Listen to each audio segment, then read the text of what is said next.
A Tragedy of Love and Hate. A Woman's Vow. By Bertha M. Clay. Chapter 1. The Tragedy. The great bough of a spreading maple tree was swaying to and fro in the summer wind, a shapely bough covered with green leaves. On it sat a little bird, swaying with the branch, singing as though the world were all summer and sunshine and there was no winter to follow, singing of brighter suns than men see shine, heaven-taught music, not understood by mortal ears. While the golden, fragrant air around seemed to grow silent and listen. For it was summertime, and the flowers were blooming, the earth was fair and smiling, the sky blue, there was a hush in the green woods and a ripple on the waters, a golden haze in the air. Home woods looked very beautiful in their summer dress. Great sheets of blue hyacinth spread far and wide, fragrant clusters of violets nestled against the roots of the trees, birds caroled in the shady branches. The river LIII ran through Home woods, and where the large maple tree stood it formed a clear, limpid pool. The swaying bough bent over it, and the shadow of the singing bird fell in the water. Was it suddenly the song changed? The jubilant notes, so shrill, so clear and sweet, died away, and a mournful dirge took their place. Was it fancy, or was it really so? The bird saw what men could not see, the deed done that morning in the shade of the summer woods. For in the water, her long, fair hair entangled in the lilies and reeds, her dead face turned to the shining skies, lay a woman drowned that very morning, while the sun shone and the flowers bloomed. Perhaps the little singing bird had been for some hours on the branch, perhaps it had heard all, wondering what was happening.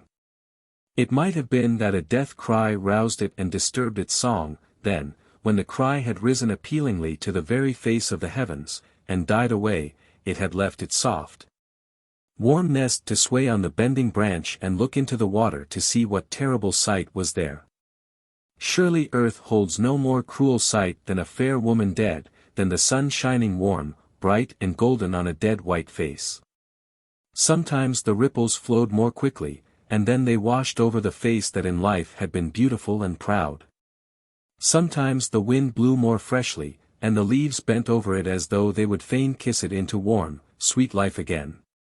Yet for long hours, while the sun shone, while the bees gathered honey, while the merry brown hares went leaping, while the birds built their nests, while in the meadows men cut down the dried clover, while in far-off cities they toiled for daily bread, while the business, and pleasure, and work of the world went on, the quiet figure lay there without life or motion, and the quiet face gleamed so white and still.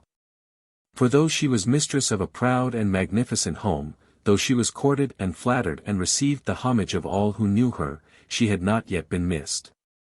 That evening she was engaged to dine with a large and brilliant party at Westfield Place, on the morrow she was to give a brilliant fete in her own grounds, but never more would Lady Clarice Alden shine fairest and proudest of women.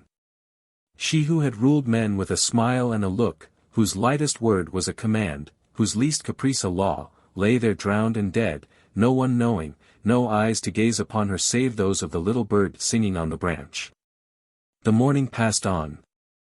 The heat increased, the ripples grew languid, as though it were too warm for the river to run, a purple haze came in place of the golden light, the birds drooped on the wing, the bees hummed in the bells of the flowers.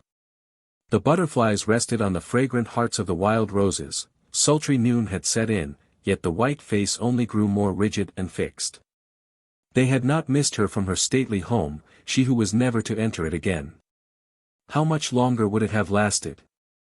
How much longer would the bird have swayed while the death dirge came from its tiny beak?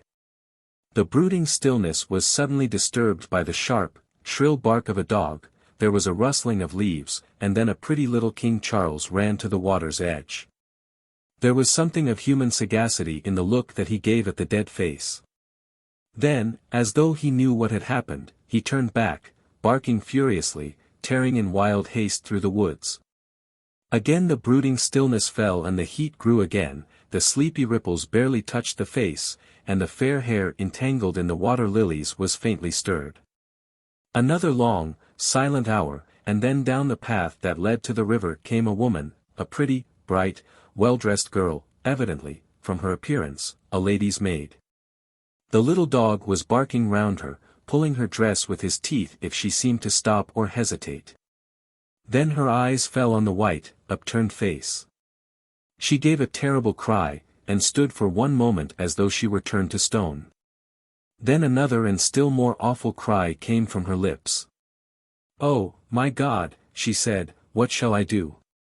There was a ghastly terror in her face as she turned to fly, terror that was beyond words.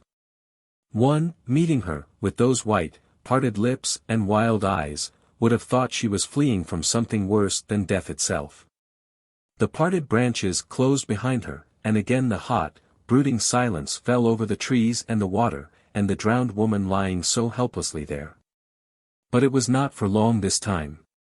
Very soon it was broken by wild cries and hoarse voices, by the shrill barking of dogs, by the noisy parting of boughs, and the screams of women. There was help at last. Help sufficient to have saved a dozen women from danger and death, but it was all too late. The quiet sanctuary of death was rudely invaded, the birds flew away in fright, the bluebells were trampled underfoot. Lady Clarice Alden was missed at last, and this was where her servants found her. Strong men raised the silent figure and laid it on the grass. Then one could see it was the body of a young and most beautiful woman, richly dressed. A long robe of blue silk and white lace clung to the perfect limbs, there were rings on the fingers, a costly bracelet on one arm, a golden chain of rare beauty round the neck, a watch, small and richly jeweled, brooches and earrings. Very ghastly the rich jewels looked on the dead body. "Is she really dead?" cried the maid who had been the first to find her, Mary Thorne. She knelt down by Lady Alden's side. With trembling fingers she opened the silken robe, and placed her hand on the quiet heart. "It does not beat," she cried. "Oh, my lady is dead." An elderly man, who had been butler at Aldenmere for many years, assumed the command. "Tear down some of those big branches," he said, "and make a litter of them, then carry your lady to the house. You, Griffiths, saddle the fleetest horse in the stable and ride to LIII, bring both doctors with you. Hunter, you take Sir Ronald's own horse and go in search of him. Does anyone know where he went?" "Sir Ronald is gone to Thurston," replied one of the grooms. "I saddled his horse this morning before 10. Then you will be able to find him. Do not tell him the news suddenly, Hunter, tell him first that my lady is ill, and he is wanted at once at home." His directions were quickly followed out.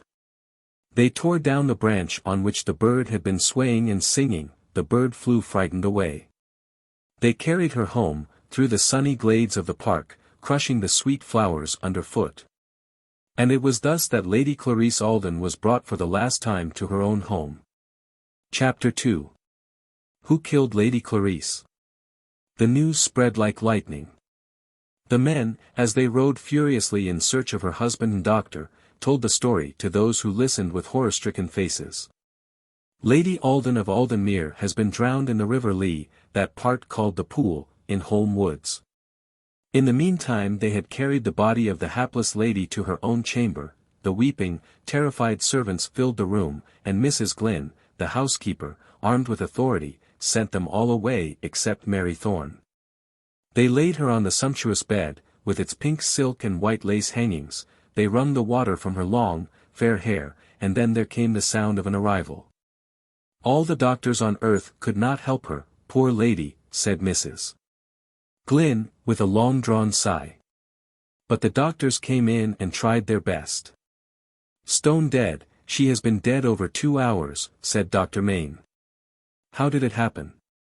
Before there was time for a reply the door opened again, and Sir Ronald Alden, the lady's husband, master of Aldenmere, entered.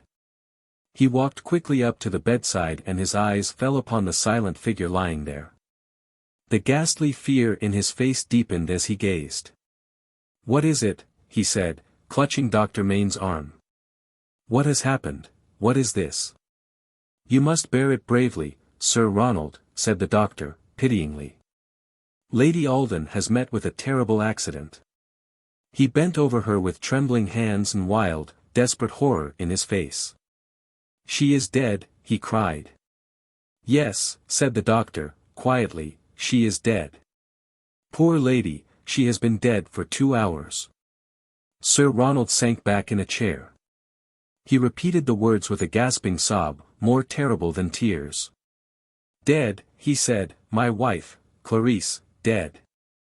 They went away, doctors and servants, thinking it would be better to leave him alone with his dead, to give him time for the first sharp pain to vent itself in tears and words.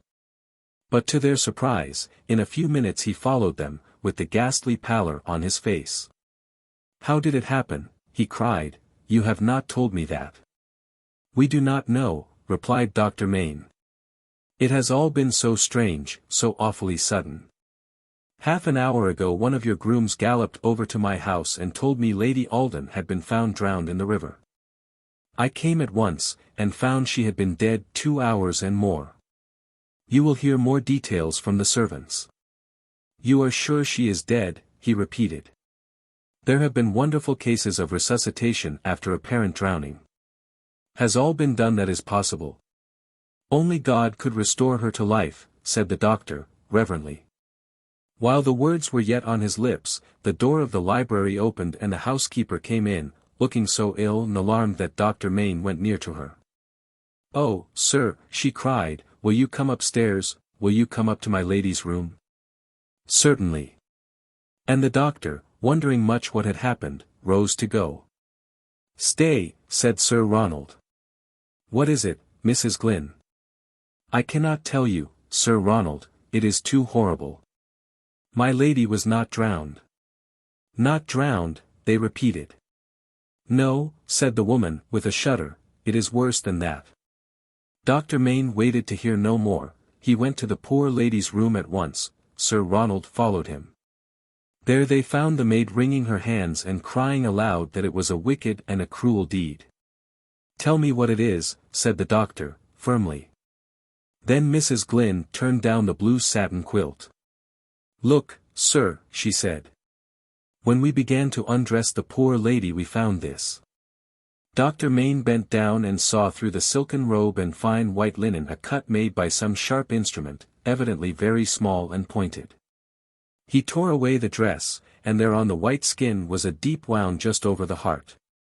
Only a few drops of blood had fallen from it.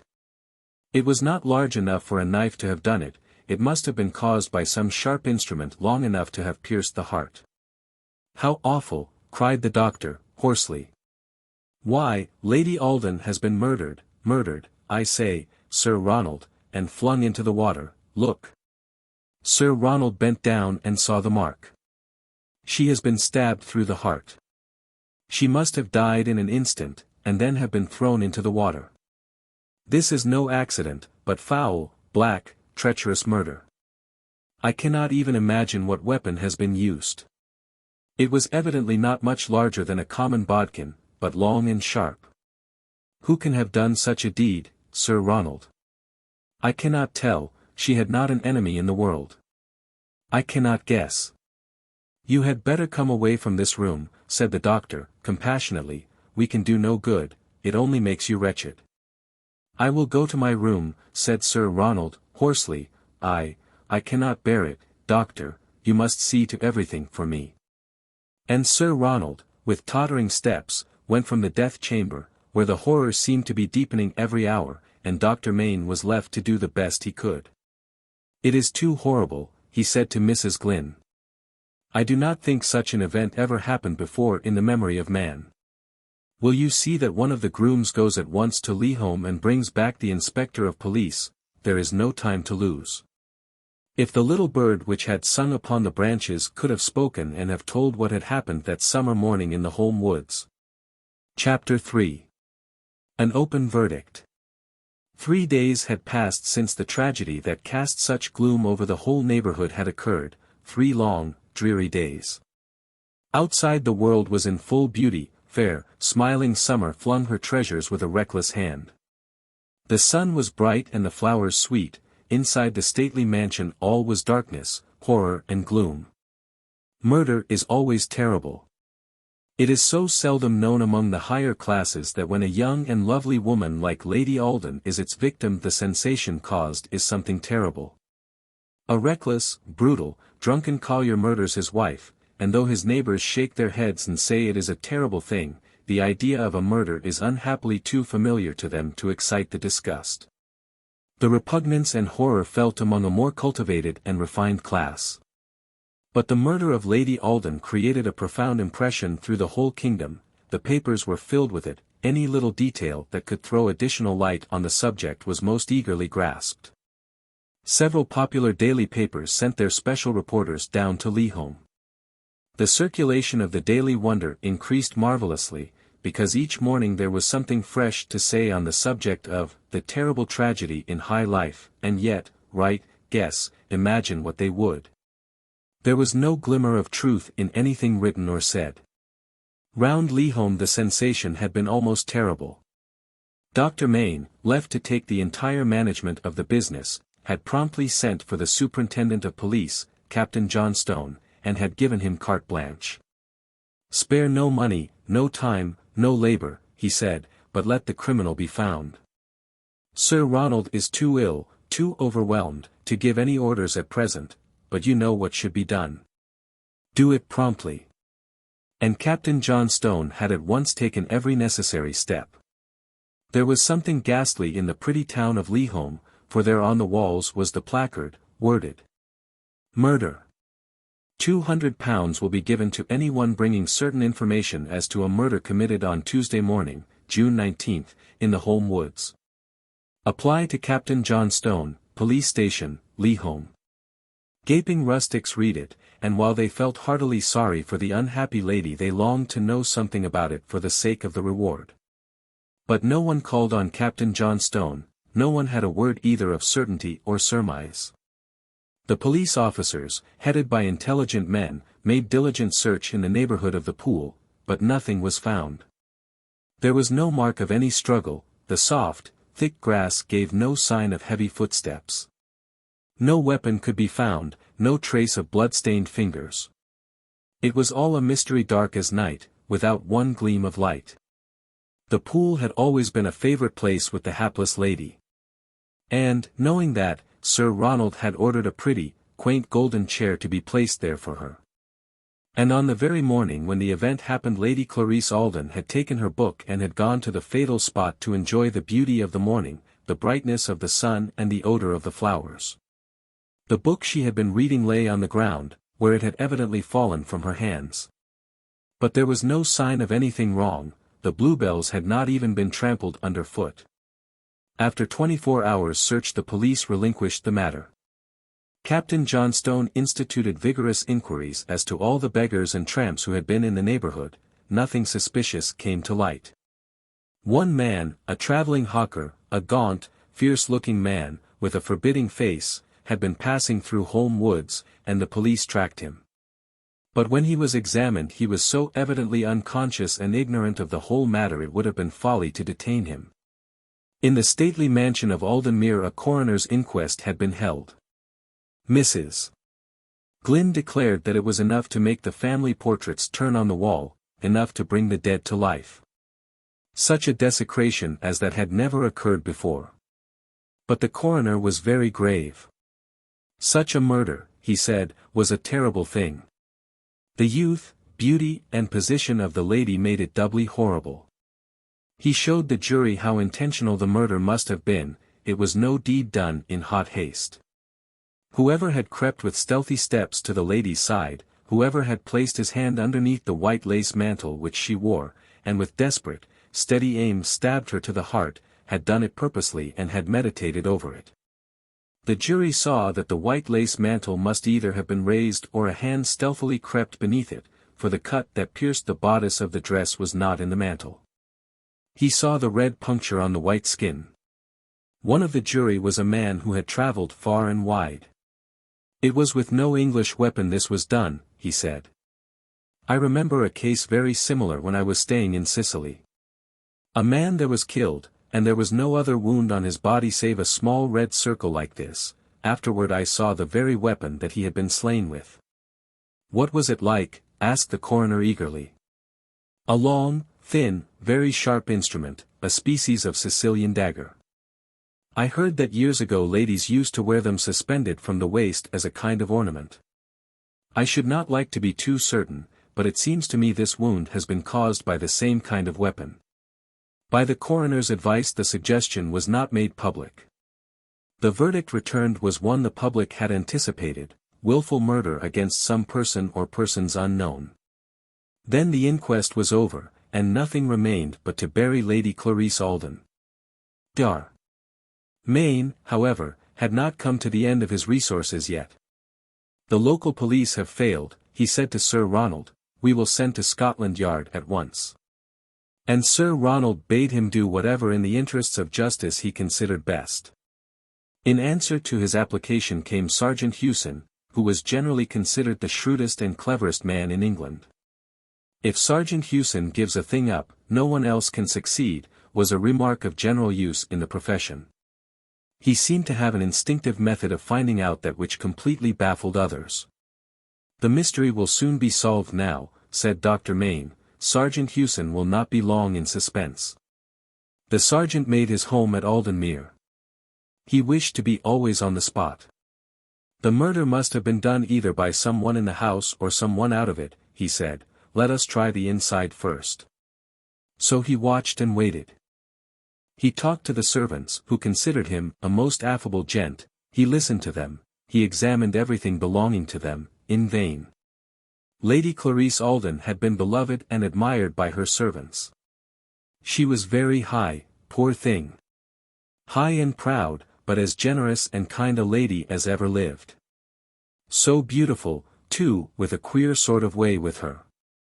She never spoke an unkind word to any of us in her life. He heard nothing but praises of her. Decidedly, in all that large household Lady Clarice had no enemy. He inquired all about her friends, and he left no stone unturned, but, for once in his life, Sergeant Hewson was baffled, and the fact did not please him. Chapter 4. Kennel Merle. It was the night before the funeral, and Sir Ronald sat in his study alone. His servants spoke of him in lowered voices, for since the terrible day of the murder the master of Aldenmere had hardly tasted food. More than once he had rung the bell, and, when it was answered, with white lips and stone-cold face, he had asked for a tumbler of brandy. It was past 10 o'clock now, and a silent gloom seemed to gather in intensity, when suddenly there came a fierce ring at the hall door, so fierce, so imperative, so vehement that one and all the frightened servants sprang up. And the old housekeeper, with folded hands, prayed, Lord have mercy on us. Two of the men went, wondering who it was, and what was wanted. Not a very decent way to ring, with one lying dead in the house, said one to the other, but, even before they reached the hall door, it was repeated more imperatively than before. They opened it quickly. There stood a gentleman who had evidently ridden hard, for his horse was covered with foam, he had dismounted in order to ring. Is this horrible, accursed story true? He asked, in a loud, ringing voice. Is Lady Alden dead? It is quite true, sir, replied one of the men, quick to recognize the true aristocrat. Where is Sir Ronald? He asked, quickly. He cannot see anyone. Nonsense, interrupted the stranger, he must see me. I insist upon seeing him. Take my card and tell him I am waiting. You send a groom to attend to my horse, I have ridden hard. Both obeyed him, and the gentleman sat down in the entrance hall while the card was taken to Sir Ronald. The servant rapped many times, but no answer came. At length he opened the door. There sat Sir Ronald, just as he had done the night before, his head bent, his eyes closed, his face bearing most terrible marks of suffering. The man went up to him gently. Sir Ronald, he asked, will you pardon me? The gentleman who brought this card insists upon seeing you, and will not leave the house until he has done so. I would not have intruded, Sir Ronald, but we thought perhaps it might be important. Sir Ronald took the card and looked at the name. As he did so a red flush covered his pale face, and his lips trembled. I will see him, he said, in a faint, hoarse voice. May I bring you some wine or brandy, Sir Ronald? Asked the man. No, nothing. Ask Mr. Earl to come here. He stood quite still until the stranger entered the room. Then he raised his haggard face, and the two men looked at each other. You have suffered, said Kenelm Earl, I can see that. I never thought to meet you thus, Sir Ronald. No, said the faint voice. We both loved her. You won her, and she sent me away. But, by heaven! If she had been mine, I would have taken better care of her than you have done. I did not fail in care or kindness, was the meek reply. Perhaps I am harsh, he said, more gently. You look very ill, Sir Ronald, forgive me if I am abrupt, my heart is broken with this terrible story. Do you think it is less terrible for me, said Sir Ronald, with a sick shudder. Do you understand how awful even the word murder is? Yes. It is because I understand so well that I am here. Ronald, he added, there has been ill feeling between us since you won the prize I would have died for. We were like brothers when we were boys. Even now, if you were prosperous and happy, as I have seen you in my dreams, I would shun, avoid and hate you, if I could. His voice grew sweet and musical with the deep feelings stirred in his heart. Now that you are in trouble that few men know, now that the bitterest blow the hand of fate can give has fallen on you, let me be your true friend, comrade and brother again. He held out his hand and clasped the cold, unyielding one of his friend. I will help you as far as one man can help another, Ronald. We will bury the old feud and forget everything except that we have a wrong to avenge, a crime to punish, a murderer to bring to justice. You are very good to me, Kenelm, said the broken voice. You see that I have hardly any strength or energy. I have plenty, said Kenelm Earl, and it shall be used for one purpose. Ronald, will you let me see her? She is to be buried tomorrow, the fairest face the sun ever shone on will be taken away forever. Let me see her, do not refuse me. For the memory of the boy's love so strong between us once, for the memory of the man's love and the man's sorrow that has laid my life bare and waste, let me see her, Ronald. I will go with you, said Sir Ronald Alden. And, for the first time since the tragedy in its full horror had been known to him, Sir Ronald left the library and went to the room where his dead wife lay. Chapter 5. Which loved her best? They went through the silent house without another word, through the long corridors so lately gay with the sound of laughing voices and the luster of perfumed silken gowns. The gloom seemed to deepen, the very lights that should have lessened it looked ghastly. They came to the door of my lady's room, and there for 1/2 minute Sir Ronald paused. It was as though he feared to open it. Then he made an effort. Kenelm saw him straighten his tall figure and raise his head as though to defy fear. With reverent touch he turned the handle and they entered the room together. Loving hands had been busy there. It was hung round with black velvet and lighted with innumerable wax tapers. She had loved flowers so well in life that in death they had gathered them round her. Vases of great, luscious white roses, clusters of the sad passion flower. Masses of carnations, all mixed with green leaves and hawthorn branches. In the midst of the room stood the stately bedstead, with its black velvet hangings. Death lost its gloom there, for the quiet figure stretched upon it was as beautiful as though sculptured from purest marble. It was the very beauty and majesty of death without its horror. The white hands were folded and laid on the heart that was never more to suffer either pleasure or pain. Fragrant roses were laid on her breast, lilies and myrtle at her feet. But Kenelm noted none of these details. He went up to her hurriedly, as though she had been living, and knelt down by her side. He was strong and proud, undemonstrative as are most English gentlemen, but all this deserted him now. He laid his head down on the folded hands and wept aloud. My darling! My lost, dear love, so young to die! If I could but have given my life for you! His hot tears fell on the marble breast. Sir Ronald stood with folded arms, watching him, thinking to himself. He loved her best of all, he loved her best. For some minutes the deep silence was unbroken save by the deep-drawn, bitter sobs of the unhappy man kneeling there. When the violence of his weeping was exhausted he rose and bent over her. "She is beautiful in death as she was in life," he said. "Oh, Clarice, my darling. If I were but lying there in your place. Do you know, Ronald, how and where I saw her last?" The haggard, silent face was raised in its despairing quiet to him. "It was 3 weeks before her wedding day, and I was mad with wounded love and sorrow. I went over to Mount Severn, not to talk to her, Ronald, not to try to induce her to break her faith, only to look at her and bear away with me the memory of her sweet face forever and forever. It is only 2 years last June. I walked through the grounds, and she was sitting in the center of a group of young girls, her bridesmaids who were to be, her fair hair catching the sunbeams, her lovely face brighter than the morning, the love light in her eyes. And she was talking of you, Ronald, every word full of music, yet every word pierced my heart with hot pain.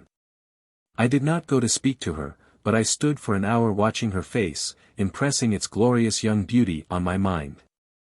I said to myself that I bade her farewell, and the thought came to my mind, how will she look when I see her again? Then he seemed to forget Sir Ronald was present, and he bent again over the beautiful face. If you could only look at me once, only unclose those white lips and speak to me, who loves you as I do, my lost darling.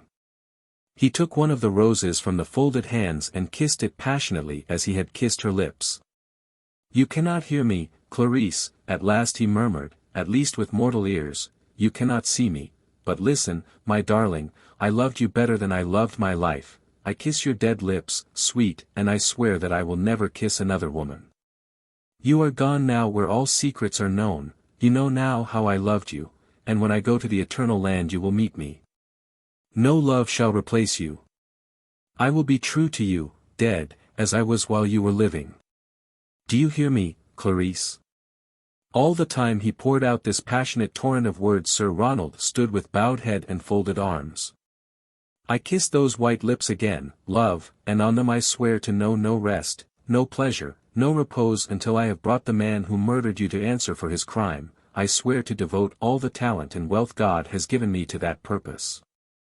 I will give my days and nights, my thoughts, time, energies, all for it, and when I have avenged you I will come and kneel down by your grave and tell you so. Then he looked up at Sir Ronald. What are you going to do? He asked. What steps shall you take? Everything possible has been done. I know no more that I can do. Kenelm looked up at him. Do you mean to sleep, to eat, to rest, while the man who did that dastardly deed lives? His eyes flashed fire. I shall do my best, Sir Ronald said, with a heavy groan. God help us all. It has been a dreadful mistake, Kenelm. You loved her best. She did not think so then, but she knows now. I will live to avenge her. I ask from heaven no greater favor than that I may bring the murderer to justice. I shall do it, Ronald, a certain instinct tells me so. When I do, I shall show him no mercy, he showed none to her. If the mother who bore him knelt at my feet and asked me to have pity on him, I would not. If the child who calls him father clung round my neck and prayed me with tears and asked for mercy, I would show none. Nor would I, said Sir Ronald. Then Kenelm bent down over the dead body. Goodbye, my love, he said, until eternity, goodbye. With reverent hands he drew the white lace round her, and left her to the deep, dreamless repose that was never more to be broken. He went downstairs with Sir Ronald, but he did not enter the library again. I am going home, he said. I shall not intrude any longer, Ronald. You will come tomorrow, said Sir Ronald, as Kenelm stood at the hall door. Yes, I will pay her that mark of respect, he said, and I will live to avenge her. So they parted, and Sir Ronald, going back to the old seat in the library, remained there until morning dawned. Chapter 6. Kenelm's Vow. In the picturesque and beautiful country of Loamshire they still tell of the funeral, the extraordinary crowd of people assembled to pay the last mark of homage to Lady Clarice Alden. Perhaps most pity of all was given to the hapless lady's mother, Mrs. Severn, a handsome, stately, white-haired old lady, little accustomed to demonstration of any kind. She had apologized for her excessive grief by saying to everyone, "She was my only child, you know, and I loved her so dearly, my only one." The long ceremony was over at last and the mourners returned to Aldenmuir. The morning afterward the blinds were drawn. Once more the blessed sunlight filled the rooms with light and warmth. Once more the servants spoke in their natural voices and the younger ones became more anxious as to whether their new mourning was becoming or not, but the master of the house was not sensible to anything. The terrible tragedy had done its worst.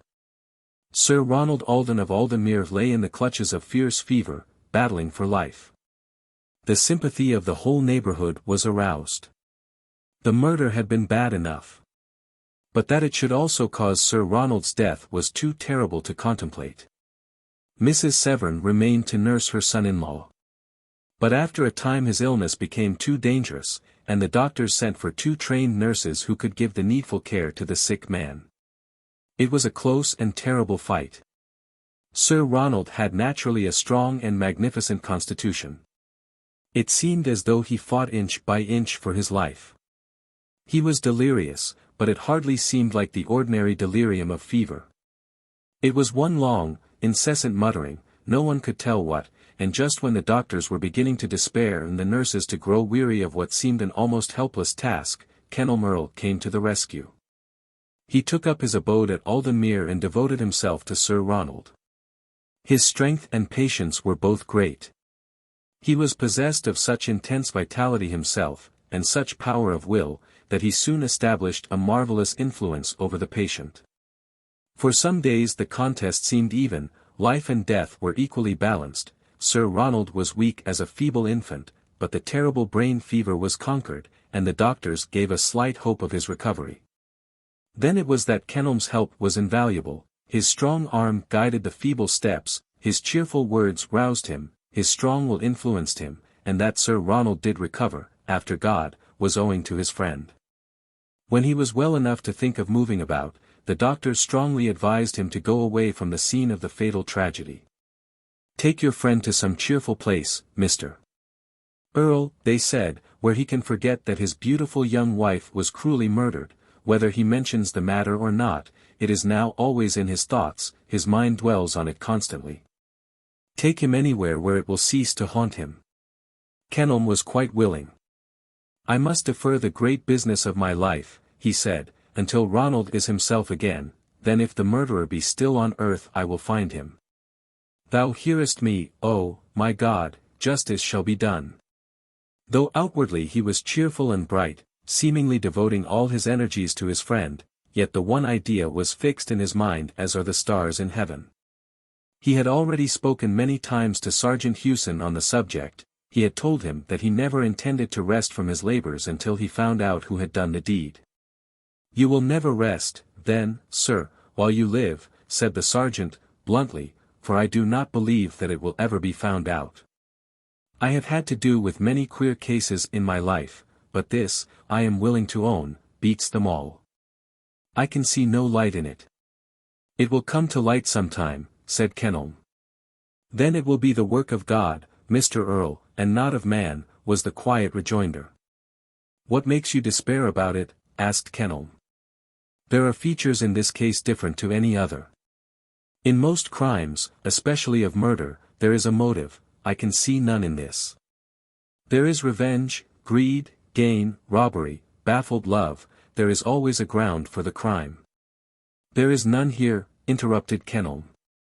"No, sir, none. The poor lady was not robbed, therefore the motive of greed, gain or dishonesty is not present. No one living gains anything by her death, therefore no one could have any interest in bringing it about. She is the only daughter of a mother who will never get over her loss, the wife of a husband who is even now at death's door for her sake. Who could possibly desire her death? She never appears to have made an enemy. Her servants and dependents all say of her that she was proud, but generous and lavish as a queen." "It is true," said Kenelm. "I have known strange cases in my life," continued Sergeant Hewson, warming with his subject. "Strange and terrible. I have known murder committed by ladies whom the world considers good as they are fair. Ladies, interrupted Kenelm. Ah! Do not tell me that.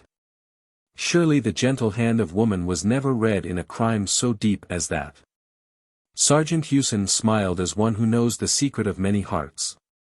A woman, sir, when she is bad, is far worse than a man. When they are good they are something akin to the angels, but there is no woman in this case. I have looked far ahead. I am sure of it. There was no rival with hot hate in her heart, no woman deceived and abandoned for this lady's sake, to have foul vengeance. I confess myself baffled, for I can find no motive. Kenelm Earl looked perplexed. Nor, to tell you the truth, can I. Do you think it possible that any tramp or beggar going through the wood did it, and was disturbed before he had time to rob her? No, I do not. However her death came to her, it was suddenly, for she died, you know, with a smile on her lips. I have examined the locality well, and in my opinion Lady Alden sat reading, never thinking of coming harm, and the murderer stole up behind her and did his deadly work before she ever knew that anyone was near. There was no horror of fright for her. You heard what was said at the time of the inquest about the weapon. Yes, that is the clue. If ever the secret comes to light we shall hear of that weapon again. Then do you intend to give up the search? Asked Kenelm. I think so. If there was the least chance of success I should go on with it. As it is hopeless. I am simply living here in idleness, taking Sir Ronald's money and doing nothing for it. I have other and more important work in hand. Well, said Mr. Earl, if all the world gives it up I never shall. What have you done toward it? I have mastered every detail of the lady's life. I know all her friends. I have visited wherever she visited. I have exerted all the capability and energy that I am possessed of, yet I have not discovered one single circumstance that throws the least light on her death. So Mr. Earl was forced to see the cleverest detective in England leave the place without having been able to give the least assistance. I will unravel it, he said, even were the mystery 20 times as great. I will fathom it. But first I will devote myself to Ronald. It was August when they left Aldenmere. Sir Ronald would not go abroad. I could not bear the sound of voices or the sight of faces, he said, appealingly.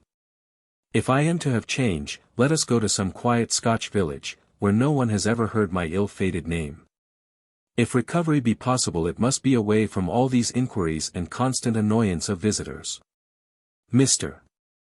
Earl understood the frame of mind that made his friend shrink from all observation. I must manage by degrees, he thought. First of all, he shall have solitude and isolation, then cheerful society until he is himself again, all for your sake, my lost love, my dear, dead darling, all because he is the man you loved, and to whom you gave your loving, innocent heart. When Kenelm Earl left Aldenmere, at the bottom of his travelling trunk there was a small box containing the white rose he had taken from Lady Alden's dead hand. Chapter 7. The Rival Beauties. The neighbourhood of LIII was essentially an aristocratic one. In fact, LIII calls itself a patrician country, and prides itself on its freedom of all manufacturing towns. It is essentially devoted to agriculture, and has rich pasture lands, fertile meadows and luxuriant gardens. The Aldens of Aldenmere were, perhaps, the oldest family of any. Aldenmere was a magnificent estate. The grounds were more extensive and beautiful than any other in the country. Nature had done her utmost for them, art had not been neglected. The name was derived from a large sheet of water formed by the river LIII, a clear, broad, deep mere, always cool, shaded by large trees, with water lilies lying on its bosom. The great beauty of the place was the mere. Holme Woods belonged to the estate, they bordered on the pretty, picturesque village of Holme, the whole of which belonged to the lords of Alden. Quaint homesteads, fertile farms and broad meadows, well watered, surrounded the village. Not more than 5 miles away was the stately and picturesque mansion of Mount Severn, built on the summit of a green, sloping hill. Its late owner, Charles Severn, Esq. had been one of the most eminent statesmen who of late years had left a mark upon the times. He had served his country well and faithfully, he had left a name honored by all who knew it. He had done good in his generation, and when he died all Europe lamented a truly great and famous man. He had left only one daughter, Clarice Severn, afterward Lady Alden, whose tragical death filled the whole country with gloom. His widow, Mrs.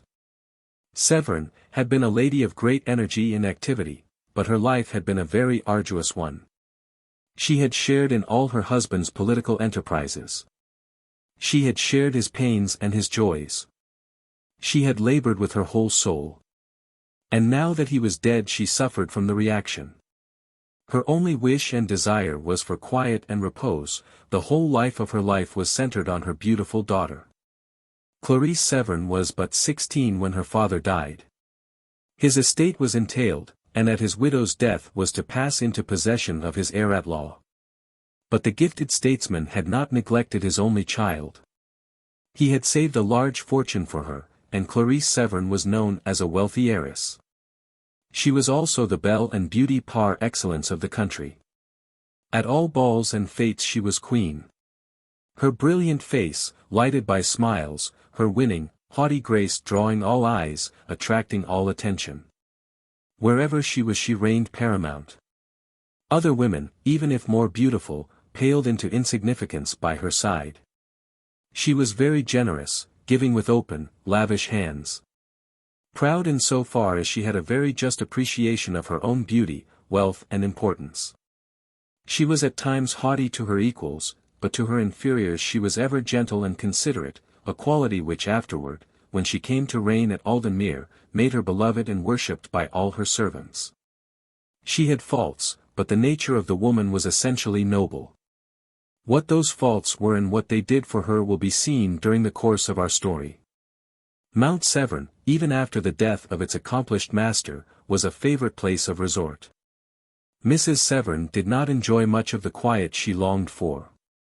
She would look at her daughter sometimes with a smile, and say, "It will always be the same until you are married, Clarice, then people will visit you instead of me." So, little when she dreamed of the brilliant future awaiting that beautiful and beloved child, did she dream of the tragedy that was to cut that young life so terribly short. LIII Park was the family seat of the Earl of Lauriston, a quiet, easy, happy, prosperous gentleman, who had never known a trouble or shadow of care in his whole life. "People talk of trouble," he was accustomed to say. "But I really think half of it is their own making. Of course there must be sickness and death, but the world is a bright place in spite of that." He was married to the woman he loved, he had a son to succeed him, his estates were large. His fortune vast, he had a young daughter, who made the sunshine and light of his home. What had he to trouble him? He had never known any kind of want, privation, care or trouble, he had never suffered pain or heartache. No wonder he looked around on those nearest and dearest, on his elegant home, his attached friends, and wondered with a smile how people could think the world dull or life dreary. Yet on this kindly, simple, happy man a terrible blow was to fall. I do not know who could properly describe Lady Hermione Lauriston, the real heroine of our story. It seems to me easier to paint the golden dawn of a summer morning, the transparent beauty of a dewdrop, to put to music the song of the wind or the carol of a bird, or the deep, solemn anthem of the waves. As to describe a character that was full of light and shade, tender as a loving woman, playful as a child, spiritual, poetical, romantic, a perfect queen of the fairies, whose soul was steeped in poetry as flowers are in dew. By no means a perfect woman, though endowed with woman's sweetest virtues, she was inclined to be willful, with a delicious grace that no one could resist. She liked to have her own way, and generally managed it in the end. She delighted rather too much in this will of her own. She owned to herself, with meek, pretty contrition, that she was often inclined to be passionate, that she was impatient of control, too much inclined to speak her mind with a certain freedom that was not always prudent. Yet the worst of Lady Hermione's faults was that they compelled you to love her, and even to love them, they were so full of charms. When she was quite a little child, Lord Lauriston was accustomed to say that the prettiest sight in all the world was Hermione in a passion. She was completely spoiled by her father, but, fortunately, Lady Lauriston was gifted with some degree of common sense, and exerted a wholesome control over the pet of the household. The Earl's son and heir, Clement Dane Lauriston, was at college, and Lady Hermione, having no sister of her own, was warmly attached to Clarice Severn. There were several other families, the Thrings of Thurston, the Gordons of Leighton, and, as may be imagined, with so many young people, there was no inconsiderable amount of love-making and marriage. Sir Ronald Alden was, without exception, the most popular man in the neighbourhood. The late Lord of Aldenmere had never married. To save himself all trouble he adopted his nephew, Ronald, and brought him up as his heir. So that when his time came to reign he was among those with whom he had lived all his life. He was very handsome, this young Lord of Alden. The Alden faces were all very much the same, they had a certain weary, half-contemptuous look. But when they softened with tenderness or brightened with smiles, they were simply beautiful and irresistible. They were of the high-bred, patrician type, the style of face that has come down to us from the Cavaliers and Crusaders of old. The only way in which Sir Ronald differed from his ancestors was that he had a mouth like one of the old Greek gods. It would of itself have made a woman almost divinely lovely, it made him irresistible. Very seldom does one see anything like it in real life. A smile from it would have melted the coldest heart, a harsh word have pierced the heart of one who loved him. He had something of the spirit that distinguished the Crusaders. He was brave even to recklessness, he never studied danger, he was proud, stubborn, passionate. A family failing of the Aldens was a sudden impulse of anger that often led them to words they repented of. So that he was by no means perfect, this young Lord of Alden, but it is to be imagined that many people liked him all the better for that. Chapter 8. How the Tragedy Began. Most of the young people in this pretty and aristocratic neighbourhood of LIII were children together. Sir Ronald Alden could not have remembered when he first saw Clarice Severn or Lady Hermione, the two beautiful women with whom his life was to be so strangely interwoven. He had dim recollections of children's balls and parties, of picnics in the woods and rows on the river. At that time he loved Lady Hermione best.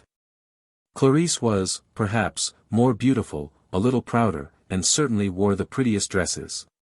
Clarice, too, had a fashion of extorting homage, Hermione laughed at it. There was perfect freedom in their intercourse in those days. "I shall not call you Lady Hermione," Ronald would say. "That would be nonsense, you know, because you are going to be my wife." And the childish face raised to his would brighten with smiles and dimples. "You will have to go on your knees to ask me. I shall not marry the first boy who chooses to say I am to be his wife. But you have said you love me, Hermione, and I shall make you remember those words when you have grown up. I shall be a big man then, and I shall try and be so clever that you will be proud to know me." "We shall see when the time comes," replied Lady Hermione. "Papa says boys are fond of boasting." "The Aldens have no need to boast," said the boy, proudly, "history boasts for them." She gave a little mocking smile and tripped away. He loved her all the better for her pretty, piquant, teasing ways. When driven to desperation by her coquetry, he sought refuge with Clarice, who never, even then, child as she was, turned a deaf ear to him. But no matter how assiduous were his attentions, he could never succeed in making his young ladylove jealous. In the course of half an hour he usually repented of his infidelity and returned to Lady Hermione. The time came when the childish warfare was ended. The young ladies went to school, Ronald to college, and when he left Oxford his uncle took him abroad. Uncle and nephew seemed to enjoy their trip very much, for the 1 year was prolonged into 3, and Sir Leonard would not have returned then but that his health failed. A few months after they came back Sir Leonard died and his nephew succeeded him. Owing to his uncle's illness and death the young heir saw nothing for some time of his neighbours. When the mourning was over and Aldenmere was once more thrown open to visitors, he began to look around him. It was some years since he had seen his little child wife, and he wondered often what she was like. Is she charming, as she was, as teasing, as loving, as piquant, half woman, half fairy? I must go and see. So one May morning Sir Ronald rode off to LIII Park. It will be one of the last dreams of his life, the sight he saw that morning. He was ushered into the drawing-room at LIII where Lord and Lady Lauriston welcomed him warmly. After some very pleasant conversation with them he inquired after his old playfellows. Though, he added, with a smile, I should not apply such a title to Lady Hermione. I am afraid she had her own way too much in those days, said Lady Lauriston. She has it 1,000 times more now, said the Earl. Do not believe anything you hear to the contrary. I am sure you will like to see Hermione, Sir Ronald, said Lady Lauriston. You knew Miss Severn, too, she is spending the day with us. Will you come with me? They are in the garden. Nothing, said Sir Ronald, would give me more pleasure. So they passed out of the long drawing-room windows and went through the beautiful grove of flowering chestnuts that led to the garden. The sun was shining so brightly and the birds singing, 1,000 flowers were in bloom, a lark sang overhead. Sir Ronald's heart beat high with happiness and expectation. Suddenly he heard a clear, sweet voice say, You are mistaken, Clarice. I will see what the Marguerite says, he loves me not. There, you see, he loves me not, if he did, it would be utterly useless. Another voice interposed, You are always wilful, Hermione, I tell you Kenilworth does. But here Lady Lauriston interposed. This is not fair, she said, we can hear them, they cannot see us, and we shall hear all their secrets. Sir Ronald looked round and saw a thicket of roses, behind which was a summer-house of green trellis work. The sun shone full upon it and upon the loveliest picture that poet or painter ever dreamed. 2 young girls sat there. One was bending forward with an anxious expression on her face, the other, with a smile, held the ruined Marguerite in her hand. Both had fair hair, both were fair of face, and yet there was a wonderful difference between them. Clarice Severn had a proud, passionate beauty all her own. Lady Hermione's face was arch, piquant, spiritual, and everything else, by turns. They both started when Lady Lauriston and Sir Ronald entered the arbour. Clarice Severn's face flushed hotly, then grew pale. Lady Hermione looked very serious for one moment, then she held out her hand. I cannot pretend not to know you, Sir Ronald, she said, my old opponent. I am glad to see you once again. I will not be called your opponent, he said, holding the little hand in his. I was always your devoted slave and adorer. Then slaves must dispute a great deal, if you were a fair specimen, Sir Ronald. You remember Clarice, I mean Miss Severn. Mamma, you are going to remind me that we are all grown up, and must be proper, I shall not forget.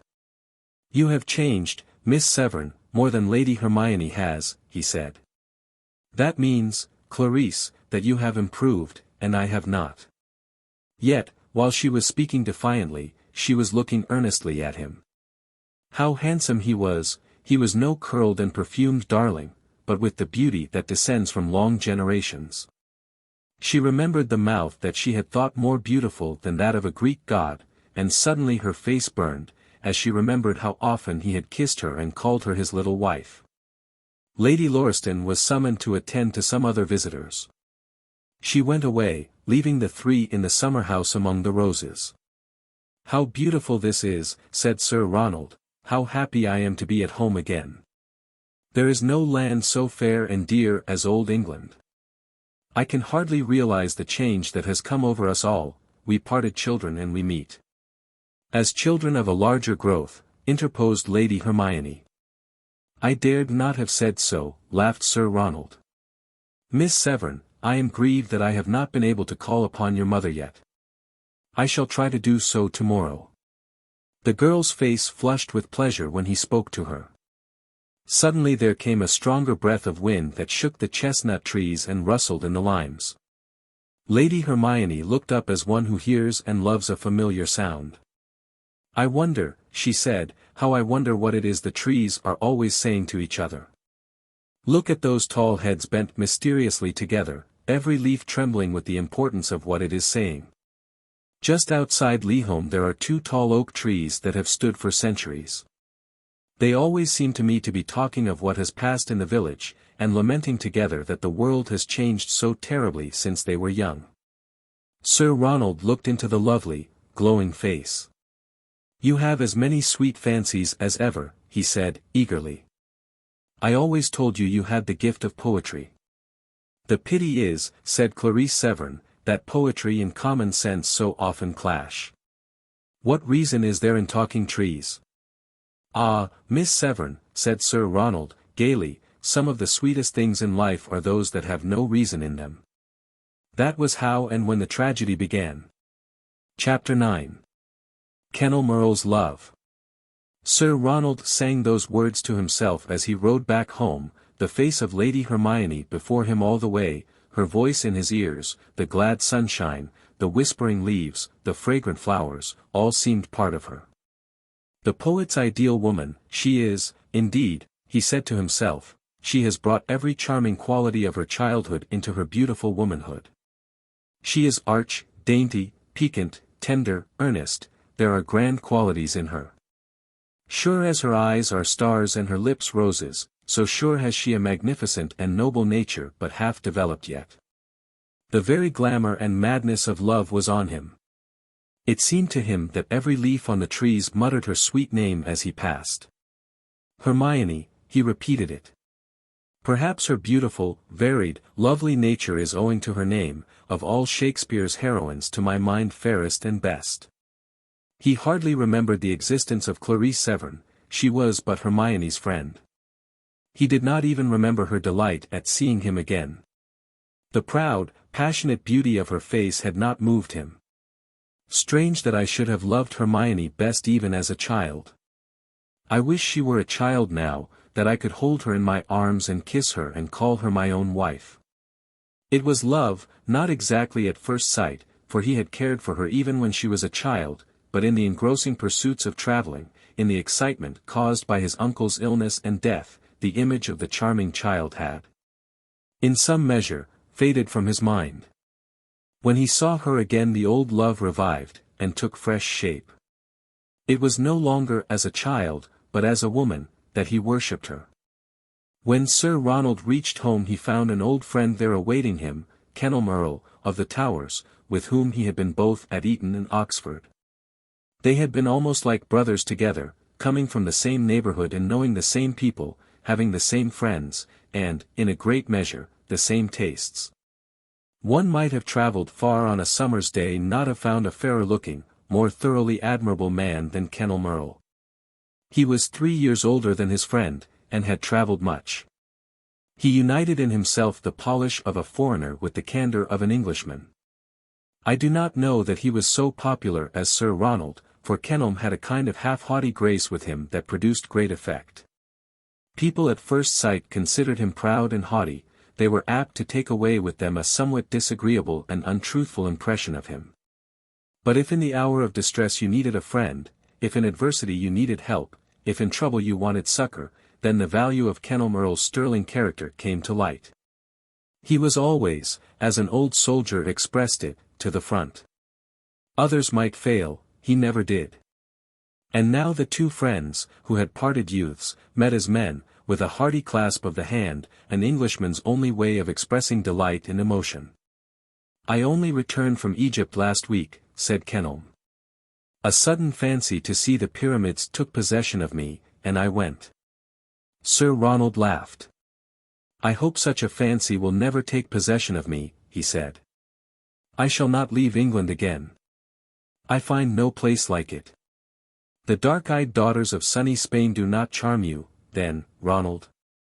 His face flushed slightly. "No," he replied, "I like the women of our own land best." "You have seen Miss Severn.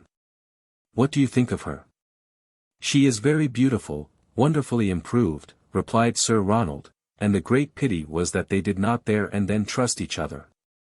Sir Ronald took the idea that Kenelm was in love with Lady Hermione. Kenelm believed his friend to be in love with Miss Severn. "One word more," and our story can resume its course. There was yet another link in the chain.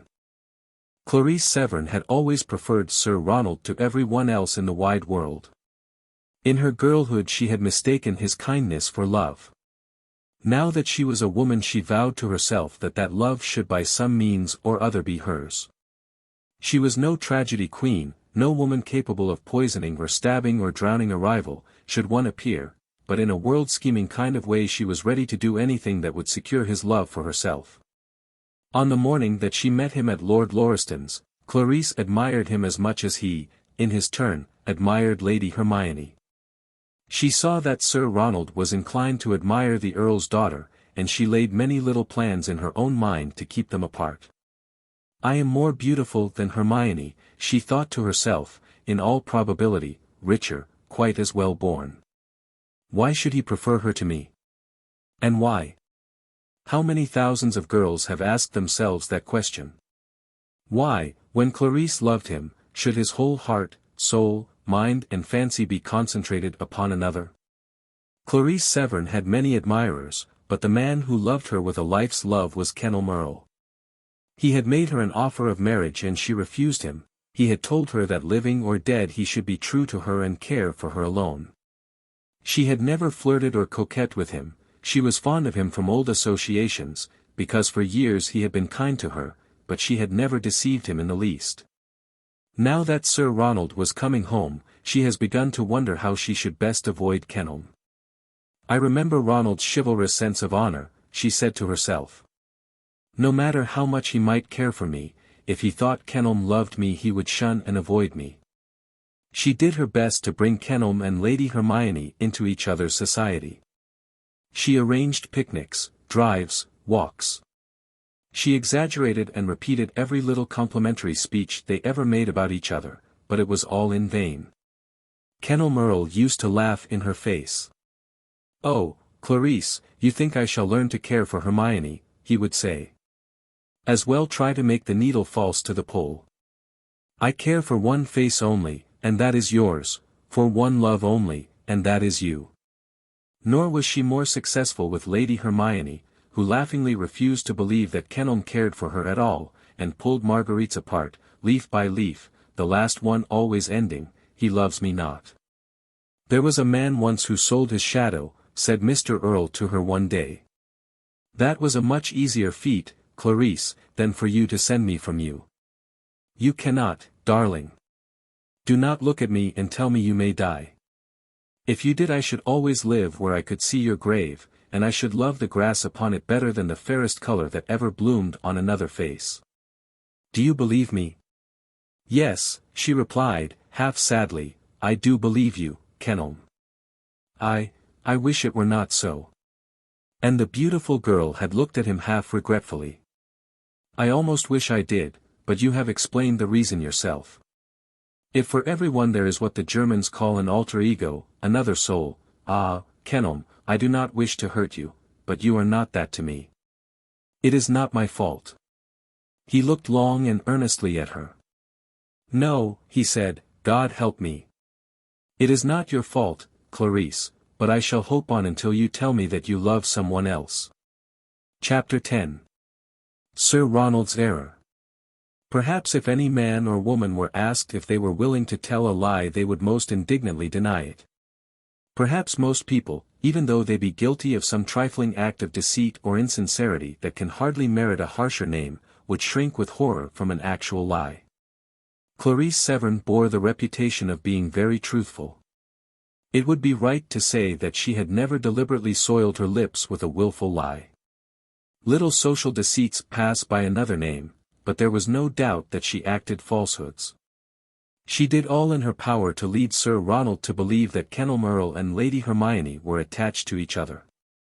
She remembered of old Sir Ronald's keen, passionate sense of honor, how scrupulously he always avoided any interference with what he believed belonged to another. She knew that if he thought Kenelm loved Lady Hermione he would avoid her. It was but a feeble chance, yet it was her only one, for she could not disguise from herself that Sir Ronald began to show every sign of deepest interest in Lord Lauriston's daughter. Like a mountain torrent her love grew in its force and vehemence, that which opposed it only added to its strength. It was resistless, hurrying her along, with its impulsive, irresistible current, yet do not let her character be misunderstood. She was not capable of anything that the world calls unladylike or wrong, she was not capable of anything unwomanly or forward, that which she wished to win must be won by most gentle means. There was a picnic in the Lauriston woods, a species of summer entertainment in which Lady Lauriston took great delight. Near to the keeper's cottage there was a large, open space of smooth, green grass. Lady Hermione had named it the Fairy Ring, and it never lost the appellation. All the young people in the neighborhood were there. Sir Ronald thought he had never seen Lady Hermione look so lovely. She never dressed in accordance with the dictates of fashion. She always looked like a picture. Higher praise could not be given to any woman. On this, the day of the picnic, she wore a dress of white, shining material, on which the sunbeams gleamed like gold, made full, so that it fell in flowing folds, and gathered round the white neck. For all ornament she wore a band of black velvet round her white throat, to which was fastened a diamond cross. Her golden hair, in all its waving, luxuriant abundance, lay in beautiful waves, and the graceful head was crowned with a coquettish little hat with a white plume.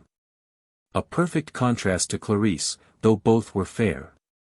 Miss Severn liked magnificence, and her favorite color was blue.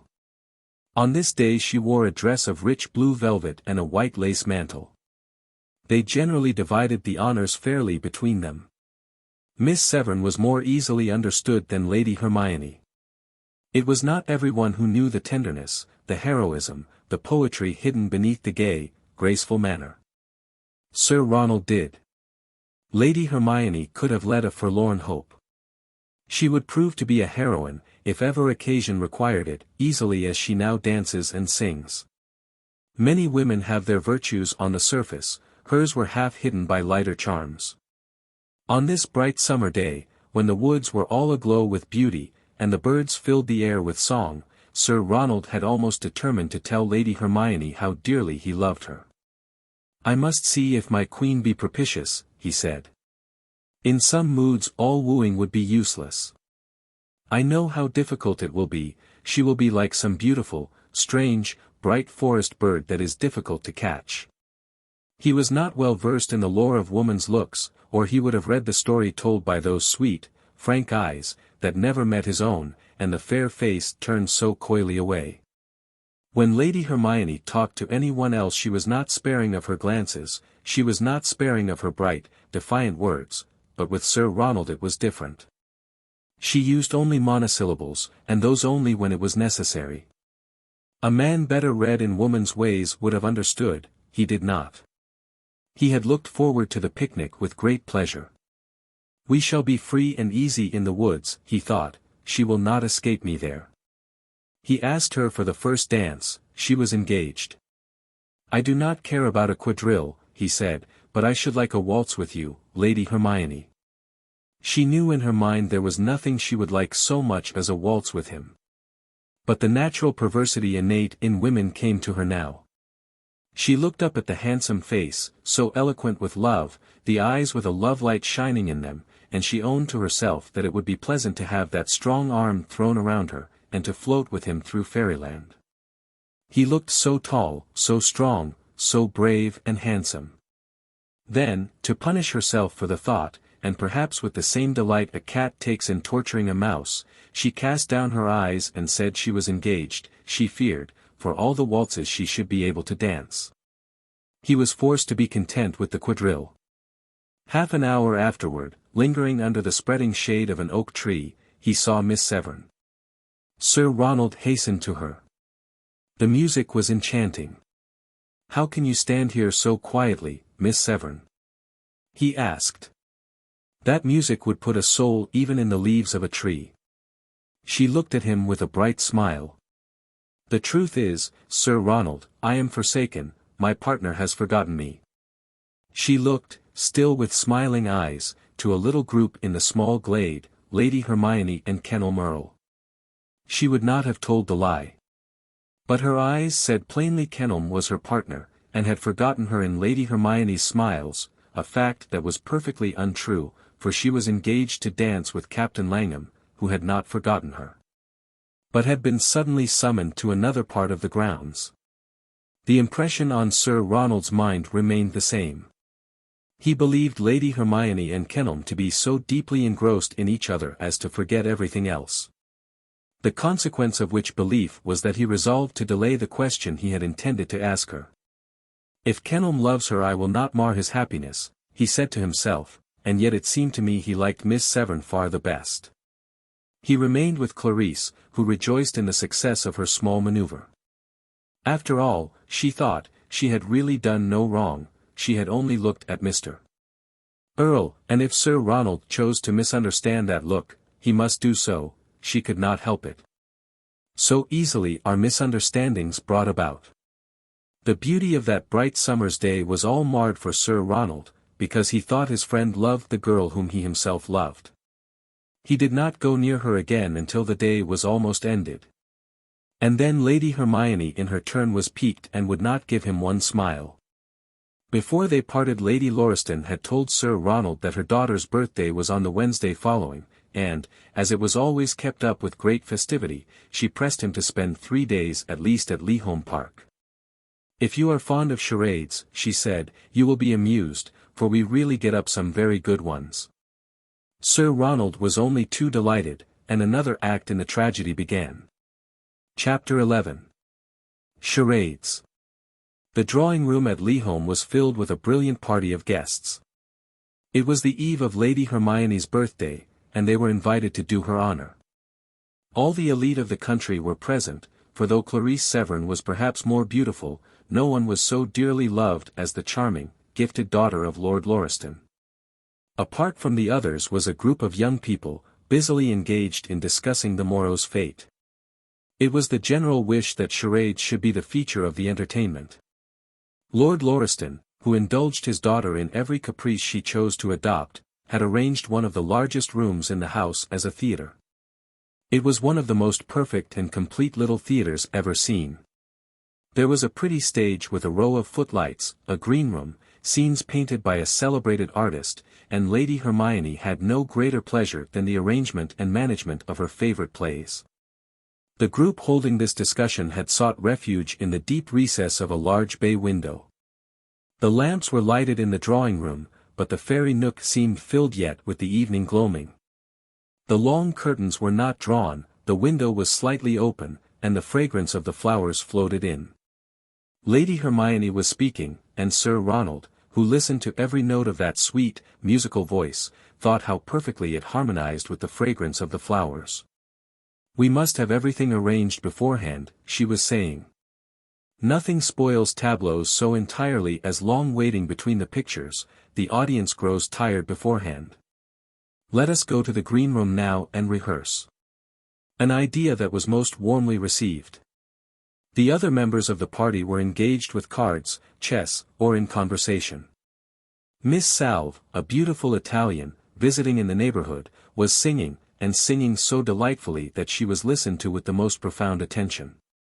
One by one the members of the little group stole away unperceived, and met in the green room with a laugh. There were Lady Hermione, Miss Severn, pretty Clara Saville, Isabel Gordon, a beauty of Spanish type. Lillian Monteith, a calm, grand, impassive blonde, whose share in the program was simply to look beautiful and say nothing. There were Sir Ronald, Kenelm Earl, Captain Gordon and Sir Harry Belair. It seemed to Lady Hermione that her assistants were much disposed to waste their time in sentimental conversation. She looked around with that pretty, wilful impatience that was one of her greatest charms. "Do let us begin to work," she said. "Clarisse, you open the tableaux with what is really the prettiest of all." "Your own design," interrupted Sir Ronald. "Ah, never mind, it is easy to design, but difficult to carry out. Now, Sunshine." For the first tableau represented a picture called Sunshine, Miss Severn standing in the middle of the stage, her golden hair falling like a bright, gleaming veil around her. Her dress was of some golden-hued fabric that resembled nothing so much as sunbeams. Flowers of every hue were heaped on her white breast and arms, and lay at her feet. The light, arranged so as to fall above, poured a flood of radiance on the brightest picture that was ever seen. "It is simply perfect," said Kenelm. "I should like all the world to see sunshine." "But you must remember," said Miss Severn, with a bright blush and a smile, "that everyone would not see it with your eyes."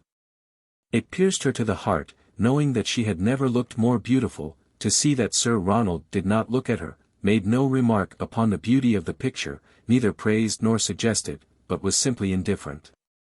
All Kenelm's admiration was wasted after that. The next tableau was Evening, a picture almost as beautiful. Isabel Gordon in a dark dress studded with stars, the light subdued and silvery as moonlight, her dark hair crowned with a wreath of stars, her dreamy, lovely Italian face inexpressibly tender and lovely in the glittering starlight. Clarisse noticed that Sir Ronald did admire Isabel Gordon. She overheard him say to Lady Hermione, "If you had searched the world through, you could not have found a lovelier evening." "I think Clarisse is the more beautiful of the two," Lady Hermione replied. "I like the gleam of starlight better than the glitter of sunshine," he said, and Clarisse Severn overheard the words. "It will not be always," she said to herself. "The time will come when he will love me best." "Those are two beautiful pictures," said Kenelm, "but we must have variety. The next should be full of figures." "What is it?" "A scene from Henry VIII. It was a simple little scene that Lady Hermione had read in some historical novel. Queen Anne Boleyn, dressed for some grand court ceremonial, was seated in an armchair waiting while a white ostrich plume was fastened in her dress. Her beautiful maid of honor, Jane Seymour, was standing behind the chair. The king, waiting half impatiently, half admiringly, for the queen, stood watching the little group. The attendant sewing on the plume let it fall. Jane Seymour raised it from the ground. Bluff Henry said with a smile, "Never mind, keep it for your own adornment, Lady Jane." It was then, and for the first time, that the unhappy Anne Boleyn suspected the love of her false lord had left her. There was some discussion as to how the different characters should be distributed. Sir Ronald was to be King Henry. "Clarisse," said Lady Hermione, "you will make a better queen than I can. I will be Jane Seymour." She went away then to attend to someone who was seeking a costume, and Clarisse raised her eyes to Sir Ronald's face. "I would so much rather take the part of Jane Seymour myself." "Why?" he asked. "Because I have been thinking over the scene and I am quite sure the king loved Jane best." Then she suddenly remembered all that her words implied and her beautiful face flushed crimson, her eyes drooped, her white hands clasped each other nervously. But Sir Ronald was too deeply in love to even draw the very palpable inference. "If you prefer the part, you must have it," he said, and that picture was, perhaps, more loudly applauded than any other. Sir Ronald, dressed in the rich costume of King Henry, looked superbly handsome. Lady Hermione, as Queen Anne, was beautiful, even with that expression of sudden, keen, unutterable pain on her face. Jane Seymour was more lovely still, for the king's bold, admiring glance caused a sudden flush of joy in her face, as she looked proud to receive it, yet half afraid the queen might resent it. "I know you do not care for tragedy, Lady Hermione," said Sir Ronald, "but I entreat you just for once to lay aside your prejudice. There is a picture in our gallery at Aldenmere that would make a splendid sequel to this, and Boleyn the night before her execution, a queen no longer, but a despairing, unhappy woman. It is the very sublimity of woe. Will you try it?" She would have tried anything he asked her. Sir Ronald gave her every detail of the picture, and many people pronounced it the gem of the night. Lady Hermione, as Anne Boleyn, wore a robe of plain black that showed to full perfection the outline of her graceful figure. She was represented as kneeling, praying in her cell alone. Her face was a triumph of art. The color, the brightness, the light, the happiness had died from out it, the eyes were filled with unutterable woe, the white face with anguish deeper and stronger than death. When he saw how faithfully Lady Hermione rendered the picture, Sir Ronald repented of having asked her to undertake it. He went to meet her as she came off the stage. "Smile at me," he said. Was I mad, Hermione, to ask you to look like that sorrowful queen? Smile at me, that I may forget it, or it will haunt me all night. She smiled, but her lips quivered. How little he dreamed the time was to come when he would see the face he loved in sadder guise than that of the murdered queen. My king, when I find him, she said, laughingly, will not slay me. Nor shall my queen die while I live, he replied, and then Lady Hermione hastened away. She could not listen to love words, even from him, just then. Then came a very beautiful tableau of Antony and Cleopatra, followed by some taken from scenes in Lord Lytton's novels. Lady Hermione bore her part in all, but her heart and soul trembled with the passion of anguish and sorrow into which she had thrown herself so as to fully represent the murdered queen. If we succeed tomorrow night as well as we have done at rehearsal, said Mr. Earle, the fate at LIII will be long remembered. Yet the picture that haunted him was the bright-faced, golden-haired girl, clasping rich flowers to her breast, and called Sunshine. Chapter 12. Lady Hermione's Birthday. It seemed as though the sun loved her, for it had never shone so bright or so warm as when it peeped into her chamber to wake my lady on her birthday. The flowers loved her, for they bloomed fresher, sweeter, more fragrantly that morning than they had ever done before. Surely the sweet songbirds knew it, for the music that rose through the clear, sweet summer air was never so jubilant and clear. The sunshine and the song of the birds awoke her, and her maid was already standing there, her arms filled with fragrant bouquets, roses with dewdrops gleaming on them, rich crimson leaves, lilies, whose white cups were moist and fair. But the loveliest bouquet there had been sent by Sir Ronald. Talk of a floral love letter, every flower had its story. If they could but have raised their beautiful heads and told her how he loved her, this story had never been written. Then when she was alone in the midst of her flowers and saw the costly gifts spread out on every side, her heart swelled with happiness. She raised her sweet eyes to the smiling heavens. If you were to ask a gift from there, she said, I know what it would be that my love might love me. For she knew now that the highest boon life could offer her, the richest prize earth held for her, was Sir Ronald's love. The fete was brilliant. Never had LIII Park been so gay. Lord Lauriston spared neither expense nor trouble to do homage to this, his beloved child. With evening came the crowning glory of the entertainment, the charades and the tableaux. The little theatre was most charmingly decorated. The velvet hangings were drawn aside, and revealed a beautiful little corridor, lighted by pearly lamps that were half hidden among green trees. It led to the grounds, that were also illuminated, so as to resemble fairyland. If anyone finds the theatre warm, they can seek the refreshment of cool air and moonlight, said Lord Lauriston, when he planned this little surprise. The tableaux were a wonderful success. No one will ever forget the bright, marvelous beauty of sunshine or the star-like beauty of evening. The historical picture was greatly admired, but the star of the evening was Anne Boleyn the night before her execution, a picture that half maddened Sir Ronald by its wondrous loveliness and sorrow. There was to be dancing after the tableaux, and he went to Lady Hermione with an anxious look on his face. Lord Lauriston says that it is the universal wish that the ladies who have taken such a brilliant part in the tableaux should appear in the several costumes they wore. Lady Hermione, you will not wear that black dress? I could not dance in it, she said, with a smile. His face cleared. I am so glad you will wear the Queen's dress. I am so grieved that I ever asked you to imitate that picture. Tell me why, she asked. I could not. I should have to unravel the whole science of metaphysics. It has given me a shock, I cannot tell why. To remove the unpleasant impression, you will promise me to be a brilliant queen. To forget that cruel Harry slew me, she said. Yes. I will forget it. See, you have frightened me with your fears. My hands have grown cold.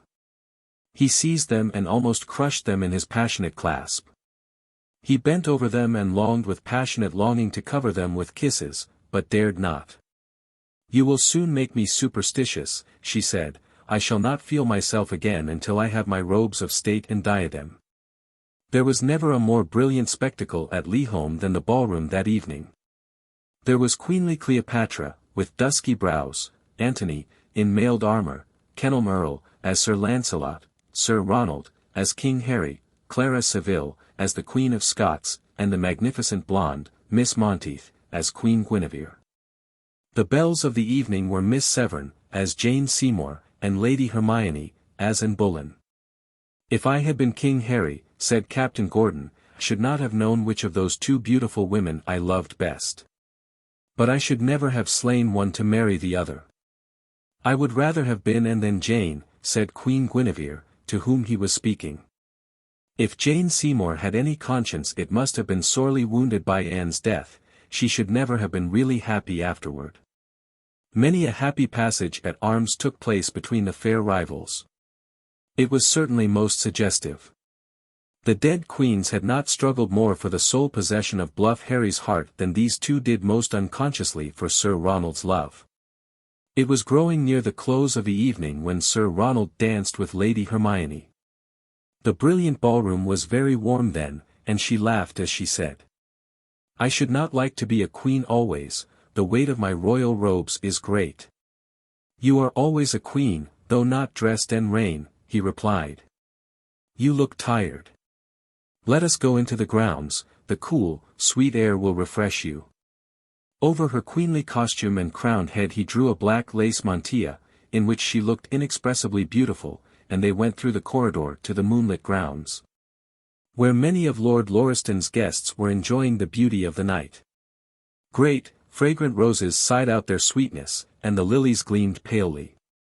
The song of a nightingale in the distant woods was heard plainly, when there came a soft, languid lull in the music. The stars came out like golden lamps in the darkling sky, and they stood, those who loved each other so well, with the first faint pulse of love thrilling each heart, too happy for words. For words, after all, do not tell the heart's sweetest and deepest thoughts.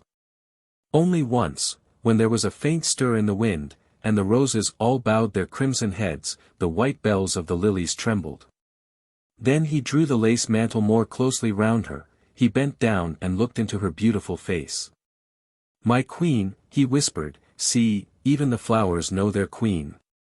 And, as she smiled at the words, she looked so lovely and so loving, that he forgot everything except the passionate longing to call her his own. He bent down and kissed the pure, sweet lips that had never been kissed before. Chapter 13. Led on by fate. Lady Hermione did not utter one word. She was not angry, he knew that, for the beautiful face flushed warm as he touched it. "He has a right to kiss me," she thought to herself, "for he loves me.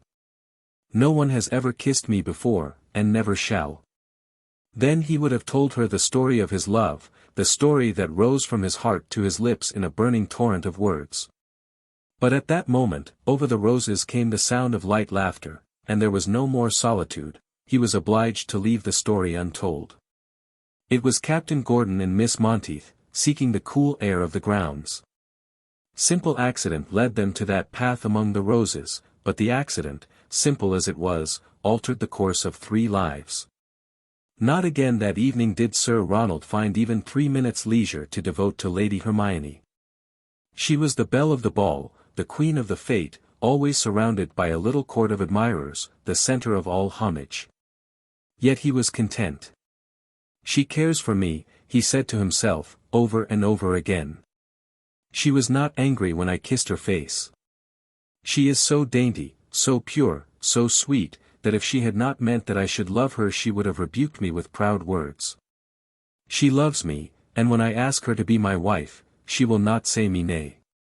And the very thought caused his heart to beat high with triumph, made his whole soul overflow with happiness, and while he stood there he saw Miss Severn looking at him with wistful eyes.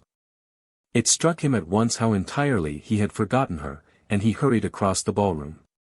The beautiful, passionate face seemed to glow with new life as he bowed to her. "I thought your Majesty had forgotten Queen Jane," she said, with all the music of reproach and love in her voice. "I must plead guilty to the charge of losing my interests in one," he replied, "and yet I cannot accuse myself of forgetting you. He meant nothing but the most idle of words, such as no one could refrain from speaking to a beautiful woman, who flattered him with her preference. "I must not be hard upon you, remembering you had 6 queens to love," she said. "Complete the pardon by giving me the next dance," said Sir Ronald, and she gladly consented. They stood together before a rich cluster of white hyacinths, a flower of which she was especially fond. Suddenly she looked in Sir Ronald's face. Speaking seriously, she said, and remembering history, "Do you believe that King Harry ever loved Jane Seymour as much as he did Anne Boleyn?" "Speaking seriously, as you say, Miss Severn, I am inclined to think, yes, he did. She never displeased him, she died before she had time to offend him, she increased his importance by leaving him a son and heir." "But," interrupted Clarice, "how passionately he loved that beautiful Anne. How he wooed her, how he pursued her, what thousands of tender words he must have lavished on her." "Words are but empty sounds," he interrupted. "And you believe, after all, that passion of devotion, after defying all Europe for her sake, that he loved Queen Jane the best?" "I have not thought much about the matter, but from rapidly thinking over all I remember of the subject, I should say, yes, he cared most for Jane. It pleased her to read a hidden meaning in his words of which he was most entirely unconscious. He had for the moment even forgotten how the historical characters were distributed, but Clarice Severn gathered up all these words, and placed them in her heart, she pondered over them, and they made for a few short days the music of her life. The brilliant evening came to an end, and left 3 people more happy than words of mine could tell. Lady Hermione, with her lover's first kiss warm on her lips, his passionate words lingering in her ears, her heart warm with the remembrance of all he had said to her, and how dearly he loved her. Sir Ronald, happy because he believed the bonny bright bird he had wooed so long would flutter into his hand, Clarice, happy under a false impression, and because she loved Sir Ronald so well that she believed that which she should only have hoped. "I will lose no time," said Sir Ronald to himself. "Tomorrow I will ask her that most honest of all questions, will you be my wife?" But Sir Ronald found that to propose and to accomplish a deed was very different. Although he was remaining at LIII until evening, he found no opportunity of saying one word to Lady Hermione, there were so many guests and her attention was so incessantly occupied. There were always young girls eagerly talking to her, or gentlemen paying her compliments, and, as the daughter of the house, she was engaged in entertaining visitors. In vain Sir Ronald watched and waited. He only asked 5 minutes, but even that short space of time was quite out of his reach. He sat by her side during lunch, but even the most ardent of lovers could not possibly make an offer of marriage over cold chicken and lobster salad. There was a little assertion of independence, too, on her part. She knew what was coming just as a wild, bright forest bird knows its fate when the net is drawn around it. In vain Sir Ronald spoke to her. The lovely eyes, so frankly raised to other faces, drooped shyly from his. The sweet, proud lips that smiled so freely were mute and closed for him. Maiden modesty and maiden pride rendered her shy, timid and silent with the lover for whom she would have laid down her sweet, young life. Sir Ronald only loved her the better for it, his heart beat with impatience. "Let me have only 1 minute with her," he said, "and I would soon change all that." But Sir Ronald was obliged to leave LIII without accomplishing his wish. He rode home through the fragrant gloaming with a heart full of love that was both happiness and pain. "She will be mine," he said to himself, when any cold or cruel doubts came to him. "She will be mine because she let me kiss her lips, and that kiss was a solemn betrothal." There came to his mind the words of a beautiful, quaint old German ballad, Schon Rothant, wherein a lover says, "Every leaf in the forest knows that I have kissed her lips." "She will be mine," he cried aloud.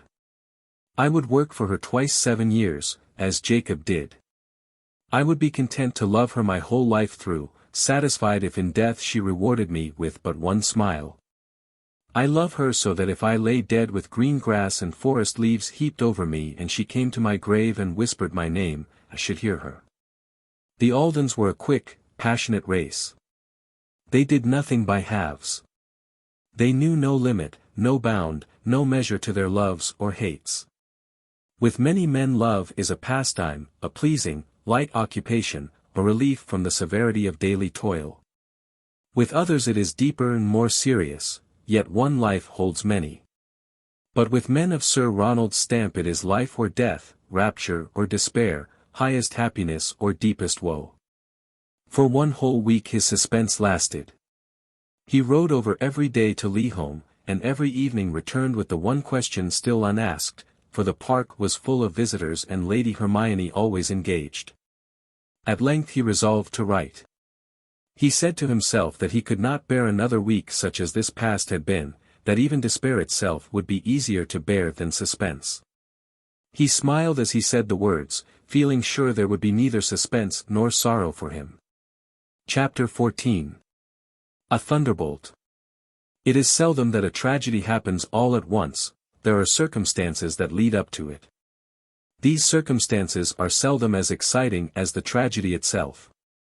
The details of what happened before the strange, sad story of Lady Alden's death thrilled all England, are necessary, though not exciting, in order to make other events understood.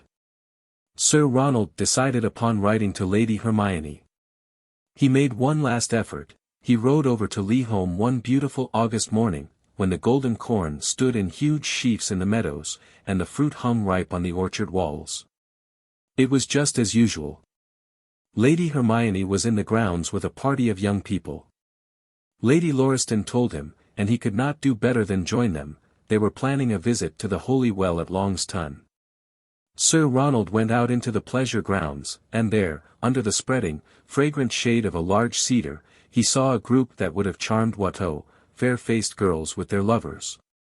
Beautiful women over whose stately heads more summer suns had shone, and, in the midst of all, Lady Hermione. "Here is Sir Ronald," said one of the voices. Then he joined the group under the cedar tree, and Lady Hermione greeted him with a few measured words. How was he to know that her heart was beating wildly? That her whole soul was moving in its deepest depths by the pleasure of seeing him? Then the conversation became general. He waited more than an hour. He saw plainly there was no chance for even 5 minutes with his ladylove that day.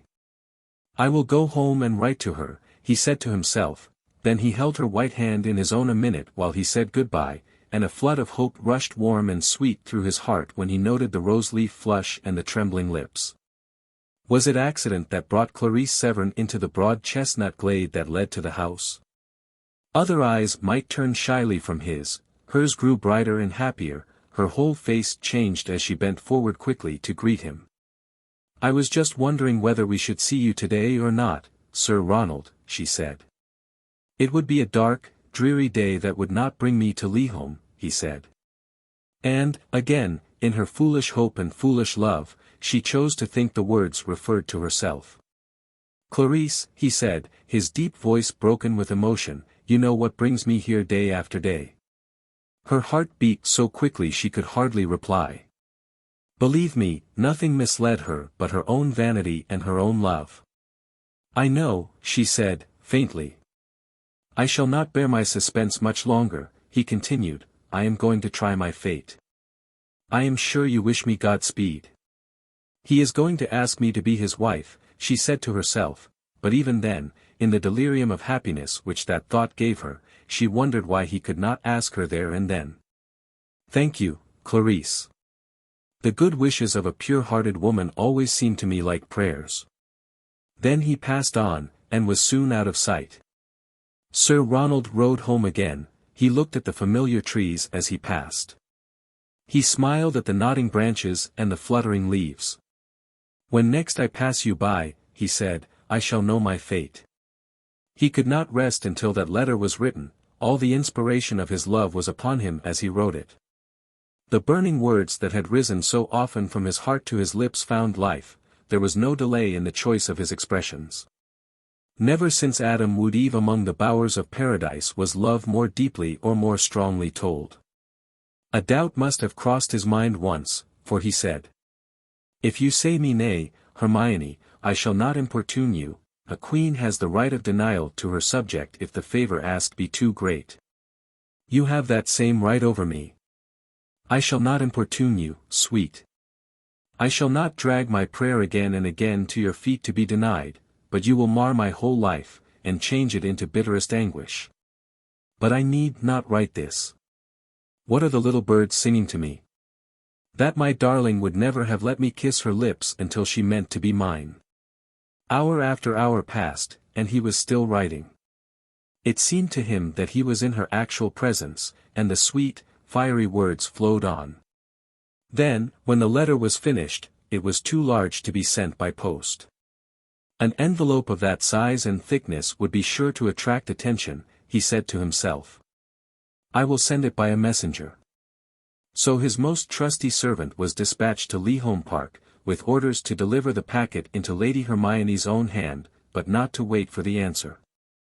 But Lady Hermione was not at home, and, after waiting some hours, the groom, beginning to fear Sir Ronald's displeasure, gave it to the lady's maid, who, duly impressed by him as to its importance, laid it on Lady Hermione's dressing table. Feeling sure that her mistress would see it at once when she entered the room. That same evening, keeping in mind what the groom had said to her, the maid asked her mistress if she had found the small paper parcel on her toilet table. Lady Hermione smiled. Yes, I have it, she replied, and then her maid forgot the whole matter. All that day Sir Ronald waited impatiently for his answer. No day had ever seemed to him half so long before. She will send a messenger, he said. She will not keep me in suspense until morning. But, though he watched and waited, no messenger came. He sent away his dinner untasted. He debated within himself whether he should ride over to LIII or not, and he decided no, that would not do at all. How he lived through the night he did not know, no rest or sleep came to him. But the morning brought him a letter, and that letter contained his death warrant. He saw at once it was from LIII Park, and he held it for some minutes unopened in his hand. It is either life or death, he said to himself, and brave men know how to die.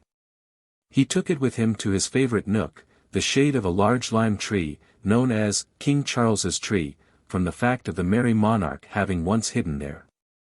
He opened it there, and from that moment the sun of earthly happiness set for Ronald Alden. Believe me, the letter began, that it costs me even more to refuse your prayer, Sir Ronald, than it will cost you to read that refusal. My whole heart grieves for you, but I cannot be your wife. I have not the love to give you that a woman should give to the man she marries. I am your friend for life. Hermione Lauriston. Not many lines to break a man's heart and destroy the whole happiness of his life, but Sir Ronald sat hour after hour under the lime tree, and the summer sun never shone, nor did the flowers bloom for him again. Chapter 15. Without hope. The sun shone round him, the flowers bloomed fair, the sweet south wind whispered of all bright things, but Sir Ronald never raised his despairing face to the summer heavens. Life and hope were crushed within him. He did not care to rise from the ground where he had flung himself in the first wild paroxysm of grief. He had some vague hope that he might die there, but it takes much to kill a strong man. The sunbeams grew warm, the day had its duties. He had arranged to see his steward at noon.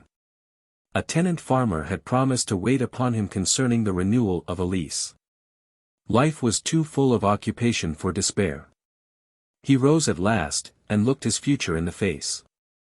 She has killed me, he said to himself, surely as ever man was slain. He crushed the letter in his hands. She has been false to me, he cried, in his passionate rage. She has lured me on to my death.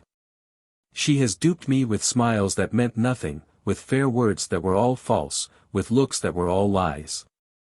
She was, I believed, the truest, the fairest, the purest of women, yet she has duped me.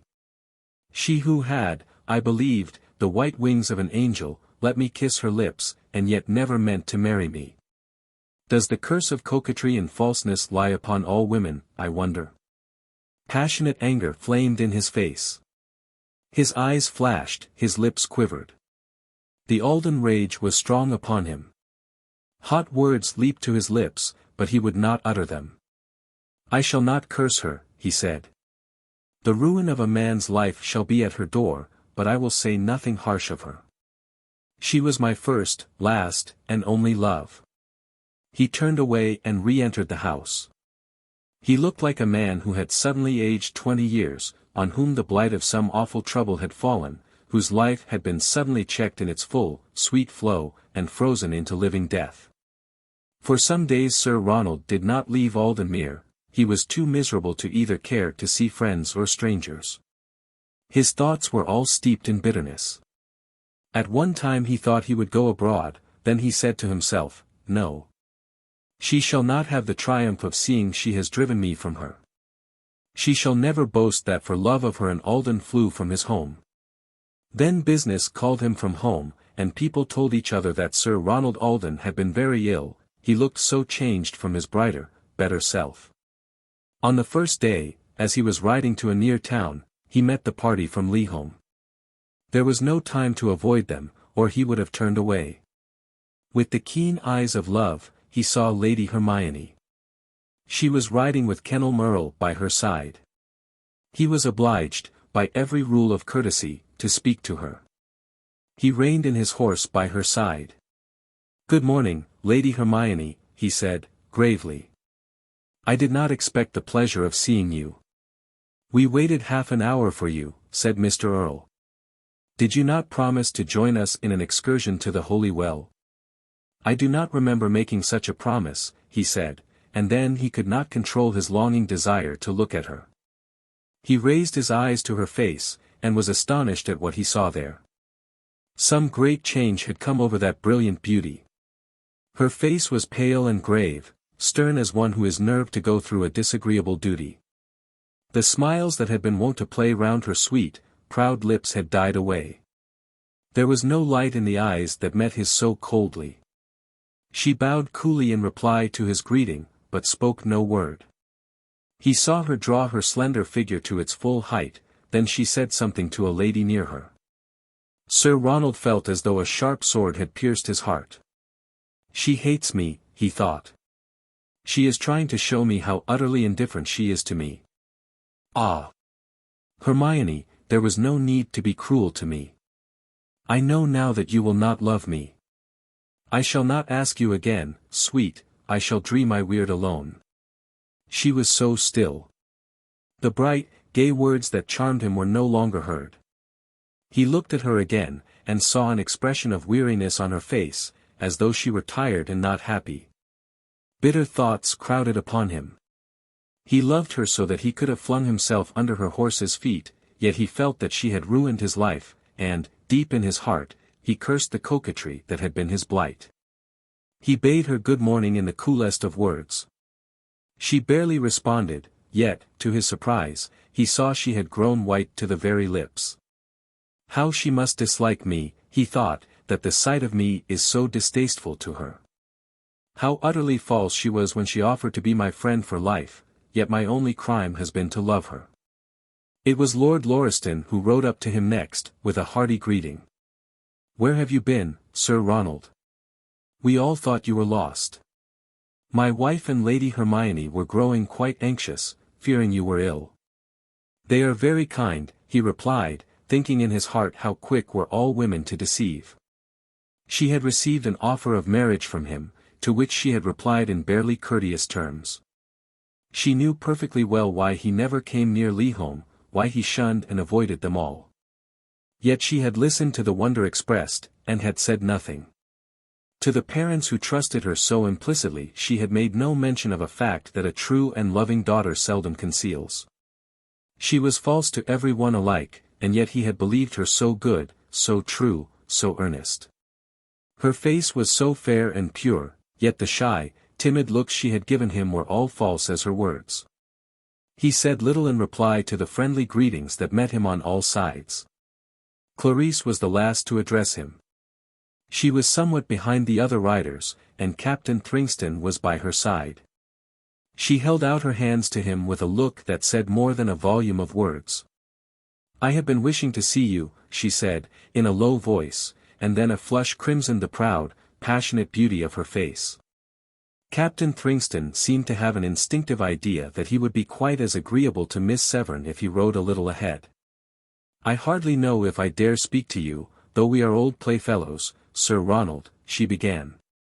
"There is very little that you cannot say to me, Clarice," he said, kindly. "Dare I tell you that I know, that is, I can guess, what has happened, and that you have my truest, warmest and deepest sympathy." "You are very kind," he replied, "but I would rather not discuss the matter with you. It is best left alone. Do not be proud to me, Ronald. Remember, we played together as children. Do you think, after all these years, you could have a pain I did not feel, or a happiness I did not share with you?" Her beautiful eyes were bright with tears as she spoke. He hurriedly clasped her hand. "God bless you, Clarice. You are very kind, but I cannot bear it." And then he galloped hastily away. Chapter 16. The Alden Pride. Time did not bring comfort to Sir Ronald Alden. The blow he had received was too heavy and too cruel. He felt not only annoyed, but aggrieved, that Clarice knew his secret. Lady Hermione must have said something to her about it. Most probably all young ladies boast to each other how many men they caused to suffer. Yet one would have thought her as far above that kind of feeling as the clouds are above the earth. It was some relief to him to know that no one else appeared to guess the story. The Alden pride was strong in him. It was hard enough to bear. It would have been doubly hard if the world had known it. Lord and Lady Lauriston continued for some time to send him invitations, to wonder that he did not call, to express that wonder to him. It so happened that an eminent writer paid a visit to LIII, one whose acquaintance all men were proud and honored to make. Lord Lauriston immediately issued invitations for a large dinner party. "I consider myself a public benefactor," he said, laughingly, "in giving men the opportunity of seeing that great genius of the age. Perhaps I have been mistaken over Sir Ronald. Send him cards, he will be sure to come." But, to his surprise, among all the letters of acceptance was a note from Sir Ronald, short and cold, declining, with thanks, the invitation, but giving no reason why. Lord Lauriston handed it to his wife. They were at breakfast, and Lady Hermione, usually silent and grave, was with them. "Sir Ronald declines, you see. What can be the matter with him? I have known him ever since he was a child, and he chooses to treat me with distant, scant courtesy. I cannot understand it." Suddenly an idea seemed to occur to him. "Hermione," he said, "have you given Sir Ronald any cause for his strange conduct?" She blushed crimson, and turned her face, lest he should read something she did not wish him to see. "I do not know that I have given him any cause of offense," she replied. Lord Lauriston looked earnestly at his daughter, then said no more. "I am very sorry," said Lady Hermione. "There is no one I like better than Sir Ronald." Lord Lauriston did not make any further attempt at continuing the friendship of Sir Ronald. "He evidently avoids me, wishes to cease all acquaintance. He has his reasons for it, even though I know nothing at all about them." And so, in course of time, the acquaintance gradually died out. If by accident Sir Ronald saw any of the LIII Park people, he simply bowed, raised his hat, and rode on.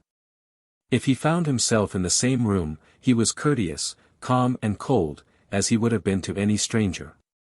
It was so gradually done that it escaped all notice and observation. But if, on the one hand, all intimacy with LIII Park died away, Sir Ronald accepted several invitations to Mrs. Severn's. He remembered how kind Clarice had been to him, how her eyes had rained down kindness and affection upon him. There was something soothing to the Alden pride in remembering that, if one beautiful woman had rejected him, another was kind and gentle to him, thought more of him than all the world besides. Of that much he was sure. It was pleasant to ride over to Mount Severn in the warm summer sunlight to meet with a welcome from the stately, kindly mistress, to read a warmer welcome still in the passionate, beautiful face that seemed only to brighten in his presence. Yet all the time, while he tried to find comfort in bright smiles and in every pursuit to which he could possibly devote himself, he knew that, day by day, he loved with a deeper and more passionate love. He left Aldenmuir for a time and went up to London. On this part of his life Sir Ronald never afterward liked to reflect. He did nothing, perhaps, unbecoming to a gentleman. He did not seek oblivion in low society, but he lived a life of incessant gaiety. He went to balls, operas, theatres, soirees. He seldom saw home before daylight, and he spent money as though it had been so much dross. Surely, amid this glitter and dazzle, amid this turmoil of pleasure, leaving him no time for thought, he would forget her. Fair faces smiled upon him, siren voices spoke in honeyed accents. Sometimes in the morning dawn, when the sky was full of pearly tints and faint rose clouds, he would go home and look at his haggard wistful face in the glass. "I am forgetting her," he would say, exultingly, and then, heaven be merciful to him. When his tired eyes were closed in slumber, her face, so fresh, so sweet and pure, would be there, looking at him, and he would cry out with a voice full of anguish, that he was haunted and could not escape her. The Aldens never did anything by halves. If they loved, it was with passionate love; if they hated, well, heaven help us all from being the victims of such hate. There was something pitiful in the way this strong man struggled against his fate, in the way he fought against the passion that had half maddened him. When the unflagging round of gaiety had tired him he returned home. He was then but the shadow of the young and handsome Lord of Aldenmuir. As well be haunted at home as elsewhere, he said to himself, I cannot escape my fate. Sometimes a wild impulse came over him, urging him to go to her again, to plead his cause with her, to tell her all the passionate, desolate anguish of the past few months, to pray to her as men pray for their lives. But he remembered what he had said to her, that if she sent him away he should not return to pray his prayer again. All the pride of his proud race came to his aid. She had accepted his loving words, she had taken a kiss that was sacred as a betrothal from his lips, and she had rejected him. He would not plead to her again, let his ruin and misery lie at her door. It should never be told that he had stooped as no Alden before him had done. Yet had she but smiled upon him, he would have knelt like the humblest of slaves at her feet. Chapter 17. 2 years afterward. Sir Ronald went home again.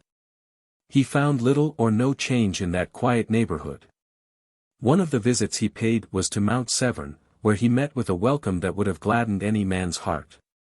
Clarisse did not attempt to conceal her delight. Her eyes beamed, her face brightened, her hands stole tremblingly into his. "How long you have been away," she said. "This is the dreariest summer I can remember." Yet it was only 2 months since he had gone up to London to try whether gaiety would cure him. They made him so welcome it was like coming home. Mrs. Severn pitied him because he looked ill. She placed him in the sunniest corner of the room. She made him stay for a recherché little dinner. Clarisse talked to him and sang to him. She poured out the treasures of her intellect like water at his feet. Another man would have yielded almost helplessly to the charm, but his haggard face never changed, no smile came to his stern, grey lips. He had vowed to himself before he entered the house that nothing could induce him to mention Lady Hermione's name, yet he longed to hear it from other lips. Clarisse told him of the Gordons and the Thringstons, but the name he longed to hear was not mentioned. He perceived that Clarisse purposely avoided it, and wondered why.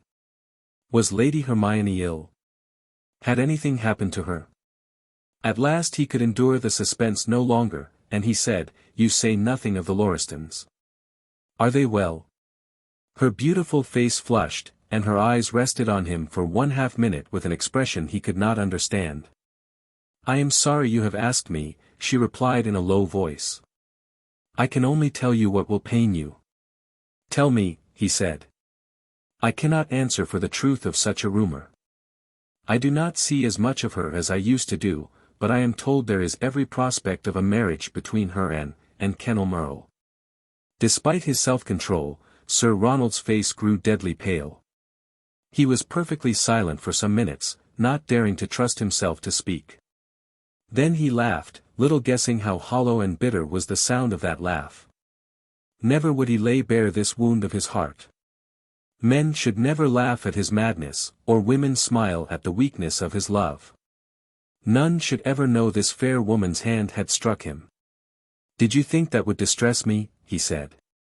Why, Miss Severn, you told me almost as much 2 years ago. I did not like to pain you, she said, gently. Pain, he said, mockingly. Do we live in the old days of constancy and truth, when a man loved but one woman and loved her loyally until he died? How many loves have the children of this generation in a lifetime? A man suffers pain nowadays when he loses a limb or loses his fortune, not when he is unhappy in his love. She looked at him and something like a sob rose to her lips. His voice was so full of anguish, there was such unutterable woe in his dark eyes. You must forgive me, she said, still more gently. I knew you were unhappy about Lady Hermione in the time past, and I would rather suffer all the pain there is in the world than that you should have the least to bear. Would you? He asked. Why are you so kind to me, Clarice? The only answer Clarice Severn gave was a long, deep-drawn sigh. If he could not read why in her face, then should his question never meet with a reply. Did you not tell me 2 years ago that there was something of the kind between them? He repeated. Yes, but I was not sure. Lady Hermione is so much admired, you know, so beautiful, and has so many lovers. True, and it is impossible to tell which she prefers. Who would be one of a crowd? I would have the whole of a woman's heart, or none. You deserve it, she said, and again Sir Ronald looked at her, wondering why she was so kind. It did not occur to him just then, though afterward he thought of it. Shall I never grow sane? He asked himself, as he rode slowly home. Is my madness to grow deeper as I grow older? I have been away from all the places and scenes connected in my memory with her. I have tried every resource that lay open, study, pleasure, and yet now that I pause to think, I find I love her better than ever. Oh, my God! Can I do nothing to save myself from this lingering, hungering fever of love? He hated himself for what he considered his cowardice. He longed to be free from the chains that bound him, yet he could not free himself. 2 years had passed since he received the fatal letter that had been a death warrant to him, and he loved her as deeply and as dearly as on that day, when, full of hope, he had asked her to be his wife. He seldom met Mr. Earle. He never went near the Towers where he had once spent so much of his time. When the two met, who had been such dear friends, there was coldness and distance between them that nothing could penetrate. Sir Ronald disliked and distrusted Kenelm, because he believed Kenelm had wilfully tried to take Hermione's love from him. Kenelm Earle almost hated Sir Ronald because he honestly thought Sir Ronald had supplanted him, and robbed him of all chance of winning Clarice. A few words of explanation and the old love between them would have returned. It may be that the tragedy of this story had never then happened. But dislike and suspicion grew between them, the distance increased, the coldness deepened, until at last Kenelm was told no day passed without Sir Ronald going over to Mount Severn, after hearing which, the next time he met the Master of Aldenmere. Mr. Earle gave him one stern look and passed by without speaking. The man has robbed me, said Kenelm to himself, 1,000 times more meanly than if he had stolen my purse. He has taken from me the hope that made my manhood bright. I will never forgive him. While Sir Ronald turned involuntarily to look after the man who had been the dearest friend of his youth. It is Hermione who has told him to avoid me, he said to himself. Perhaps she is afraid I shall quarrel with him and seek the vengeance I know to be my due. Let her not fear, he is safe from me. Yet his heart was heavy and sad within him, for Sir Ronald, despite his pride, the family failing, was of an affectionate, loving, warm-hearted disposition, and could ill brook coldness between himself and those he loved. People had begun to talk about him, to say how changed he was, how miserable he was, to wonder what could have come over the opening manhood that had at one time promised to be both brilliant and good. These rumors came to him when he was in a frame of mind most fitted to bear them. He was no saint, this unhappy hero of mine. He was quite human, full of faults, full of good qualities that might have made his name famous, but they were wrongly used, and made it what the name of no other Alden ever was. At this time of which I write his mind was a chaos. Angry love, wounded pride, broken hopes, all raged together, and made him unlike himself. It was deeply wounding to his pride that people should speak of him. He had hitherto deemed himself above the reach of gossip, and it was not pleasant now to know that he was a continued subject of conversation. Chapter XVIII. How the Love Story Ended. There is no limit to the suffering of a proud man. Every wondering look, every word rankled in Sir Ronald's mind. "People wonder why you do not get married," said his friend, Captain Pearson, to him one day. "They tell a story about you here that I, for one, do not believe." "What is it?" asked Ronald, with well-assumed indifference. "Hardly worth repeating, some absurd story of a hopeless love. They were discussing you at Leighton Grange last night, and one bold spirit, bolder than the rest, declared that you had a profound and hopeless attachment to, guess whom?" "I would not trouble myself to guess," he replied, with well-acted indifference, although his changed face might have bade the speaker beware of raising the Alden temper. "Of course, I knew it was untrue," said Captain Pearson.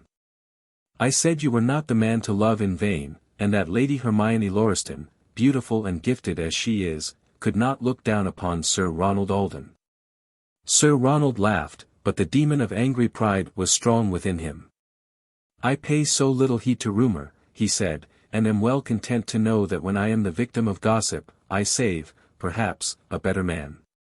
But when his friend had told him all the conjectures, the wonder expressed and all the annoying little words that are so much wormwood to the soul of a proud man, Sir Ronald was indignant. "I have not worn my heart upon my sleeve for daws to peck at," he said. "My secret has never passed my lips. Why should it be the subject of woman's laughter and man's bets? I will be a slave no longer," he cried. "I will kill or cure myself from this hour. I swear to tear all thought of her from my heart or take my heart itself, and cast it from me." He would marry, no matter that he could not love.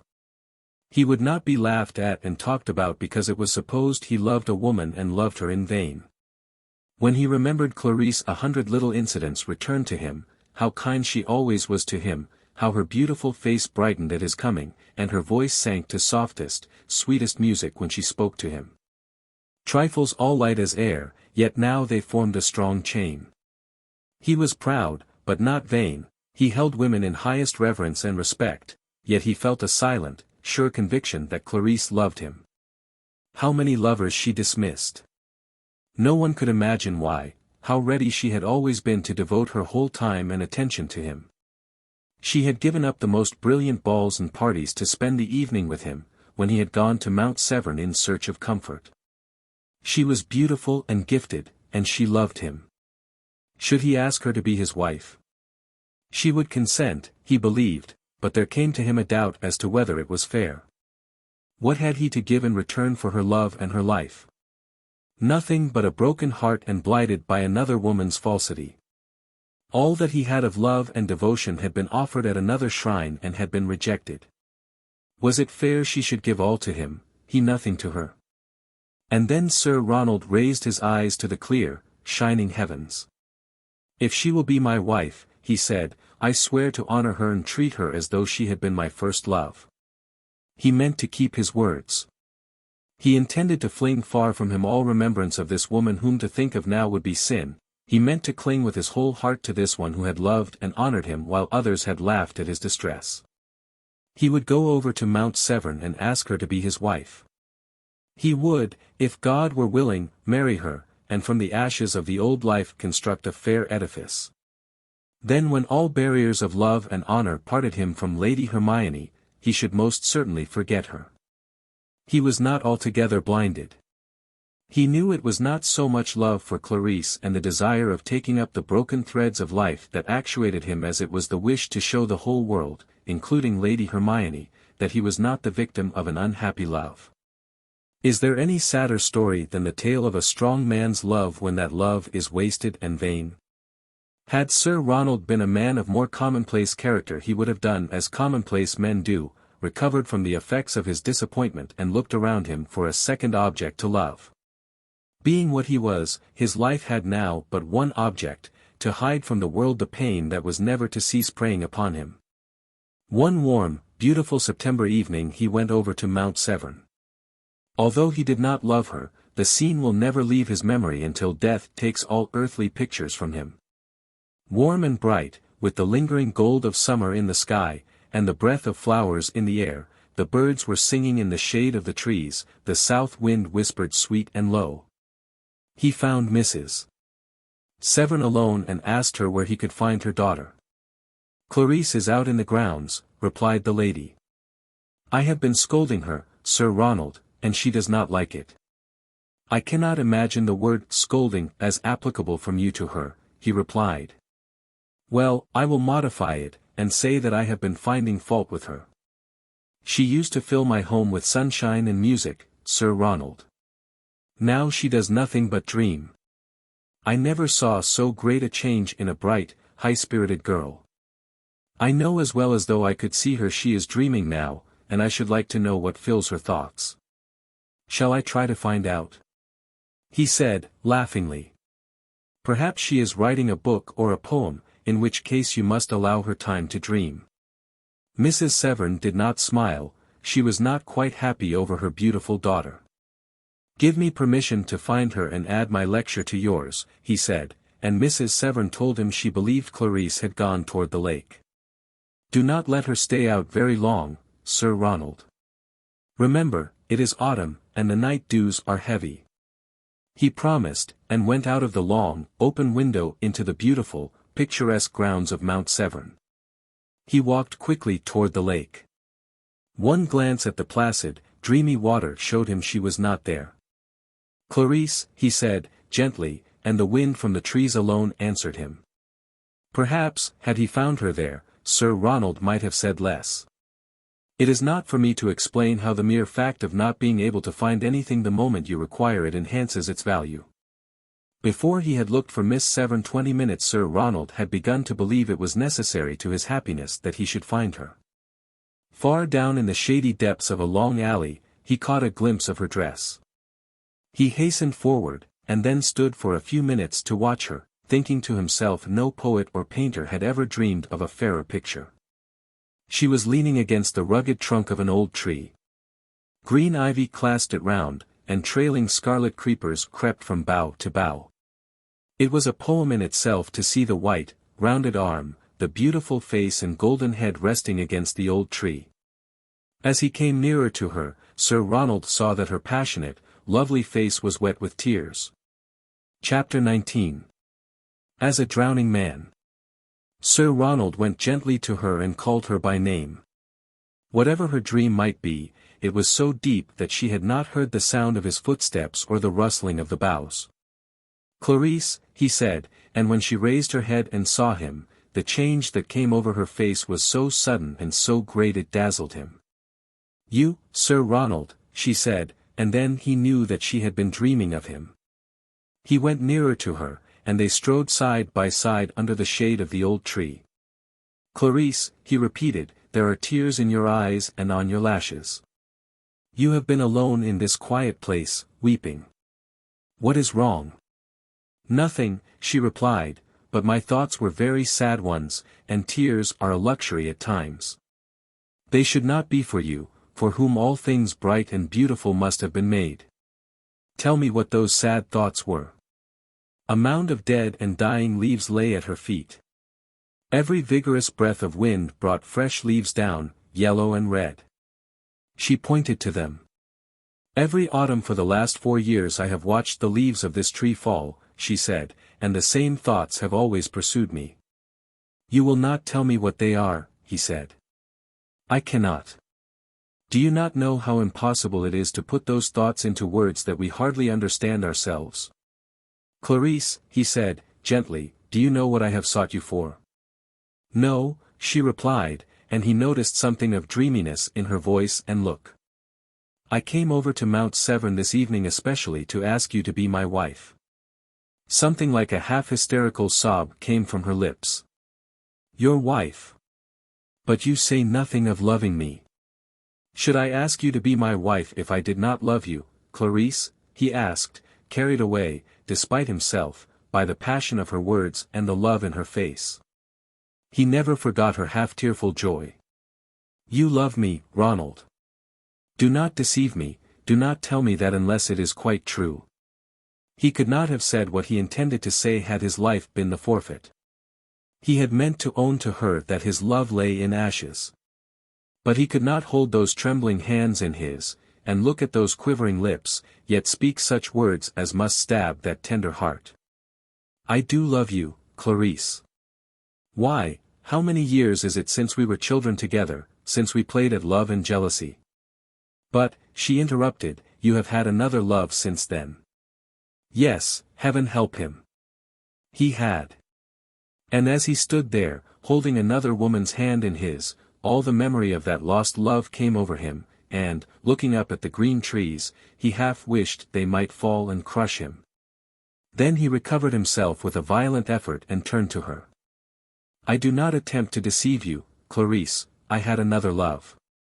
I will tell you all the truth, and you must reject me or take me, as you will. I loved Lady Hermione when we were children. She has been the one love, the one passion, the one lodestar of my life.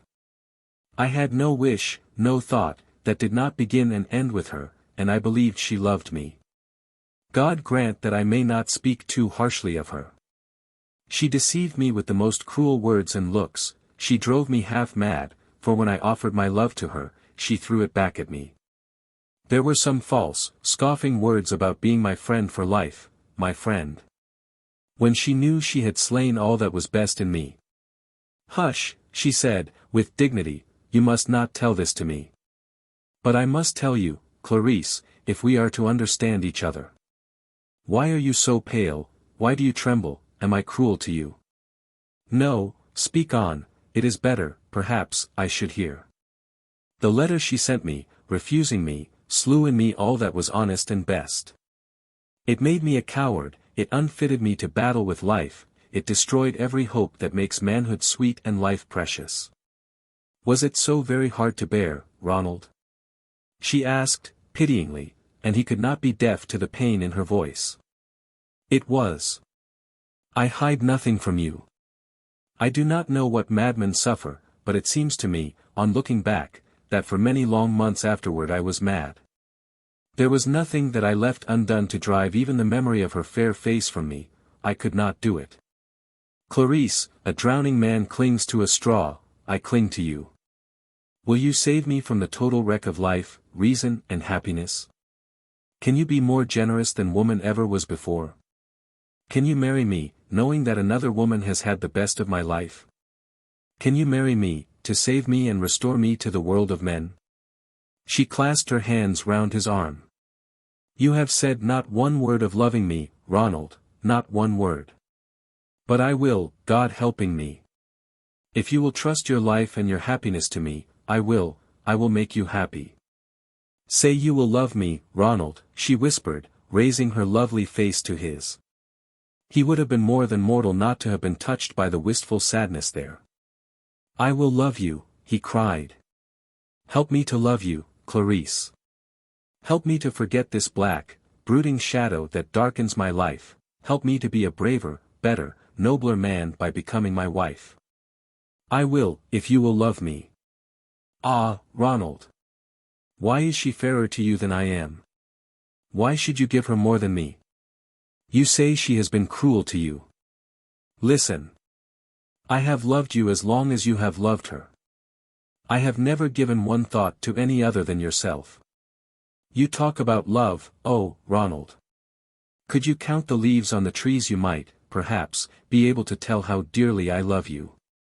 She clasped her white hands and laid them folded on his breast. Do you know that if at any time my life could have saved you, I would have laid it down for you? Do not think I am speaking as women should not speak. There is no pain you have suffered that has not been doubled for me. I have asked but one boon from heaven, one grace, one blessing, and that was your love, Ronald. Alas, that I have not more to give.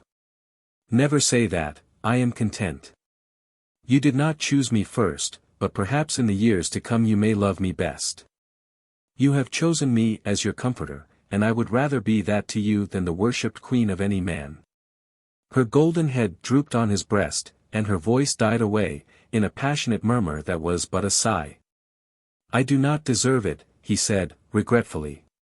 Ah, yes, you do. Because she has slighted you, Ronald, it does not follow that her estimate of you must be right. Oh, my love, my king among men. I know how to honor you. I say among all living men, you have not your peer. Because she has been cold and false, I will love you doubly, because she has made you unhappy, I will spend my whole life in trying to make you happy. And if she came to us now, in all the fatal lure of her beauty, and tried to take you from me, she should not. I would keep you by the force of my own mighty love. It was very pleasant. Even the sweet south wind seemed to listen to the pleading, passionate voice. Why, Ronald, when you found me here, she continued, I was weeping over you, weeping that my love was so unhappy, that the bright young years of my life were passing in bitterest gloom. For I came to the old tree last year, and watched the leaves fall, and, Ronald, it seemed to me that, even as they fell one by one and died so slowly, that thus my hopes faded, and every year saw you further from loving me. That was why I wept. I shall never shed such tears again. He could do nothing but bend down and kiss the beautiful face, praying God in his heart that he might love her as she deserved, and that he might make the life bright whose brightness depended so entirely on him. Chapter 20. A Last Look. Sir Ronald never knew how the news of his engagement was received by the lady he loved. The Lauristons went away soon afterward to pay a long-promised round of visits. He did not know whether she were pleased, piqued, or surprised. But he soon found out that, so far as the world was concerned, he had done an excellent thing for himself. Congratulations poured in on all sides, people laughed at the rumors they had been so ready to believe. After all, it was very improbable that a man like Sir Ronald should have been the dupe of any woman. It was Miss Severn he had cared for, and, now they were going to be married, Sir Ronald had urged a speedy marriage. He began at once to make preparation. He ordered a magnificent suite of rooms to be prepared for his wife. Perhaps it was significant of his frame of mind that he never went once to see what progress was made, contenting himself by giving orders that neither expense nor trouble should be spared. He sent all the family jewels to London to be reset, but he did not linger over them with a lover's fondness, choosing what would best suit her. He ordered the most lavish and magnificent presents, but he never heeded the beautiful, blushing smile with which they were received. He never omitted any day going over to Mount Severn. He drilled himself, he trained his thoughts, and would not let them wander from her. When the memory of Lady Hermione and that evening among the flowers came to him he crushed it back remorselessly. Yet no one looking at him could have called him a happy man. There were grave lines on his brow and round his lips that told of the long, bitter struggle. His laugh had no music in it, his smile no light. The ring of youth and happiness had died out of his voice. Even when he tried to be most happy, the heart within him was cold and heavy as lead. One day, as he was riding home from Mount Severn, he met Kenelm Earl. They had not spoken for some time, but on this evening Kenelm walked up to him. "One moment, Sir Ronald Alden," he said. "I will not detain you, answer me this one question." "I will answer 100, replied Sir Ronald, "if you will ask them as a friend, and not as an enemy." "There will be no more friendship between us," was the calm reply. "Have you honor and honesty enough to tell me whether it is true that you are going to marry Miss Severn? Although it can be no business of yours, I do not mind telling you that in a few weeks from now Miss Severn will be my wife." "You have wooed her and won her, you confess it," cried Kenelm, fiercely. "There is nothing to confess. I asked the lady to be my wife, and she consented." Viola Tout. "I shall never waste another word upon you," said Mr. Earl, indignantly, as he turned away, and Sir Ronald laughed. "My lady has bidden him speak thus," he thought. "Perhaps she wished to see if I was marrying from pique or love. Ah, Clarice, no one shall ever discover that." Kenelm Earl walked angrily to Mount Severn. "I will hear it from her own lips," he said, "I refuse to believe it from his." He found Clarisse where her lover had left her, leaning against the stone balustrade of the balcony.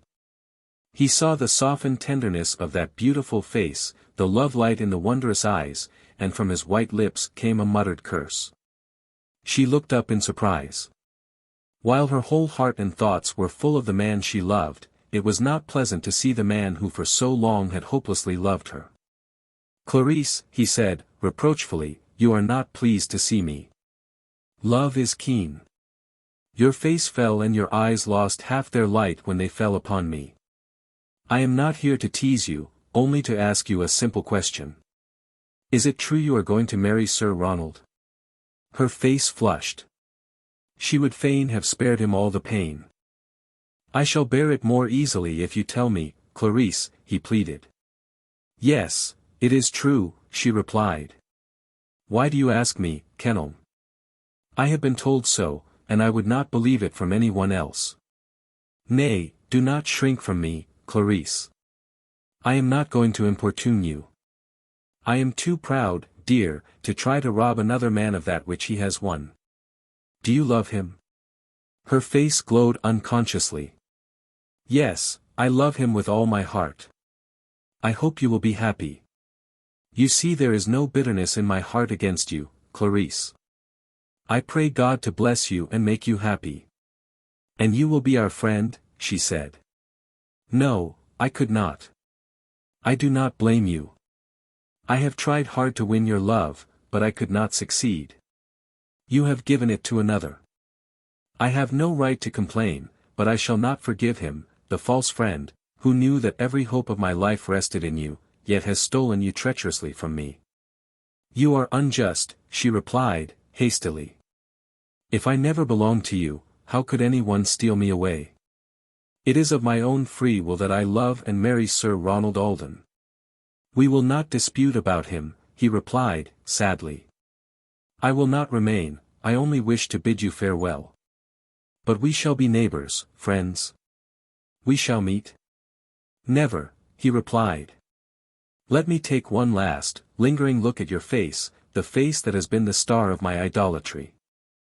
I shall never see it again, until, by God's mercy, it shines among his angels in heaven." Her tears fell fast at his words.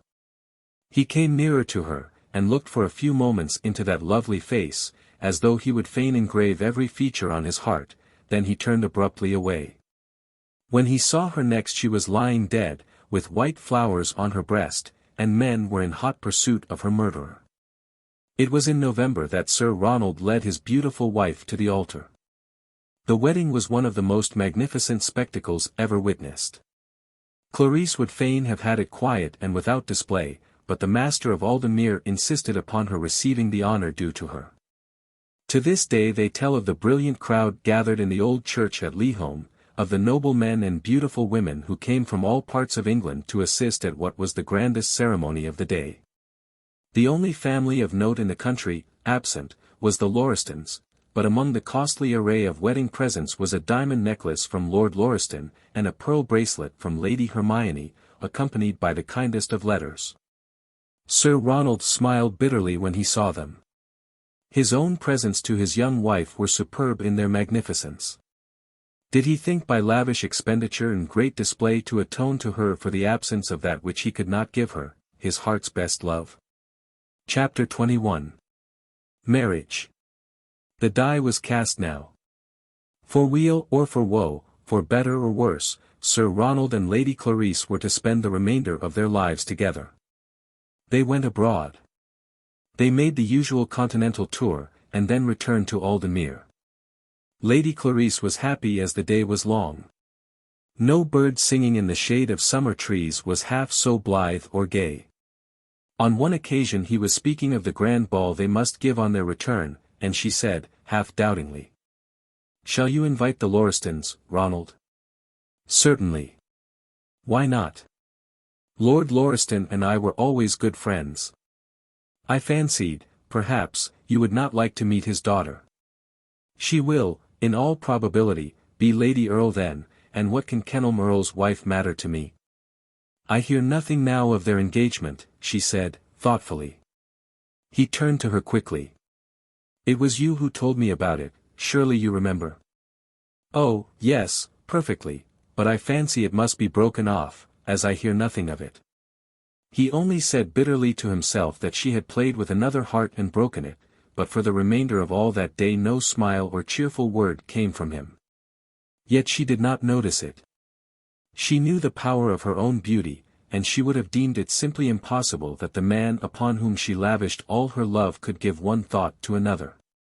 She was blind and deaf to the fierce contest going on in the heart and soul of her husband, to the war that never ended, between right and wrong. He would go to her at times with a wearied look on his face that never came from physical fatigue. He would lay his head down like a tired child, and say, "Clarice, sing to me." She never said to herself that she was needed to drive away the demon of discontent. She only thought he preferred her singing to any other, and was flattered accordingly. Then the time came for them to return to Aldenmuir, and great were the preparations. The little town of LIII was in a perfect fever of excitement. Triumphal arches were erected, flags were flying, the beautiful bells of LIII church pealed merrily, the tenants were all assembled to do honor to their lord. Welcome home. Long life to Lord and Lady Alden. A bridal welcome. And hundreds of other mottos decorated the flags and the arches. Through long lines of happy faces, through the music of cheering voices, bride and bridegroom drove to their ancient home. People might have wondered why the bridegroom's face grew sterner and paler as the thunder of a mighty welcome greeted him. Lady Clarice looked at him with tears in her eyes. "Oh, Ronald, how pleased they are to see us. What can we do for them? There will be plenty of home-brewed ale, and as many oxen roasted as can be eaten," he said, and the words jarred upon her. She looked in the pale, impassive face, and would fain have seen some lingering softness there. He was thinking, heaven help him. How different it would have been had the face he loved been near him on this day, when he saw how popular and well-loved he was. Then he took himself fiercely to task for the thoughts. "Let me remember I have a wife who loves me dearly," he said to himself, "and let me not forget the woman who ruined my life for her own amusement will soon have, or perhaps has, a husband of her own." So he went through the duties of the day with ease and dignity. He made a most cordial and genial speech to his tenants, inviting them all to partake of the lavish hospitality prepared for them. He took his beautiful young wife by the hand, and spoke a few words in her praise that caused cheers to rise to the very heavens. He spoke of the work he hoped to do among them, of the life he hoped to spend, of the brightness of his future, and in his heart he hated the sun for shining to mock him, and the flowers for blooming so fair. Had any one present said that that man's heart was broken by an unhappy love, who would have believed it? Did ever lot seem so fair? And as the well-satisfied tenants left they declared one and all that Sir Ronald must be perfectly happy. Those who had troubles of their own, the sorrowful and unhappy, whom many privations had crushed, wondered that lots in life were so unequal, and envied this man, young, rich, handsome, and beloved, while he would have changed places with the poorest. Lowliest there to have known only for 1 hour such peace of mind as the happy enjoy. There was but a few hours of respite, then the hall table was covered with letters of welcome and cards. The same evening Mrs. Severn drove over. It seemed to her years since she had parted with her beloved child. "You will not see Mr. Earl among your friends," she said, as they sat at dinner. "He went away 3 weeks ago." "Then he is not married," said Sir Ronald, hastily. "No," she replied, with some little surprise, "I never heard even a rumor of his marriage." "You forget," said Lady Clarice, hastily. "It was not publicly known." So, then, Lady Hermione was still free, no adoring husband or jealous lover was there. He would rather 10,000 times over been told that she was married and was most passionately attached to her husband. That would have been better news for him, the barrier between them would have been doubled. He did not like to think that any time he went out he should meet her, perhaps more beautiful than ever, to renew all his misery. He had all the respect of a true, pure-hearted Englishman for the sanctity of the marriage tie, and he wished that the barrier between himself and the woman he loved were as great and strong on her side as on his. "Clarice," he said to his wife, "I have altered my mind. Nay, you are going to tell me that I am claiming a woman's privilege, let it be so. I am not much stronger than a woman in some things. I shall not invite the Lauristons to Aldenmuir." She looked up at him with a sudden cloud of anxiety on her face. "Why, Ronald? It would not be pleasant. After all, they did not behave well to me. We had better, I think, keep that distance that seems to have grown between us." Lady Clarice was perfectly willing, nothing could have pleased her better, for there was no time of her life during which she had not been more or less jealous of Lady Hermione. Chapter 22. In Home Woods. So during all the wedding festivities with which the whole country rang the Lauristons were away, there was not even the civility of a letter exchanged between them. People did not quite know what the difference was about. But a quiet understanding soon came about that the Lauristons and the Aldens should never be invited together. For Sir Ronald the second phase of his life began when, as the husband of another woman, it was more than ever his duty to trample under foot the passion that marred his life. Then, in sober earnest, he had to take up the duties of life and make the best of them. He was kind and attentive to his beautiful young wife, he was careful in the fulfillment of his duties. But in the silent depths of his own heart there was no moment, night or day, in which he did not, with the most bitter words, curse his own fate. So the remainder of that summer passed. Winter brought its usual round of country gaieties. In this season Sir Ronald and Lady Clarice went to London, where her beauty and fascination created a perfect furore. There, for the first time, he heard that the Lauristons had not come to town because Lady Hermione had been long out of health. She was not ill, that is, not ill enough to alarm her friends, but she was unfit to encounter the fatigues of a London season. When it was over Sir Ronald and his wife returned to Aldenmuir. One day toward the end of the month of June, Sir Ronald went out into the home woods. The morning was fine, the sun shining, and the air filled with the fragrance of wild flowers. Home woods had never looked so beautiful.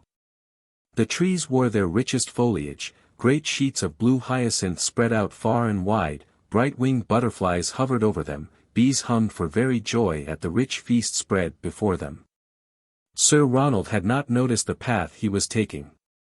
The faint, wild perfume of the harebells was grateful to him.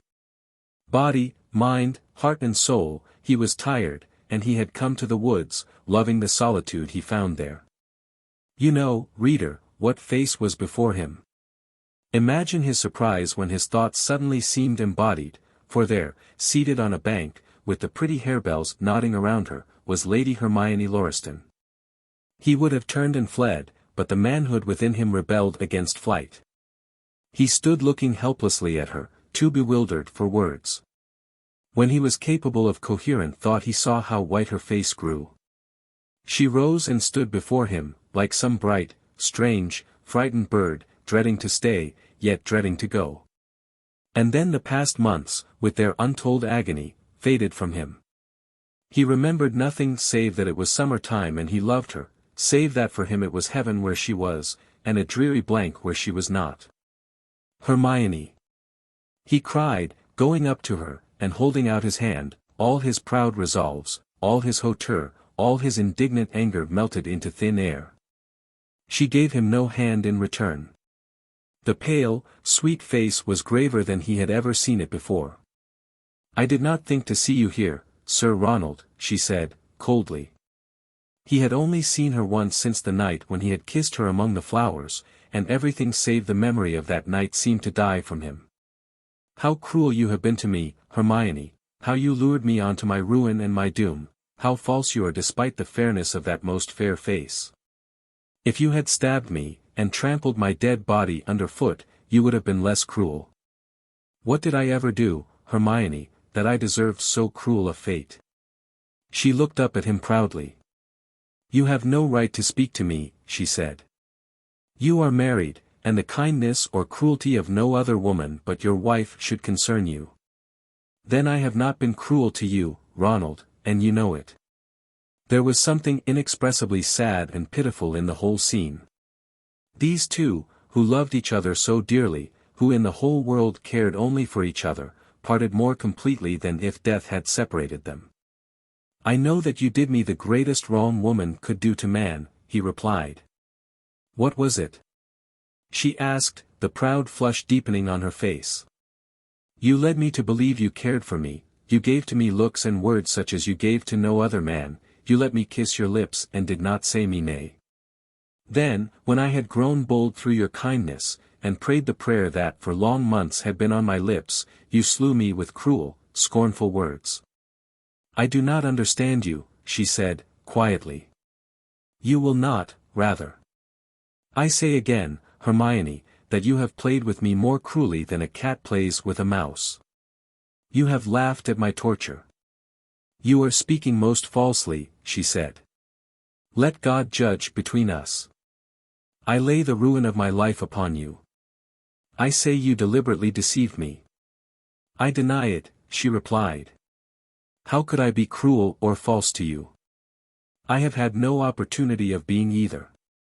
I have never heard of you or seen you but once since the evening of my birthday. You have written to me, and it is of your written words I complain. I have never in all my life written one line to you," she said, earnestly. "You have never written to me, Hermione. Ah, do not stain those lips with a lie."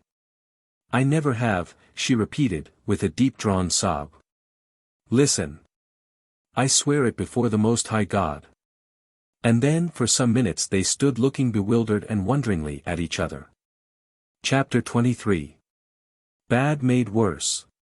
Sir Ronald came nearer to Lady Hermione, his face was white and stern, his eyes gleamed with an angry light. "Let me ask you a plain question, Lady Hermione." Perhaps this conversation had been better left alone. "Having commenced it, I must know more than you have said. You must not refuse to answer me. Either you are deceiving me now, or I have been tricked more foully than man ever was before. I must know which it is." "I am not deceiving you." "Why should I? Deceit is foreign to me, I abhor it. I repeat what I have said. It is possible that I may have addressed cards of invitation to you, but in my whole life I have never written to you one single letter." Looking into her pale, sweet face, where all truth, purity and goodness reigned, it was not possible to doubt her. "Hermione," he said, more gently, "you remember the evening of the ball?" "Yes," she said, sadly, "I remember it well. We stood among the roses, you and I, the moon shining, the distant sound of music floating near us. You did not chide me when I kissed your lips, and I, oh, blind fool that I was, I looked upon that kiss as a solemn betrothal." She shrank from the passionate tones of his voice, then looked at him. "I made the same mistake," she said, simply, "and I have paid very dearly for it." Then, for a whole week afterward, Hermione, I went to LIII every day. I tried hard to find an opportunity of speaking to you, you were always surrounded by people. There were times, even, when I imagined you felt a delight in baffling what you must have known to be my heart's desire. It was but a girlish delight in mischief, she interrupted, and, ah me! The bitter price I have paid. I wrote to you, he continued, finding that there was no chance of speaking. I wrote and told you how most dearly I loved you, and prayed you to be my wife. What was your answer to that prayer?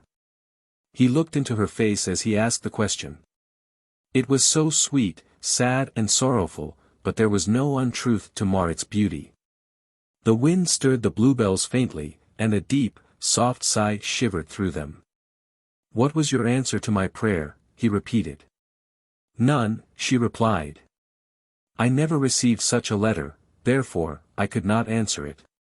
Say that again, he gasped, in a thick, hoarse voice. I never received it, Ronald. This is the first word I have ever heard of it. He reeled as though one had struck him a sudden, mortal blow. The sweet, soft voice continued sadly. You have not thought more hardly of me than I of you. I believed that night you loved me, and I was, well, it does not matter how happy. Then you came and went without saying one word. Suddenly you absented yourself altogether, you never came near me. I met you, and you avoided me. I knew no more until I heard and knew that you were going to Mount Severn. His face was not pleasant to look upon as she uttered these words. Then you never read it, Hermione, or knew of my writing at all. Not one word, she said, earnestly. There were a few moments of silence, unbroken save by the wind among the harebells. Answer me only one more question, and I have done, he said. If you had received my letter, what would your answer have been? The light he remembered so well came into her face. For a few moments she forgot the barrier between them that could never be passed. You know what it would have been, Ronald. I should have said, yes, because I have loved you, and you alone, all my life. Then the words died on her lips, for, strong and brave as he was, he had flung himself face downward among the harebells, and lay there, sobbing like a child. A strong man's tears are terrible to see.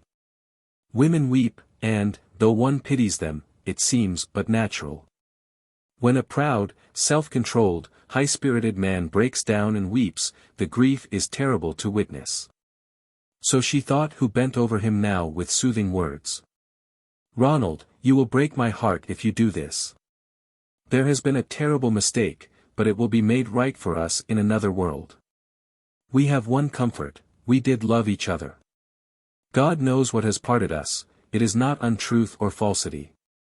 Oh, Ronald! Does it not comfort you to know this? All that answered her was the deep-drawn, bitter sobs that shook his strong frame, and the sweet, rustling sound of the bells in the breeze. If I had been false to you, as you believed, Ronald, the memory of me would have been a lifelong pain. If you had been false to me, the very thought of you would have been a perpetual sorrow, but now we may remember without sin that we once loved each other in all truth. She was startled when he raised his face to her, and clutched her hand in his strong grasp. Oh, my lost love, my lost, dearest, only love. What has parted us? Tell me. I must know, I will know. I cannot tell, she replied, gently laying her white, cool, soft hand on his hot brow. I cannot even imagine. All I am certain of is that I never until this morning even heard of such a letter. Who has done it? He cried, wildly. Oh, Hermione, do you know I have been mad for love of you, and for the loss of you? Do you know that, after I believed you rejected me, I have lived like a man without reason, without soul? My days and nights have been one long dream of anguish, one long madness.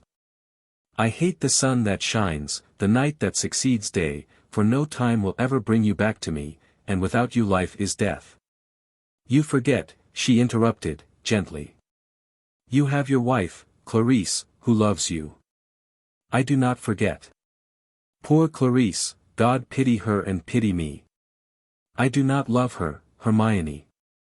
I have tried as hard to love her as I have to forget you, but cannot. I pray heaven to pardon me the wrong I did in marrying her, I was blind enough to think it for the best. Oh, my lost love, I am going mad. Lay your cool hands on my brow again, fight down the demons who master me, my angel, my lodestar, my treasure. And you would have married me, Hermione. You would have made my life heaven instead of what it is. I might have been the happiest, even as I am the most wretched, of men. It might have been so, but, Ronald, you must not talk so to me. I am so glad I have seen you, glad to know you were not fickle in love and fancy, as I thought, but now we must part, and we must not meet again. I know, but before you leave me, Hermione, tell me how it happened. I cannot. How did you send that letter to me, Ronald? By my groom. He had orders to deliver it into your own hands, but you were away. He waited some hours, and, as you did not return, he gave it to your maid. I asked him every particular. To my maid. She never gave me any letter from you, Ronald. When did you send it? It was exactly 1 week after the ball, he replied. I remember, said Lady Hermione. We had all been over to Thringston, and it was late when we returned. My maid told me there was an envelope on the toilet table that Sir Ronald's groom had brought. That was it, he said, eagerly. No, she said, there is some mistake. I opened it, and there was nothing inside but a white rose, carefully folded. I laughed at what seemed to me a romantic idea. Was the envelope addressed to you? He asked, quickly. Yes, and in your handwriting. I knew it at once. There must have been foul play, he said. But how, Ronald? You spoke of a letter from me, tell me of that. It was an answer to mine, it came by post a day afterward. It was in your handwriting, I swear, and it rejected me. I cannot understand it, she cried. Nor I. But if it takes the whole of my life to find it out, it shall not remain a mystery, he said, and then he stood erect and silent before her. Chapter 24. Farewell. While she lived, Lady Hermione never forgot the look of anguish that he gave her, a long, lingering, steady gaze such as a dying man fixes at times on the face of a beloved wife or child. Then he came a step nearer to her. I did not know, Hermione, he said, that life could be harder than I have hitherto found it. It will be harder now. Why? She asked, gently. Because I shall ever have before my mind what I have lost.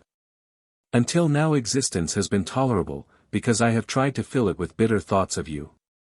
In my own mind 100 times a day I have called you treacherous, false, cruel, and now my angel stands in her place again, the truest and dearest of women, the woman I have loved, and who has loved me. Hermione, my life will be so hard to bear that, if it please heaven, I could fain die standing here before you now. Brave men do not seek refuge in death, she replied, rather in active duties of life. Some men. You see, I have thrown my whole existence on one stake, that stake was you, and I have lost you. Now I have to gather up the broken threads of my life and do with them as best I can. She was weeping silently.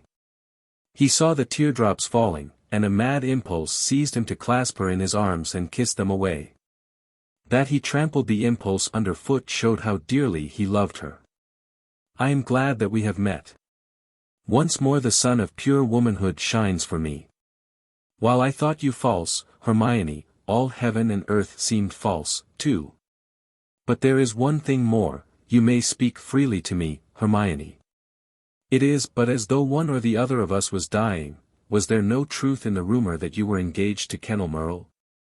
No, none. Mr. Earle has never loved or cared for me in his life. Clarice believed it, he said, musingly, and the pale face before him grew whiter.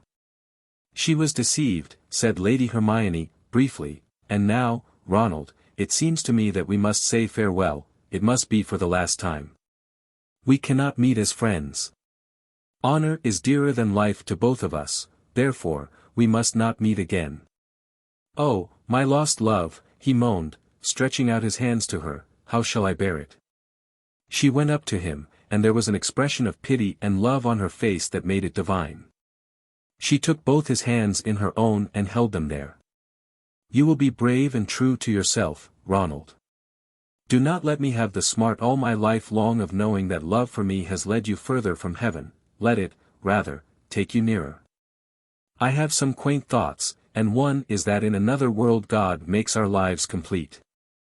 Perhaps there, in that land where the gates are of jasper and the walls of pearl, we may be together, who knows? Looking to that time, we will forget the darkness and sorrow of this. He said to himself, bitterly, that such thoughts might comfort angels and women, they brought no consolation to him.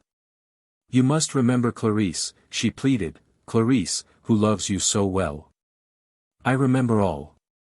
Hermione, if I send for you when I am dying, should it be soon or should it be in 20 years, you will come to me? Yes, she replied, with a deep-drawn, bitter sob. I will come, Ronald. Now, farewell. She was pure and innocent as the white doves that fed from her hand. She saw no wrong in bending her sweet, sad face over him for that last, most sorrowful embrace. Once more his lips touched hers, but the chill upon them was the chill of death. "Goodbye, my love, my dear, lost love, goodbye," he said, and the words died away in a moan. Another minute and she had passed out of sight. When the hour of death came it was not so bitter for him as that in which Hermione Lauriston passed out of his sight. He flung himself on the ground, praying the skies might fall and cover him, that he might never rise to meet the sunlight again. From that day he was a changed man, he felt it and knew it himself. The quiet, resigned content for which he had been trying so hard was further from him than ever. The resignation arriving from philosophy had forsaken him. Night and day he brooded over the one idea that she had loved him, and he had lost her. Day and night he pondered over the mystery of that letter. But for his wife's sake he would have made the whole matter public and would have insisted on having it thoroughly sifted, but a still, small voice pleaded for Clarice. It would be so hard for her to see and know that his thoughts were still all of the past. That did not prevent him from making a private investigation of the matter. On the first day that he saw Conyers, the groom, he called him. "I want you," he said. "There are some questions I wish to ask you that, if you answer truthfully, will be of inestimable benefit to me. If you answer them falsely, I shall be still further deceived. Perhaps experience has embittered me. I have little faith left in man's honesty. I will buy your truth, Conyers, if you swear to me, on your oath, to say nothing but what is perfectly, strictly correct. I will give you £10, and, should you be able to discover that which I wish to know, I will hereafter give you 50. Conyers was an honest man, and Sir Ronald's words hurt him more than he cared to own. "If you offered me twice £50, Sir Ronald, to tell a wilful lie, I would not do it for you or for anyone else. You can please yourself about believing whether I tell you the truth or not." His bluntness did not displease the master of Aldenmere, who looked at the groom's face with a grim smile. "If ever the world does to you what it has done to me," he said, quietly, "you will either doubt your own sanity or the truth of your fellow men. Come out here a few minutes, I want to talk to you." And the groom, laying down the work on which he was engaged, followed his master out of the stable. Chapter 25. The Mystery Unsolved. "Sit down, Conyers," said Sir Ronald, pointing to an old wooden bench. "I want you to carry your memory back to 3 years ago." "I can do that, Sir Ronald," he replied, "my memory is a good one. 3 years ago I called you and gave you a letter to take to LIII Park. It was for Lady Hermione Lauriston, and you promised me to place it in her own hands." "I remember perfectly, Sir Ronald." "Tell me what you did." "I drove straight to the hall and asked for her ladyship. She had gone to Thringston with a party of guests staying in the house." "And then," interrupted Sir Ronald, impatiently. "I waited for her until I was afraid to wait any longer, and I asked to see her maid. She is a young woman, sir, whom I have known for many years. Her name is Susan Fielding. She came to me, and I told her you had entrusted me with a very particular letter, and I asked her would she promise to give it to her ladyship. She said yes, and I came away." "That is all you know about it?" asked Sir Ronald. "Every word," replied the man. "Will you swear that you neither dropped it, changed it, or knew its contents?" There was genuine surprise in the honest face. "I will swear, Sir Ronald, I will swear, as I hope to go to heaven, that the letter was never for one moment out of my possession until I placed it in Susan Fielding's hand. I sat the whole time in the servants' hall. As for its contents, I never even thought of what they were. And, before God, that is the truth." "Before God I vow it," said the groom, quickly. "That letter never reached Lady Hermione Lauriston, Conyers. And if you will help me find what became of it, I will reward you richly." "I will do my best, Sir Ronald." But the groom was evidently puzzled, and his master saw it. "I need not tell you there are many reasons why I object to having it known that I am making any inquiries in the matter, but do you think, Conyers, you could bring that maid, Susan Fielding, to see me?" "Yes, I can manage that, Sir Ronald. But unless you wish everyone to know it, you had better go to see her. I cannot go to LIII, he interrupted. There is no need, sir. If you wish to see Susan Fielding, I will ask her to wait in the Thringston Road, say tomorrow morning, and then your interview will seem to have been accidental. That will do. Ah. See, I am trusting you, despite all I had said about honest men. Do not tell why I wish to see her, promise that. I will not mention it, and mind, I should like you to be present as well. If there has been any error we shall discover it then. That very evening Stephen Conyers went over to LIII and contrived to see the lady's maid. Pretty, coquettish Susan was slightly agitated. What can Sir Ronald Alden want with me, she asked. Is Maythorne leaving Lady Clarice? I do not think so. You will be sure to be in the Thringston Road, Susan. I shall not forget, she replied, and the groom felt pretty sure that feminine curiosity, if no other motive, would take her. Imagine a long, winding high road, bordered on both sides with tall trees, whose branches sometimes formed a shady arch underneath the trees. Walking impatiently, looking from right to left, was Sir Ronald Alden. His handsome face was pale with agitation, it seemed to him that they never would come. Then, from between the clustering foliage, he saw two figures, one was Stephen Conyers, the groom, the other the pretty, coquettish Susan Fielding, Lady Hermione's maid. His face flushed hotly, for it struck him that for an Alden to hold an interview of the kind with two servants was derogatory to dignity. Yet, unless he did it, how was he ever to find out the truth? Susan made her most respectful curtsy. The master of Aldenmere was an important person, and that he should express a wish to see her had filled her with wonder and curiosity. They stood together under the great, spreading foliage, a curious group. I have sent for you, Susan Fielding, said Sir Ronald, because I wish to ask you some very important questions. I will deal with you as with Conyers, I will pay you handsomely for the truth. If, by anything you can tell me, you can throw even the least light upon a dark mystery, I will reward you liberally. I will do anything I can, Sir Ronald, replied the maid, evidently much mystified. I need only tell you both this much, that I had a most particular letter to send to Lady Hermione Lauriston, a letter so important that it seems idle to repeat it was a matter of life and death. That letter, you remember, I sent by Stephen Conyers, the groom. He tells me, Susan Fielding, that it was placed in your hands, and you promised to give it to Lady Hermione. I will give you £50 if you find out for me what became of that letter. The maid looked at him in sheer wonder, it was not feigned, he saw that plainly. I remember the letter perfectly well, Sir Ronald, she said. My lady had it. I placed it on her toilet table, and asked her afterward if she had seen it, and she said, yes, it was all right. Remember, interrupted Sir Ronald, that I am trusting you both, and that which I say to you must never be repeated. You have touched the heart of the mystery, Susan Fielding. I believe you placed the letter there. Now, listen. Before Lady Hermione opened it, someone entered the room, opened the envelope, took from it my letter and placed inside it a white rose. I will give you £50 if you find out for me who did this. I do not think it could have been done, Sir Ronald. I assure you it was.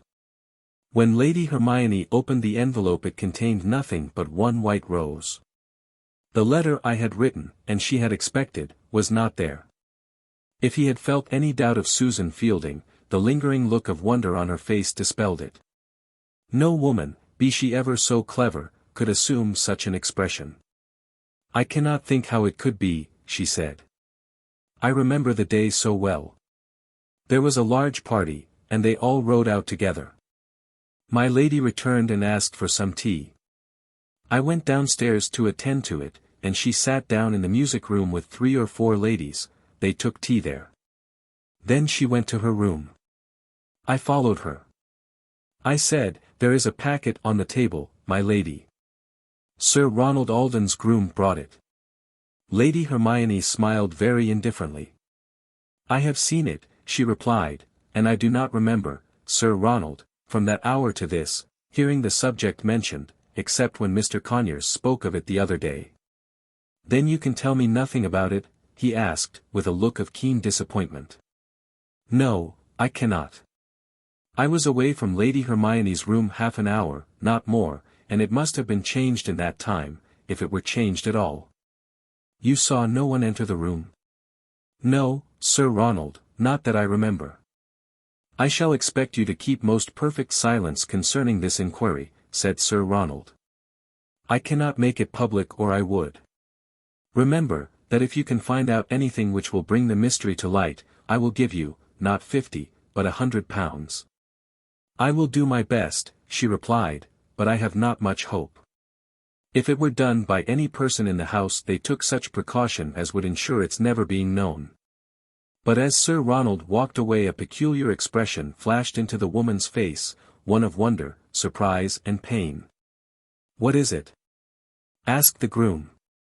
Do you remember anything? No, she replied, but her voice was peculiar, and during the remainder of the walk home Susan Fielding spoke never a word. Chapter 26. After night, morning. From that time Sir Ronald Alden changed so completely that he was hardly to be recognized as the same man. He ceased to struggle for content. He said to himself that a curse was upon him, and he must live under it while it pleased heaven that he should live at all. But the happiest moment that life held in store for him would be the one that held death, the moment that would bring the woman he loved to his side to look at him for the last time. He was young, and life ran full, warm and rich in his veins, yet he would have gladly laid it down to have brought her for only one moment to his side, so great and passionate was his love for her. Lady Clarice could not fail to notice the change. She comforted herself by thinking that the Aldens were a strange race, not governed by the same laws as other men, subject to moods and passions that required indulgence. She never dreamed that he had met Lady Hermione, and that his new sorrow was caused by the constant smart of knowing that life might have been different for him. Ronald, she said to him one day, has life any interest for you? No, he replied. I cannot, in truth, say that it has. Her face flushed warmly. Then, if I were you, I should be ashamed to say so. You are the first Alden who has found life empty, I should imagine. I did not say it was empty, Clarice. I merely say nothing in it interests me. She knelt down by his side, and clasped her white hands round his arm. You must unsay that, Ronald. There is one interest left, you love me. You cannot turn from me and say no. You could not be so cruel. Love must win love, and, my husband, I love you. He made no reply, and she kissed his hands as they lay listless in her warm clasp. If he had told her the truth, it would have been that her love for him was one of his greatest burdens. But he had the grace to keep silent. Will you give up Aldenmere for a time? She asked. Let us go abroad. No, I am tired of the continent, he replied. And you do not care for the sea. London has no charm for you. Oh, Ronald, what can I do for you to make your life brighter? He looked at her beautiful face, and hated himself with fierce loathing for the word that rose to his lips. It was, die. She could do nothing for him but that, die, and leave him free to marry his only love. Then quick, keen remorse seized him, and he kissed her white brow. You are very patient with me, Clarice, he said humbly, and I do not deserve your love. He wondered to himself at times if the old stories he had read of men being given over to the power of a demon were true. Could it be that he was so given over? Was this perverse demon of unhappy love sent to him as a scourge? He brooded over such thoughts and ideas until the wonder is he did not go mad. He did not meet Lady Hermione again. She was careful, and he had no wish to renew the terrible pain of parting. He dwelt upon one thought, she would come to him when he lay dying, and not before. So time passed, day after day finding him more gloomy, more wretched and unhappy. Then came the tragedy that startled all England, the murder of the beautiful and unfortunate Lady Clarice, the murder that was in itself a mystery, and remained one. After that Sir Ronald shut himself up in seclusion and retirement. Many people thought he would leave the scene of the tragedy, and go from Aldenmuir, but he did not. He was the ghost of his former self, the wreck of the proud, handsome man, who but a few short years since, had been the bravest wooer in the countryside. People said he would never survive his wife's death. That the shock of it would be fatal to him. Those who loved him best had no more cheerful prophesy than that he would in all probability linger in his gloomy seclusion a few months longer, then die. Even Kenelm Earl, who had never pardoned him for his marriage, who believed that he had deliberately won Clarice from him, relented now. It was no common grief that brought so proud a man low, no common sorrow that prostrated him. Kenelm, from the depths of his noble and generous heart, forgave him. "You did wrong me, Ronald," he said to him one day. "But you have suffered so cruelly I forget the wrong in remembering the suffering," and from that day they were again like brothers. "There is one thing that grieves me," said Sir Ronald, despondingly, to his friend, "when I die the title will be extinct, and the estates will pass to one who is a perfect stranger to me." "You will marry again," said Kenelm. "You are young, and there is a broad stretch of life before you. You loved Clarice, I do not doubt it, but your heart is not buried with her, as mine is. You will marry, and make the old house glad with bright faces." "Never," he said, moodily. "My one short dream of happiness faded long ago, it cannot revive." Mr. Earl wondered much. "For my own part," he said, musingly, "I live for but one object, to find out who did that deed, and bring them to justice. When that is done my life work is ended. Why, Ronald, I cannot understand your reason for not remarrying." The white, haggard face was raised to his, the thin, worn hands. "Do I look much like a man whose thoughts run upon marriage?" he asked, mournfully, and Kenelm was obliged to answer no. But one spring morning, the grass had grown green on Clarice's grave, there came to him a messenger of comfort, a little note containing only a few lines, but to that unhappy man they opened the gates of paradise. "Dear Sir Ronald," so it ran, "I am sorry to hear of your continued ill health. I only returned home yesterday, or I should have written to express my sympathy sooner. Try to rouse yourself. They tell me you are very ill. From your sincere friend, Hermione Lauriston." He bowed his head over the paper and wept aloud. "The dove with the olive leaf," he said. "Shall I refuse it? Heaven's gates open. Shall I close them and die in this outer darkness, this utter despair? Or, rather, shall I take the comfort heaven sends me, and make her my own?" Chapter 27. The Olive Leaf. Intense rapture filled the heart of Sir Ronald Alden when he read that little note. He had been so long in the night of sorrow, so long in the wide, waste waters of affliction, so long dead in life, that this word from the woman he loved so passionately was in very truth an olive branch to him. He went to the mirror and looked at his face. It was handsome still, though thin, haggard and bearing the traces of deep emotions. He looked like a man on whom some terrible blight had fallen, for whom life had proved a failure and a wreck. "Now," he said to himself, "I will bid goodbye to sorrow. Clarice has been avenged. The years of gloom that I have passed since her death should atone for my sin in marrying her without love. The white dove beckons me, the olive branch has come, a long farewell to the night, and hail to the morning.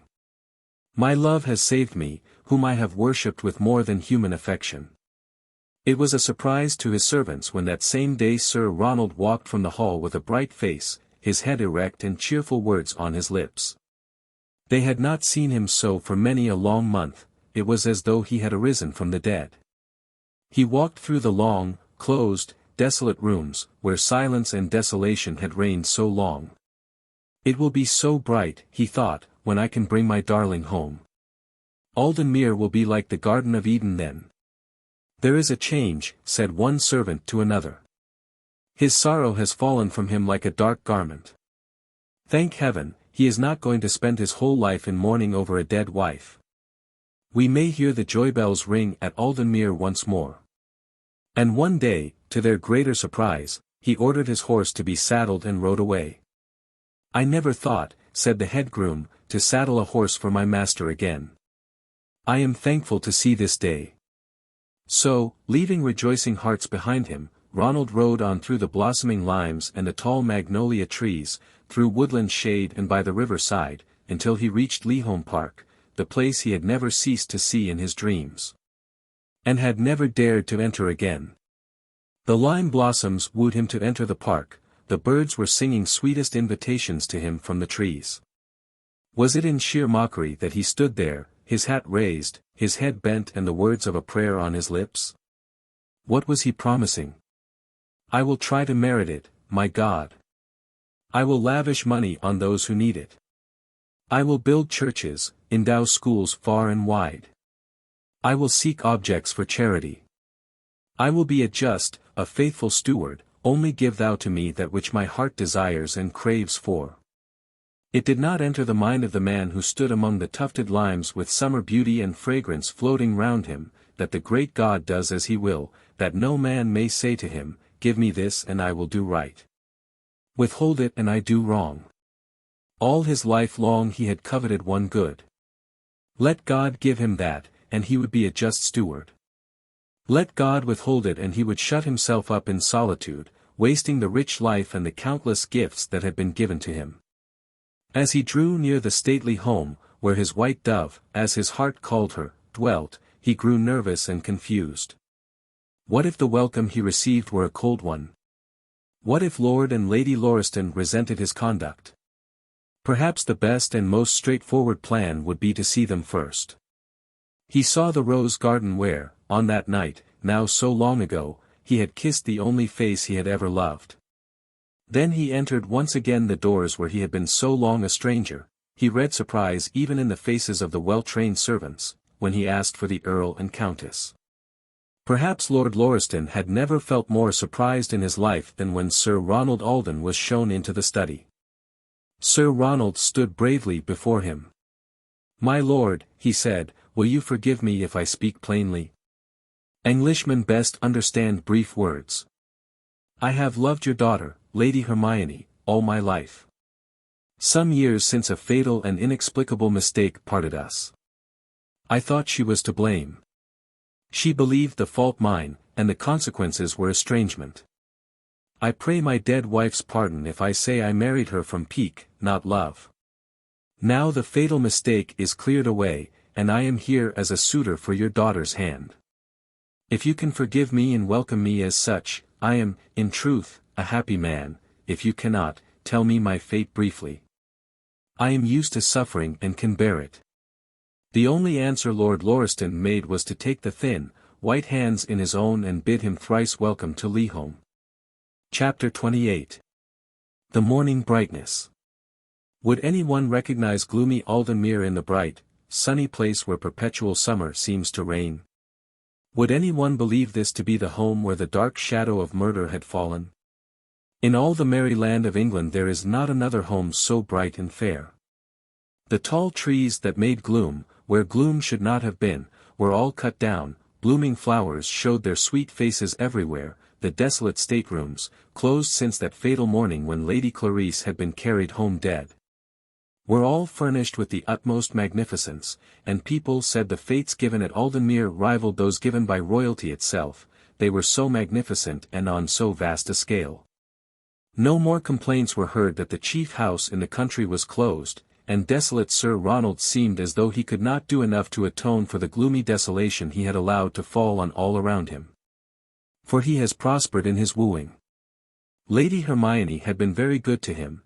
Perhaps the traces of most bitter sorrow on his face had touched her with sweet, womanly compassion, she whose great charm had been piquant, varied moods, the brilliant power of repartee, whose very uncertainties and caprices had been full of grace because she was the sweetest and most gentle of women.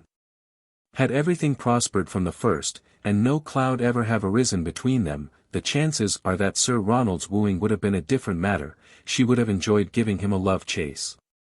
But now all that pretty, feminine, graceful coquetry had left her. Her sole wish and desire seemed to be to make him forget all he had suffered, and devote herself to his happiness and welfare. On that eventful day when Sir Ronald had gone to LIII, and had won the Earl's consent to his wooing, he did not leave the place until he had her promise. Lord Lauriston had assured him of his free forgiveness, and how perfectly he understood his conduct. Then Sir Ronald had asked to see Lady Hermione. "I could not go from LIII in suspense again," he said. And Lord Lauriston told him his daughter was engaged in what was known as the cedar room. To the cedar room he went, unannounced. She raised her eyes, and a flush crimsoned her face, as she saw who it was. "Hermione," he said, simply, "I have received your note, and I am here. One word from you restores me from death to life. I could wait no longer. I have come to you to ask my fate." And then, he never knew how it happened, the next moment he had her clasped in his arms, and she was weeping on his shoulder. I fancied, I must sacrifice my life to a phantom of grief," he said, "but, Hermione, I have suffered enough. I have come to you for life, love, happiness, and, my darling, you must not send me from you." "I will not," she whispered. But he, in his impetuous hurry, did not hear her. "If you saw a man drowning and held the rope that was to save him, you could not cut it adrift?" "No, no," she cried. "It is you, Hermione, who holds my life, my soul, my welfare, all in your own hands. Think what my love has cost me, and, darling, do not send me from you again." The beautiful face she raised to his had a light in it never yet seen on land or sea, the light of love and heroism. "You shall never leave me, Ronald, through fault of mine. I love you dearly. I have never loved anyone else. If you had never sought me again, I should, for your sake, have gone single to my grave. I tell you all this to comfort you, and because I know you to stand in sore need of comfort now." She was almost alarmed at the ghastly pallor that overspread his face. "I cannot believe it," he said. "Oh, Hermione, swear to me that you will be mine." He never forgot the next moment, never, even when after years taught him how true was her vow. She laid her hand in his. "You ask me to love you, Ronald. You ask me to swear to be your wife. Listen, love, to my vow. I promise to love you, and you alone, while life shall last. I promise to live for your happiness and welfare, to spend my whole life in teaching you to forget your sorrow and learn true happiness at last. I swear to be true to you, to stand by your side in all trials, to shield you from all cares, and if need should be, my husband and love, to lay down my life for yours." She paused then, for the fervor of her own words had overpowered her. An hour was to come when those words would comfort them both, and they would know how deeply Lady Alden felt the solemnity of her vow. Their marriage was not long delayed. It seemed to Sir Ronald that the good angel of his life was coming home to him at last, for Lady Hermione was less woman than angel. She soothed him. Her sweet, bright words drove away the darker moods that would at times overtake him in spite of the sunshine of her presence. It was as though new life had come to the grand old mansion, when Lady Alden's bright, sweet face shone there. The whole neighborhood rejoiced at the marriage. There was no man, woman or child who had not pitied the unhappy Lord of Aldenmere, and shuddered at the darksome tragedy that had fallen over him, and now they rejoiced that he was to once more live as his fellowmen lived. One or two went beneath the surface and guessed the truth, that the woman he was marrying now was the only one he had ever really loved. So, amid sunshine and blossoms, amid the pealing of joy bells, and the joyous clash of music, amid good wishes and blessings, prayers from old and young, from rich and poor, Sir Ronald led his beautiful wife home. To a home that was changed as he was himself, where brightness had given place to gloom, sighs to smiles, wretchedness to joy, sorrow to happiness, where once more the sun of life shone, and all rejoiced in its beams. Lady Alden refused to comply with the old-fashioned institution of their taking a wedding tour. "Let us go home, Ronald," she said, when he asked her where she would like to spend the honeymoon. "Let us go home. There is no place I shall like or enjoy so much as Aldenmere." And he, only too happy to find that she would like his home, gladly complied with her wish. Chapter 29. After 4 years. 4 years have passed since Sir Ronald took Lady Hermione home to Aldenmere. May blossoms are falling now, and the white acacia is all in bloom. England holds no fairer picture than Aldenmere in its spring dress. The golden laburnums droop their long tresses, the purple lilacs are all in flower, the tufted limes send forth sweetest odors, and birds sing joyously in the green trees. A long French window that opens onto the lawn is thrown back, and the sound of laughing voices mingles with the birds' songs. Looking into that room, you would hardly recognize the gentleman seated near the open window. Sir Ronald Alden has so greatly changed. No shadow now lingers on his face, his eyes are unclouded, nothing but laughter and love lingers in their depths. The weird, haggard expression that had distorted his handsome, patrician features has left no trace. He had been singing some childish trifle to the little ones at his knee, the music of children's voices was no longer mute at Aldenmere, and he was enjoying the perplexed wonder and admiration in each little face. Sir Ronald was neither vain nor singular in believing that 2 more beautiful children had rarely been seen. The eldest, the son and heir, Harry, the future Lord of Aldenmere, a princely boy, with the dark Alden face, was perhaps nearest to his father's heart. Then came the little girl, baby Claire, who had Lady Hermione's bright, tender face and fair hair. Little children all his own, as Sir Ronald was never weary of thinking. He who had been so desolate and lonely, so loveless and joyless, was crowned now by this most precious gift. Little children who worshipped him, who hung on his least word, who thought him the cleverest and most mighty of men. Little ones whom he could train to carry on the honors of his house, to uphold the glories of his race, those glories that in his hand had so nearly fallen away. As they laughed and sung around him, he was hardly less happy than they. Only the keenest observer could have told that every now and then there went from the depths of his heart a most bitter sigh, or that the words of a prayer were on his lips, words that will never die until the blue heavens shrivel up as grass. Lord have mercy on me. One thing Lady Hermione noticed, it was that there was nothing her husband seemed so solicitous over as curbing and correcting Harry's temper. The little heir of Aldenmere was a princely boy, his only fault being what was commonly known in the house as the Alden temper. He showed signs of that before he could either walk or talk. He must be corrected, said Sir Ronald, when he saw how self-willed even such a baby could be, but Lady Alden had smiled and said, "It is only the Alden spirit, Ronald, surely you will not blame him for that?" Sir Ronald's face had flushed darkly. For the first and only time in his life he spoke harshly to his worshipped wife. He had better die, he said, than grow up with that temper unchecked. Then, seeing his wife's grieved, shocked look, he said, "Whether the annals of our race speak truthfully or not I cannot tell, but I know this, Hermione. There has never yet been an Alden to whom this temper or spirit has not brought unutterable woe. Let us shield our boy from this curse of his race." And she, like the good, tender, submissive wife that she was, knelt down by his side and clasped her white arms around his neck. "Have I vexed you, dear?" she asked. "I know you are right, and I will try to cure little Harry." Less woman than angel, he called her in his own thoughts, and he was not far wrong. The sweet and gentle submission, the tender and reverent homage she paid to him, were the crown of her pure and perfect womanhood.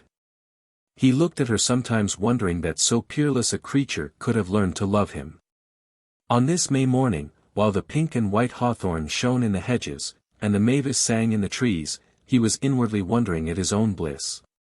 Then, where the sunbeams fell upon her, sat his beautiful and beloved wife, bright, winsome, and happy, the pride and ornament of his home.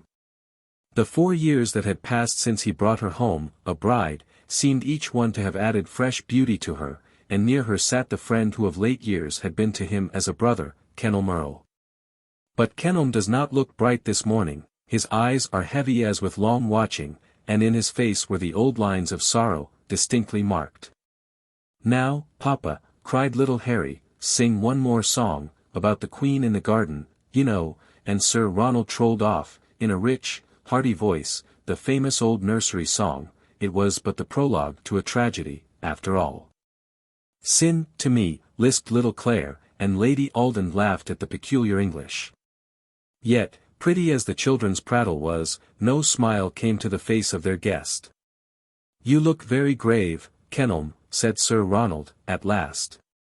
"Are you not well this morning?" "Yes, I am well," was the half-indifferent reply, "in body, but not in mind." "A mind diseased knows no cure," said Lady Alden. "What has distressed you, Mr. Earl?" "A dream. I stand 6 foot high in my boots, and have nerves strong as steel, yet a dream has shaken me, my whole soul has trembled at it." Perhaps, had Lady Alden, whose chief book was her husband's look, seen the expression of Sir Ronald's face, she would not have prolonged the conversation. As it was, she turned her bright, beautiful face eagerly to him. "A dream," she said. "I am such a believer in dreams, Mr. Earl, tell me yours."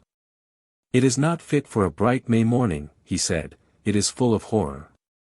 "And you are brooding over it until you are making yourself quite ill," said Lady Alden. "Now, Mr. Earl, be advised, never nurse a sorrow, tell Sir Ronald, if you do not trust me, what has distressed you. He will explain your dream away." Neither Lady Hermione, intent on comforting, nor Kenelm, wrapped in gloomy thoughts, noticed how Sir Ronald had drawn the little ones to him, as though to seek hope and shelter. "Ronald, you have greater powers of persuasion than have fallen to my lot," said Lady Alden. "Try to cheer Mr. Earl." Kenelm raised his eyes. She saw that they were heavy with unshed tears. "I am like Banquo's ghost," he said.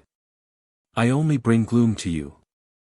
"My dream was of my lost love, Lady Alden, and you are right in thinking it haunts me. I ought to beg your pardon for speaking of gloomy subjects that must be distasteful to you, but it seems a strange thing that whenever I sleep or visit here, I dream of Clarice." Lady Hermione's face grew even more beautiful in its softened tenderness and compassion. "It is not strange," she replied, gently, "you loved her so dearly, and all the Mere is filled with memories of her. Tell us your dream." "I dreamed," he replied, "that she came to the door of my room, opened it, and stood there, just as I saw her last, her white dress covered with flowers. She called me by my name, Kenelm, Kenelm Earl. The dream was so weird, Lady Alden, I thought, at first, she was really there. Then I remembered she was dead, and my heart began to beat strangely. 'Kenelm,' she said, 'you are sleeping quietly here at Aldenmere, and I lie in my grave unavenged.'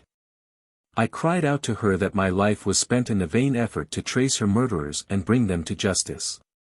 'Yet you sleep,' she said, sadly, and the next moment she had disappeared. Lady Alden, all the description that ever I could give would never tell you how those words touched me. I have heard the saddest notes from an Aeolian harp, but they were not so sad as the voice which said to me, 'Yet you sleep.' Oh, Lady Alden, pardon me, I cannot bear even to remember it," and, abruptly enough, Kenelm Earl rose and quitted the breakfast-room, leaving Sir Ronald and Lady Hermione looking anxiously at each other. Chapter 30. In Defense of Crime. "He will never forget her," said Lady Hermione, slowly, as the door closed after the unhappy man. "Oh, Ronald, if there be such a thing as haunting, do you think she haunts him?" But Sir Ronald was not so quick as usual with an answer to his wife's question. He held little Claire in his arms so that the pallor of his face was hidden. "I think," he replied, slowly, "that the discovery has become a mania with him. He will know no rest nor peace until he has found out something that troubles him."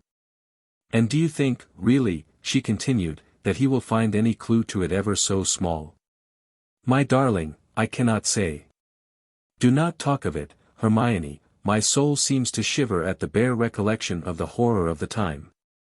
It was a cruel deed," she said, thoughtfully, "a cruel, merciless deed. Clarice never hurt anyone in her life. I cannot understand it. Do you know what I have often thought, Ronald?" "No," he said, reluctantly, as though unwilling to pursue the subject. "I do not. My idea is, and always has been, that the crime was committed by some madman. I read something in the papers years ago about a strong and most violent lunatic, who had escaped from custody and could not be found.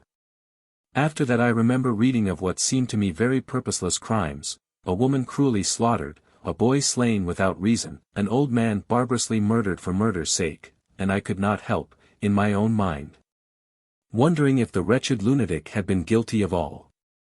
It may have been so, replied Sir Ronald. I ought not to pursue the subject, said his wife, but, Ronald, there are times when it has a fascination for me. Why, my darling, does it hurt you so? He turned his face to her, haggard with the old lines of pain. I suffered so much, Hermione, when it happened that, rather than endure any more, I would die. I could not endure it. She bent over him and kissed him. I wish, she said, thoughtfully, that we could persuade Kenelm to give up his mania.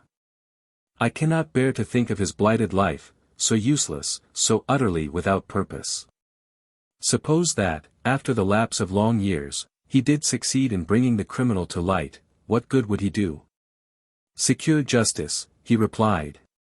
My belief is, Hermione, that if Kenelm Earl found the criminal to be his own mother he would not rest until he had brought her to the scaffold. Oh, Ronald, that is a terrible thing to say, yet I believe it, love. As you say, with him the idea has long been a mania. On every other point, Kenelm Earl is a sane man, a loyal, honorable gentleman. On this subject he is mad, and I have always thought mischief would come of it. He would have changed the subject then, but it seemed to have a morbid fascination for him. Something had crept into the sunshine and stolen its beauty away. The sweetest fragrance had left the flowers, a sudden chill and blight had come over the lovely, glowing morning. It was with something like a shudder that Lady Hermione drew nearer to her husband and laid her beautiful head on his breast. Ronald, she said, I want to ask you something. Do you believe that murder should be punished by death? I do not know. Yes, I think I do. The Bible says so. A life for a life seems but just and fair. Yet what good can it do? She continued. If anger, or madness, or vengeance leads one man to slay another, why hurry him from the world also? It seems to me two souls are imperiled then, instead of one. Why not give him time to repent, a lifetime if need be, in which to repent and seek God's pardon? He might not repent, said Sir Ronald, there are some such cases, some crimes of which, instead of repenting, men simply grow proud. Do you think Charlotte Corday ever repented the murder of Marat? Tell me, do you think she did? Lady Hermione looked half puzzled for a few minutes. I can hardly tell, I should say she repented what she thought the need for killing him. Oh, Ronald, you are making me defend murder. No, I am not, I simply say there are some murders of which I am sure men never repent. Therefore the life you give them would be mistaken clemency. If a life must be paid for a life, let the forfeit be laid down at once. She was looking at him with wondering eyes. Why, Ronald, how much you have thought of these things, you have studied them. Yes, he replied, quietly, for many months after Clarice died I thought of nothing else. Men cannot judge as God can, we only see one half, not always that, even that half not always clearly. Men know a crime has been committed. They do not know what has led up to it, the hidden motives, the great provocations, who knows anything of those save God himself? But, Ronald, she said, surely you are defending crime. Darling, you are speaking without weighing your words. You do not believe that any amount of provocation can excuse murder. As she asked the question a dead silence fell on them. The whisper of the winds, the music of the birds, the ripple of the fountains, seemed to grow strangely hushed, as though every sweet impulse of nature waited to hear what he would say. You do not answer me, she said, yet, Ronald, my question is so plain. Do you think anything, any provocation, can excuse murder? Again the strange silence, in after years it returned to her, and she knew it had been more eloquent than any words. I cannot answer you, he replied, after a time. I have thought of it, but my mind has never been quite clear. Yes, I think some provocation, some treachery so great as to excuse murder. "Oh, Ronald, that is a dangerous doctrine. Suppose," he said, "I had lived in India at the time of the mutiny, and I had found some black fiend with his hand on your throat, or with my baby's golden head just cloven in twain. I would have slain him with less remorse than I crushed this leaf between my fingers. But that," she argued, "would be self-defense, not murder. Murder seems to me to be the cowardly death that creeps in silence, in treachery, and darkness, that sends the victim's soul, with one horrible pang, straight into the presence of its maker." "Oh, Ronald, why are we speaking of such things? Poor Clarice. It seems to me I have never realized her terrible fate until now." Sir Ronald rose from his seat. "Look how we have saddened the children, Hermione. Here is Harry, grave as a judge, and little Claire getting ready to cry. My darling, let the dead past be. Let us live in the sunny present." "It was Kenelm's fault," she said, half apologetically, "not mine. How strangely we have been talking. Every morning and night, when the little ones say their prayers, I shall make them add, 'Please, God, teach those who suffer to forget.'" "Papa," cried a childish voice, "you said I should ride today." "So I did, Harry. Now, Hermione, come out on the lawn, and see your son take his first lesson in horsemanship." The bell was rung, a few words said to the servant, and then a beautiful little pony was led on to the lawn. The children clapped their hands in glee. Sir Ronald bent down and kissed his wife. "My good angel," he whispered, "my bright, winsome wife, I have saddened you with my queer ideas. Forget everything except that you are the sunshine of my home. Come out, love, among the flowers and see the children at play." So she shook off, so far as she could, all memory of that conversation, and she stood in the sunshine on the emerald lawn, little Claire clinging to her dress, watching the princely boy taking his first lesson in riding and wondering to herself why it was God's will she should be there, blessed and loving, while the murdered wife slept in her quiet grave. Then, with grave rebuke to herself, she raised her face to the smiling heavens, and remembered that he who reigned there knew best. Chapter 31. A Laurel Wreath. The spirit of unrest did not leave Kenelm. When he met Sir Ronald and Lady Hermione at lunch he looked very pale, ill, and determined. He held Lady Hermione's soft, white hand in his. "I must ask you to pardon me," he said. "I have no right to let my troubles cloud your happy home. I have nothing to pardon, but, oh. Kenelm," she said, "you have been true to your love for her, true to her memory for so long, could you not take a new interest in life? Even she, herself, could ask no greater sacrifice than you have already made." Sir Ronald had not yet entered the dining room, and they were standing before the long, open windows.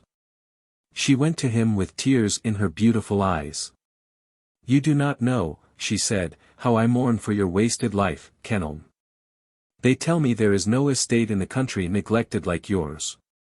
That your tenantry are poor and neglected, your dependents the least prosperous of any. That over everything belonging to you there seems to have fallen a blight. Is it so?" "Yes.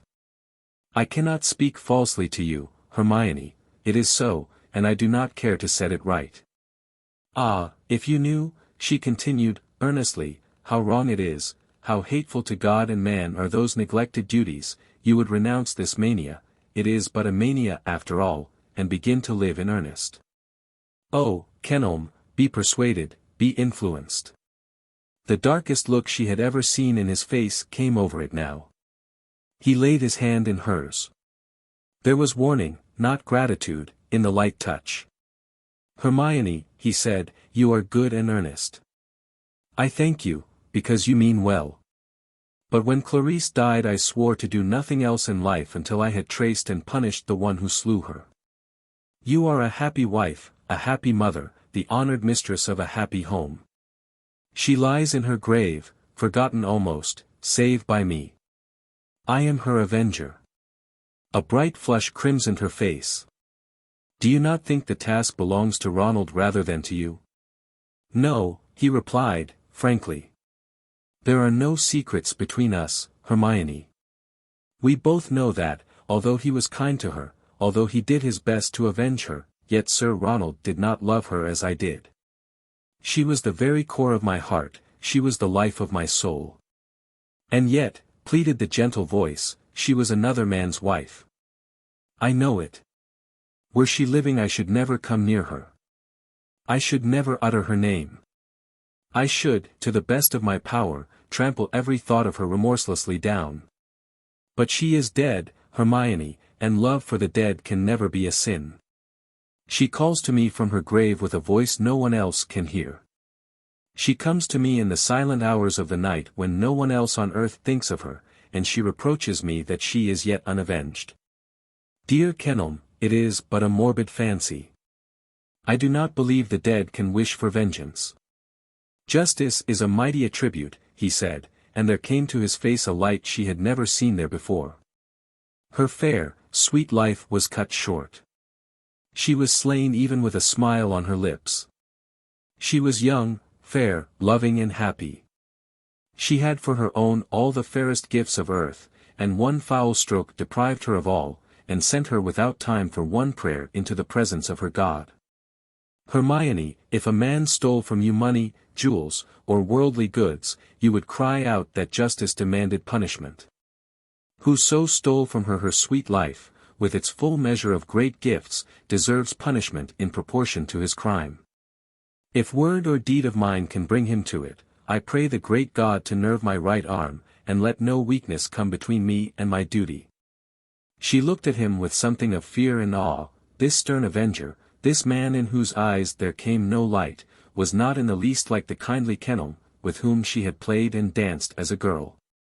We will always be dear friends, true friends, but Hermione, do not seek again to turn me from the purpose of my life. When that is accomplished, when life has been given for life, I will atone to all those whom I now neglect. Until then I live for but one object. We will say no more. Sir Ronald entered then with some visitors, and the subject dropped, but it was strange for all the rest of the day how those words haunted her. When a life has been paid for a life I shall be content. They filled her with a strange, nervous dread and fear, a vague terror that she could not account for nor describe. It was something of a relief to both of them when Kenelm declared that he must leave Aldenmuir that evening. He did not tell his errand. It was that he had heard from London of the apprehension of a tramp who was suspected of murder, and he thought it within the bounds of possibility that he might from him obtain some clue. It was a fruitless errand, nevertheless it occupied his mind and gave him something to do. When he was working for her, even though the work were vain, he was happier for it. 3 months passed, and looking back upon the gay, sweet summer, Lady Hermione pronounced it the happiest of her life. She had vowed to herself to win her husband from his gloom and melancholy, to fill his life with new and varied interests, to help him make his name famous, and she had most nobly kept her vow. It was September now. The fruits hung ripe in the orchards, the golden wheat had been gathered in huge sheaves, a clear autumn light lay over land and sea, the leaves of the tall trees were falling and lay golden, brown and scarlet underfoot. Sir Ronald sat in his study alone, the haggard, pained expression that had once marred the dark beauty of his face had given place to a pleased, bright look that betokened a mind fully occupied. Sir Ronald had indeed grown famous, thanks to his wife, to her bright, cheerful intelligence, her unwearied activity, her loving, tender sympathy with his pursuits. He had written a book on the principal African plants. Botany had always been his favorite study, and she had shared it with him. Directly after their marriage she had set herself, like the true and loving wife she was, to find out his inclinations and tastes. He was no model farmer. The improvement of soil, the qualities of crops, the rearing of prize cattle had no attraction for him, he left all such matters to his dependents, but of plants and flowers he was enamored. I should have been a botanist if I had not been a baronet, he had said to her one day, with a smile, and she had mentally resolved that he should be both. So she studied with him, she praised, she encouraged as only good and wise women can do. Every new work she saw advertised she sent for, she let no opportunity escape of helping and encouraging him. His taste took a strange turn, it was no longer confined to English flowers, the wild, sweet blossoms of the fields and the gems of the garden.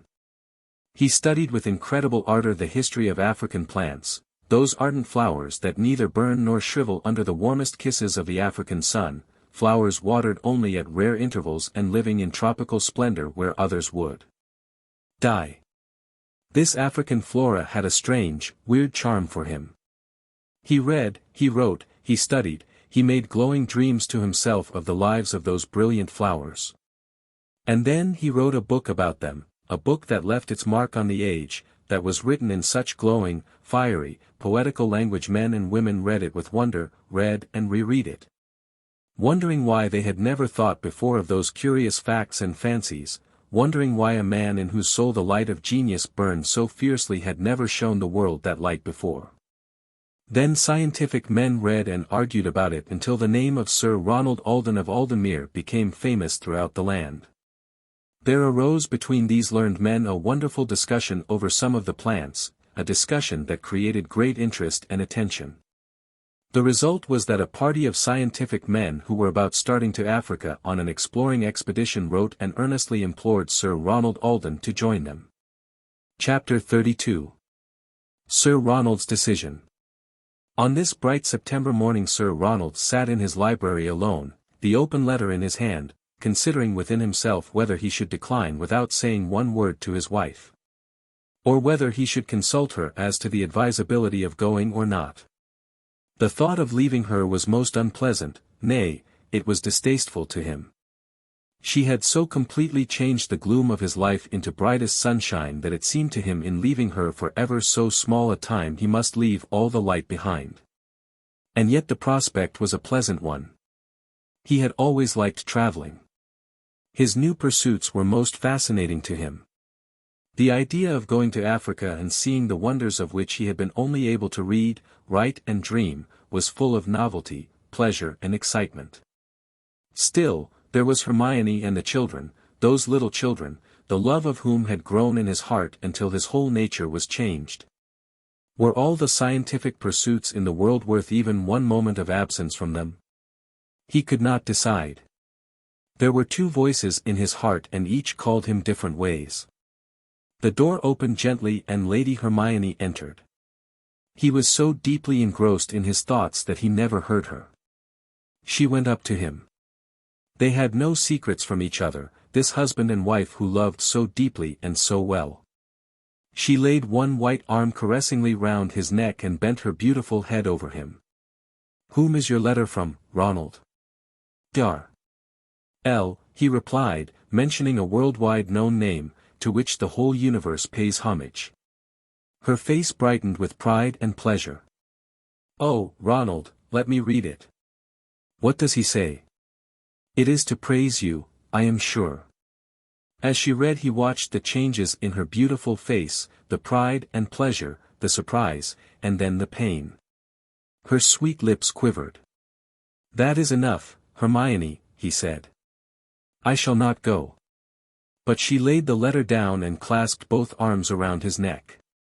"My darling," she whispered, "I am so proud of you. How can I thank heaven for raising you from the depths of that cruel slough of despond and making you useful and famous? I am so happy, love." She kissed him with tears falling like rain. "I shall not go, Hermione," he said. "I would not leave you, my wife, to have my name put at the very head of the roll of science. We will not decide hastily. You would be away 2 years, and it seems to me, Ronald, that the change of air and scene, the novelty of travel, the incessant occupation and the constant companionship of such men as Dr. L. and Sir George Aiken would complete the cure. We will not decide, let us take time to consider." So she knelt, clinging to him, loving him, admiring him, thinking only of what was for his good, sweet, simple, loving soul, so utterly unconscious of the doom her innocent prayers were bringing down on her own head.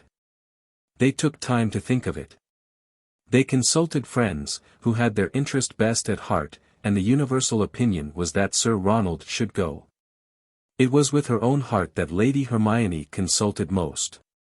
If it were for 5, or even 4 years, she said to herself, I should not be willing for him to leave us, but only for 2, and they will be so happily spent.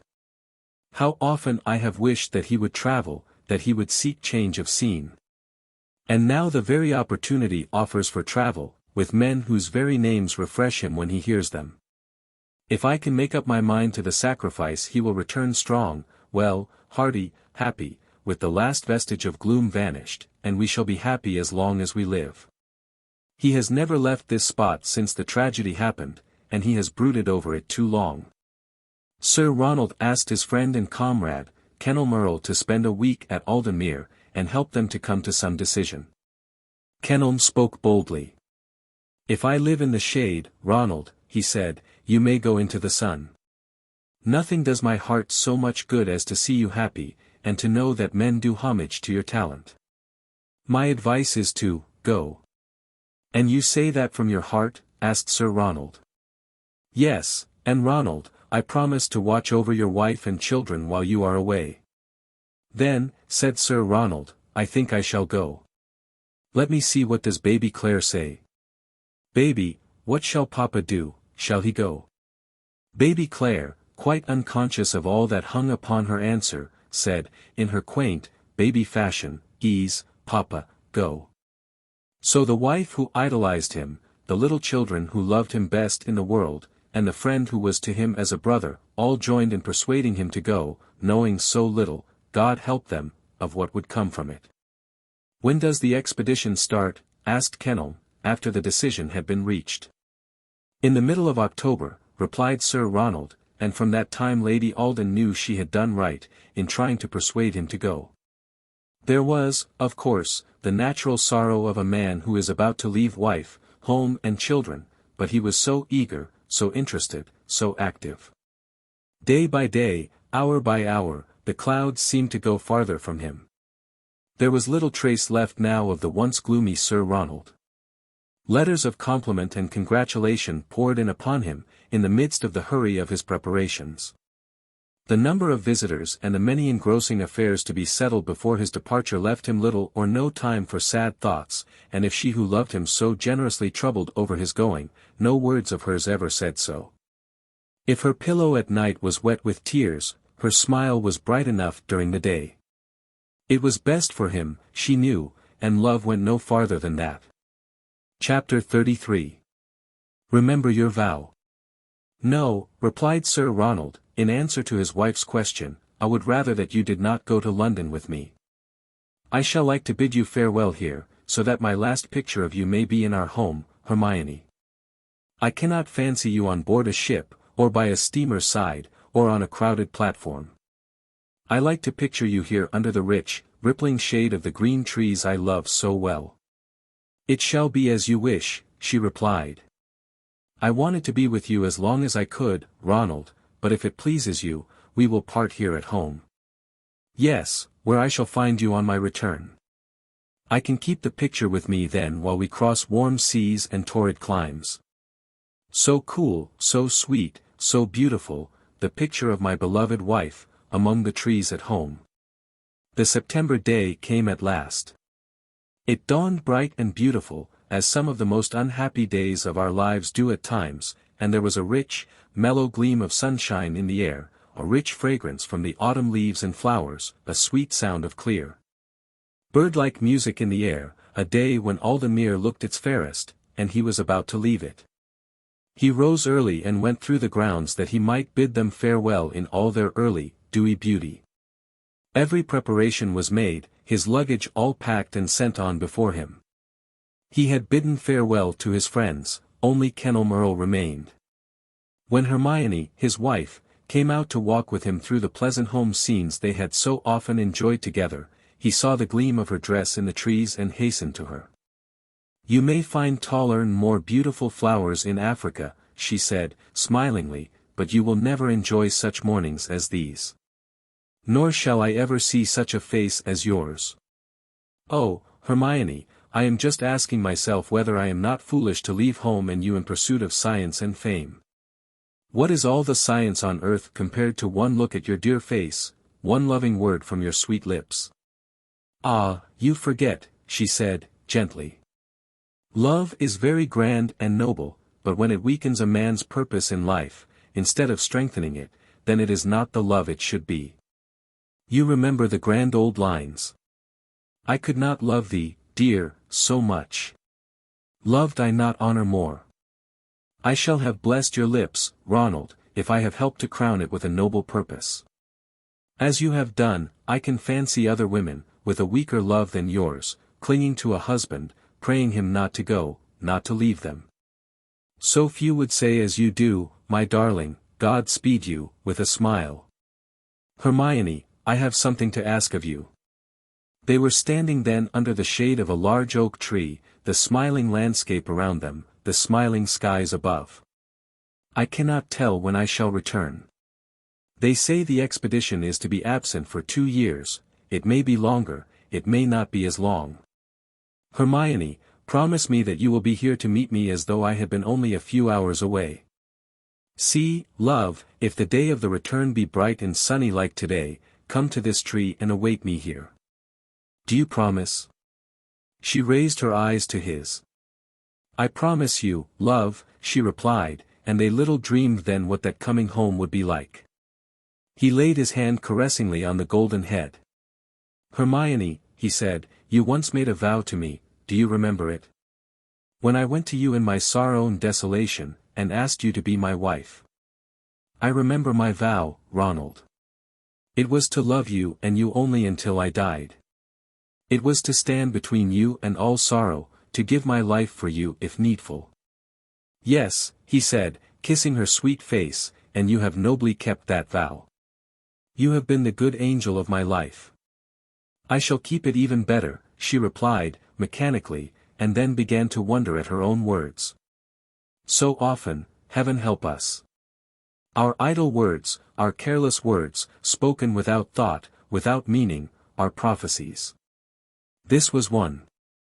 Then Kenelm came out, bringing with him the little children, Harry, the heir, and Claire, who had her mother's beautiful face.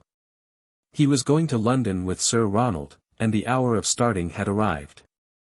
They all remembered that scene long after other and more terrible scenes had darkened their lives. How the little ones clung around him and played around him. How Harry asked in baby language, where Papa was going, and why did Mama look so unhappy. Then Ronald took the children by the hand and led them up to Kenelm. When great warriors go out to battle, he said, they leave their most precious jewels in safe hands. Kenelm, these are my jewels, more precious to me 1,000 times than all the jewels that ever came from Golconda's mines. When I return, my friend and brother, I shall ask what you have done with my jewels, which I leave in your hands. I will render you just account, said Mr. Earl. Then Sir Ronald took Lady Hermione's hand. This, my dearest and most beloved wife, I leave also in your charge. You shall answer for her as you will answer for your own soul to God. That will I do, said Mr. Earl, cheerfully. You will help her, Kenelm, with all the business of the estate. She will not hear of any steward, or I would have appointed one.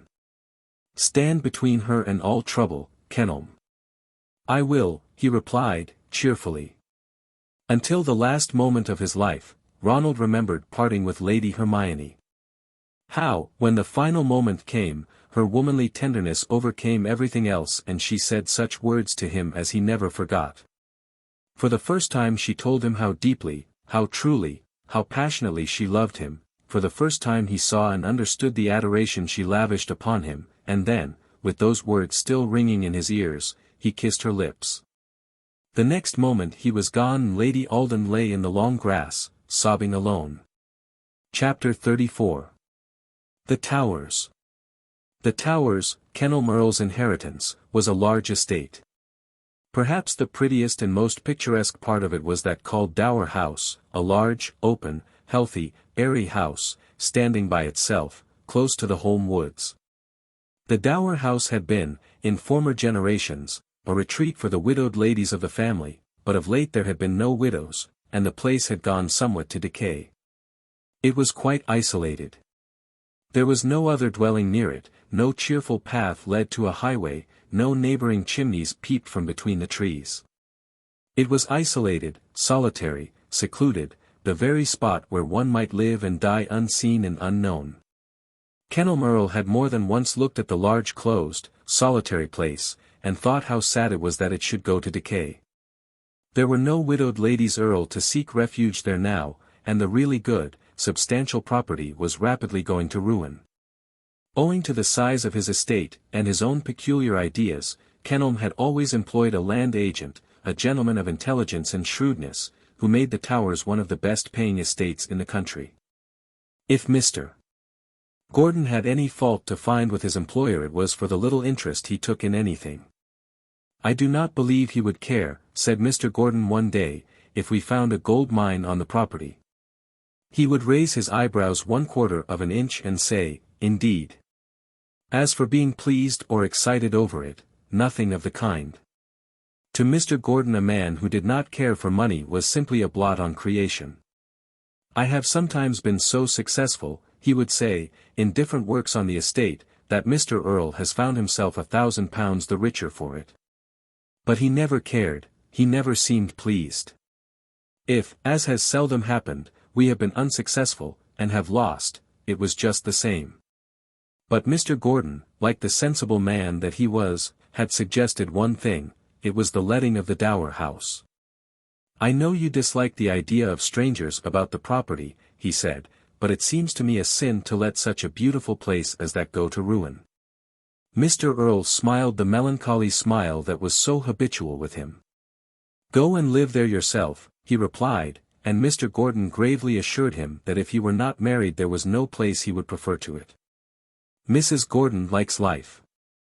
No spot suits her so well as the High Street, LIII, or city upon it. The Dower House should not be empty.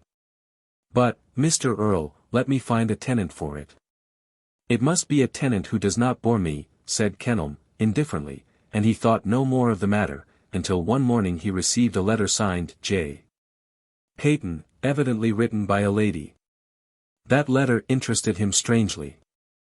"I have seen the advertisement respecting the Dower House, and, if it be not taken, I should like to have the lease of it. I have never seen it, but am told that it is a place where one may live unseen and die unknown. I want such a home." A strange, abrupt letter, he thought to himself, yet one that interested him, and he drove over to LIII, to see Mr. Gordon. The agent, who was by no means a man of sentiment, read the letter with very different ideas. Evidently a lady with a mystery. "If it depended on me, I should say no to such a tenant. There is nothing like straightforward, plain honesty. I dislike all mystery. Still, do as you like, Mr. Earl." And Mr. Earl, with the usual fatality of his sex, did as he liked. He desired Mr. Gordon to let Mrs. Peyton have the Dower House on her own terms.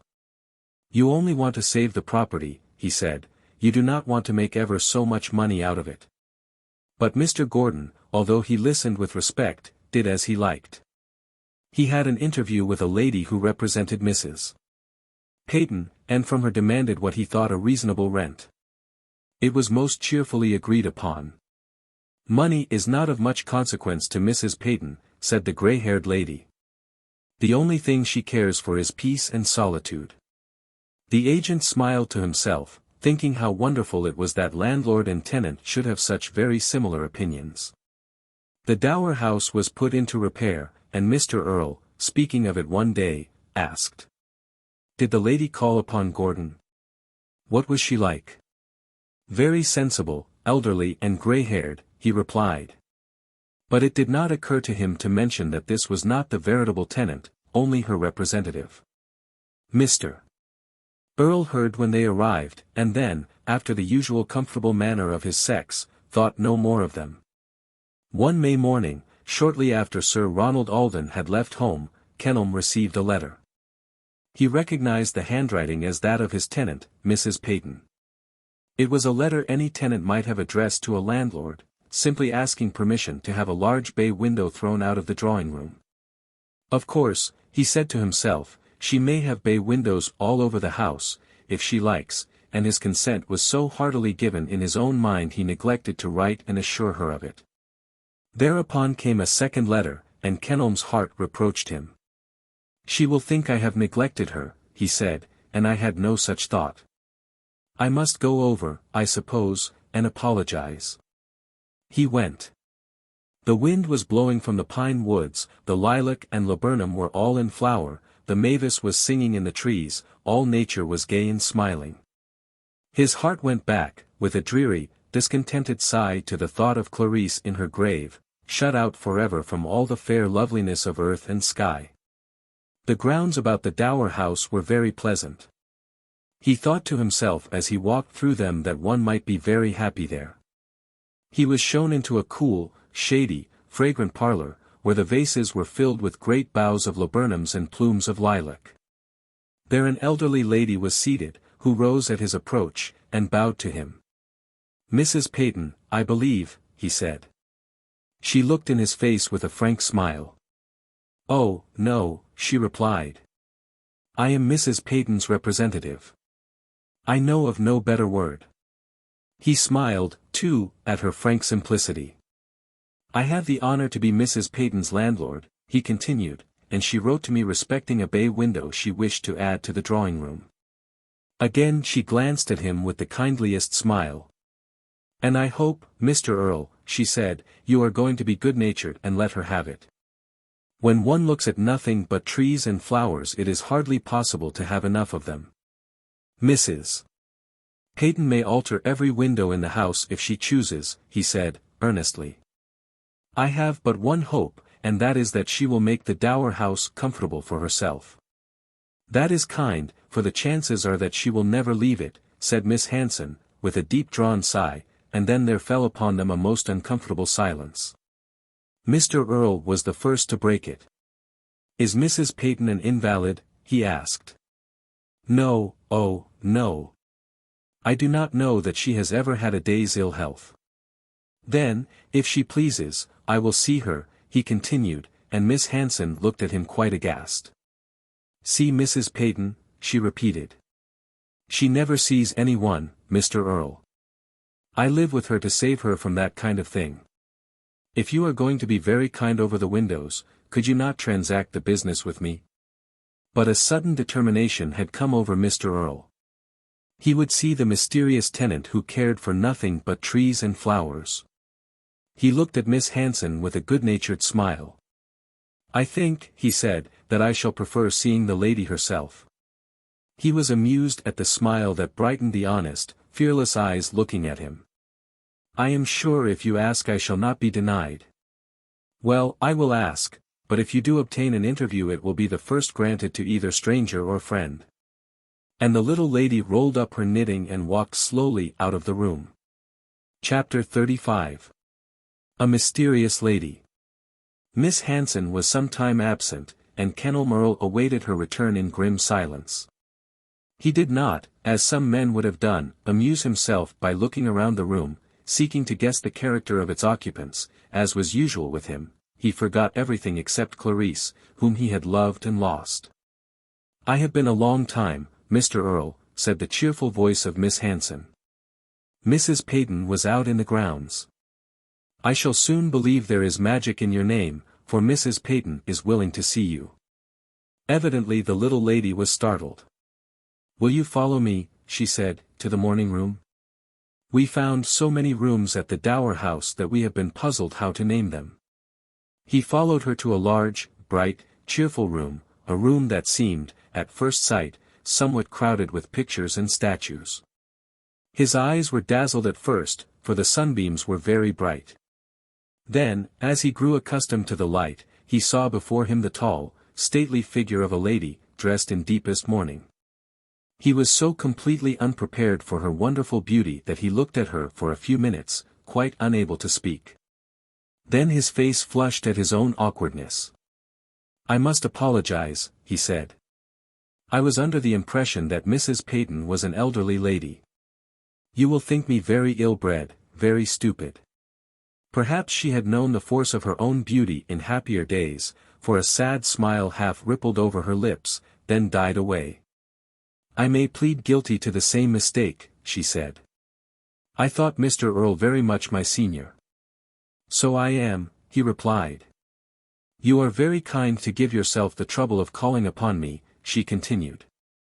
I want your permission to have a large bay window made in the drawing room. It is my favorite room. The view is very beautiful, but the window is small. I can have no possible objection, he replied, courteously. It will be expensive, she said. That will not matter, it will serve to beautify the home. Again the same sad, faint smile. You are different from most of the landlords in whose houses I have lived, she said. That is the primary consideration. I thought I would explain to you that the alterations I should like to make will not affect other tenants, as I have every wish and hope, be my life long or short, to spend it here. He looked at her in unaffected wonder, thinking to himself that it could be no ordinary sorrow that caused so young and lovely a woman to spend her life in seclusion. He had rarely, if ever, seen a more beautiful woman. She was tall, with a finely formed figure, full of gracious, graceful curves, that made every movement seem like a note of richest harmony. She had a lovely Spanish face, dark, beautiful, dreamy, but inexpressibly sad. There were purple rings around her dark eyes, as though she wept much and watched more. There was no light in the faint, sad smile that rippled over her lips. As one sees sometimes a perfect flower, over which saddest blight has fallen, so was she blighted in her youth, in her beauty, by some terrible sorrow, the nature of which no one could guess from her face. He was thinking intently of her, wondering so deeply what her history was, that he was not aware that she had spoken to him twice without receiving any answer. When he discovered it, for the second time during the interview, his face flushed hotly at his own awkwardness. He tried to bring the interview to a more businesslike conclusion. I am afraid, Mrs. Peyton, he said, that you find me very stupid. I had a dreadful trouble years ago, and it has made me unlike everyone else. He saw a gleam of kindly sympathy light up her dark eyes. Trouble, she repeated, wearily. I think everyone in the wide world has that. I never hear of anything else. Trouble. I ask myself sometimes why we were created to do nothing save suffer. Do you remember those lines of Barry Cornwall's? We toil through pain and wrong. We fight and fly. We have, we love, and then ere long. Stone dead we lie. There you have life, a little pain, a little wrong, a little love, then stone dead we lie. Words could no more describe the melancholy of her voice than they could the beauty of her face. You are very young, he said, pityingly, to know so much more of sorrow than of joy. Then she seemed suddenly to remember that she was talking to a stranger, one whom a few moments before she hardly saw. She, too, grew slightly confused, and abruptly changed the conversation. As landlord and tenant, she said, we ought to have some agreement, I suppose. I do not wish to cause you any heavy expense, and if my whim be gratified, I am perfectly willing to defray a just share of the expense. You want a pretty window? Said Kenelm, suddenly. I will give you a design. He took his pencil, drawing a sheet of paper near him, with a few bold, graceful strokes, he completed the design of a very handsome window. He showed it to her. Yes, she said, that is what I want. How quick you are to seize upon an idea. To make that perfect there should be purple passion flowers around these fluted pillars. And a beautiful face peeping through the leaves, he said. You shall have the window, Mrs. Peyton, and when it is completed to our satisfaction, we will arrange such minor and uninteresting details as expense. You must let me come sometimes to see how the design progresses. I cannot refuse you admittance to your own house, she replied, with a smile, but my rule is imperative. I see no visitors. Then I shall come as landlord, architect, window designer, or any other character save that of visitor. Then you will not refuse to see me. You are so kind, she said, with a graceful courtesy. I can never do that. There was no pretense for prolonging the interview and Kenelm rose from his seat. As you receive no visitors, I may presume you do not visit. I have never met you out. Have you seen LIII Church? It is considered very beautiful and picturesque. "I have never left the dower house since I entered it," she replied, "and most probably, when I enter LIII church, it will be when I am taken there to be buried. I say this to you, but I do not know why I give my confidence to a stranger. They say that the happy are attracted to each other, perhaps the unhappy are the same," he said, and then he left her. But as he walked home he thought more of that beautiful Spanish face than he had thought of anything since Clarice died. Chapter 36. The Tenant of the Dower House. Never since Clarice, Lady Alden, died had Kenelm Earl given so much thought to another woman. The beautiful, sorrowful Spanish face did not haunt him as does the face of one most dearly loved. But he thought of, wondered at it, and would have given much to understand the sorrow that had made her a prisoner in her own house. His time was fully occupied. Lady Hermione proved herself to be an excellent woman of business. The poor on the Alden estate had never been so well looked after, the tenants had never been more prosperous, there had never been greater satisfaction than under her gentle rule. Yet there was much in which she required Kenelm's aid. There were some matters of business that only a gentleman could arrange. During that time they became more intimate than they had been even as children or as playfellows, and then Lady Hermione saw, with astonishment, how firmly rooted was that one idea in Kenelm's mind, the idea of bringing the murderer of the woman he loved to justice. She was astonished at its tenacity. He seemed to live, to exist for no other aim than that. Not that it was often discussed between them, but from little things he said, from remarks he made on various matters not even connected with it, she saw it was the alpha and omega of his thoughts, desires and actions. He told Lady Hermione all about the tenant of the dower house, and she was much interested in the story. "I should like to call upon her," said Lady Hermione, "for I agree with you, it is no common sorrow that tires one of life at her age. Ask her if she would like to see me." He hardly knew why in his heart he felt so grateful to Lady Alden for her kindness. It was not long before he found there was need for a second visit to Mrs. Peyton. There was to be a contract drawn up respecting the window, which they both had to sign.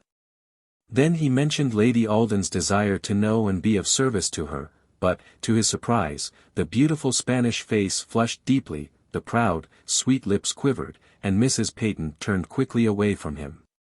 "No," she replied, abruptly, "at last, it cannot be, Mr. Earl. I am deeply, truly grateful to Lady Alden for her kindness, tell her so. But ask her to pardon me, that I can receive no visitors.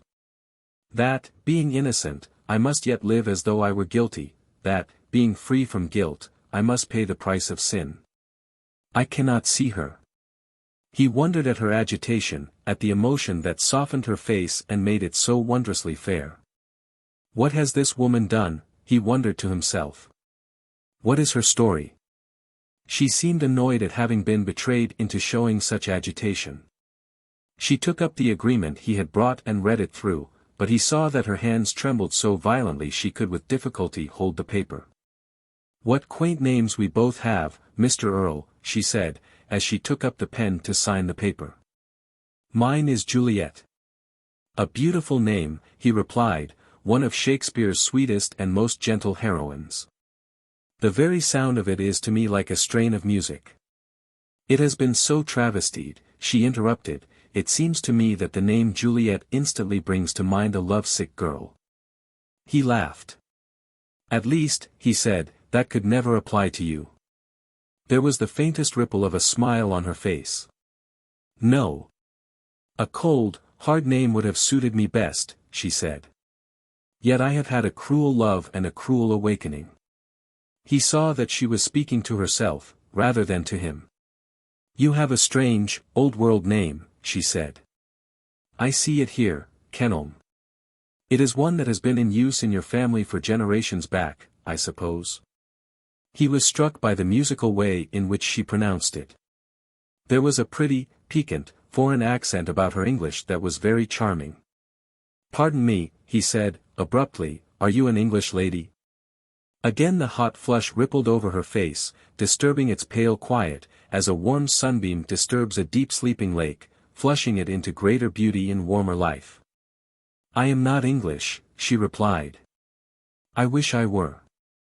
I should not then be so quick to feel, so sensitive, so keen of anguish. My mother was a Spanish lady, my first few happiest years were spent in Spain. I thought so, said Mr. Earl, and then she looked frankly at him. I wonder how it is, she said, that I seem too ready to place such confidence in you, there must be a mystery about it. I say so little to others. You see no one else, he replied, touched and flattered by the trust she had in him. Even when I did, I had not that instinctive faith in them that seems to spring naturally to you. One of my old theories used to be that soul recognized soul, even as body recognizes body.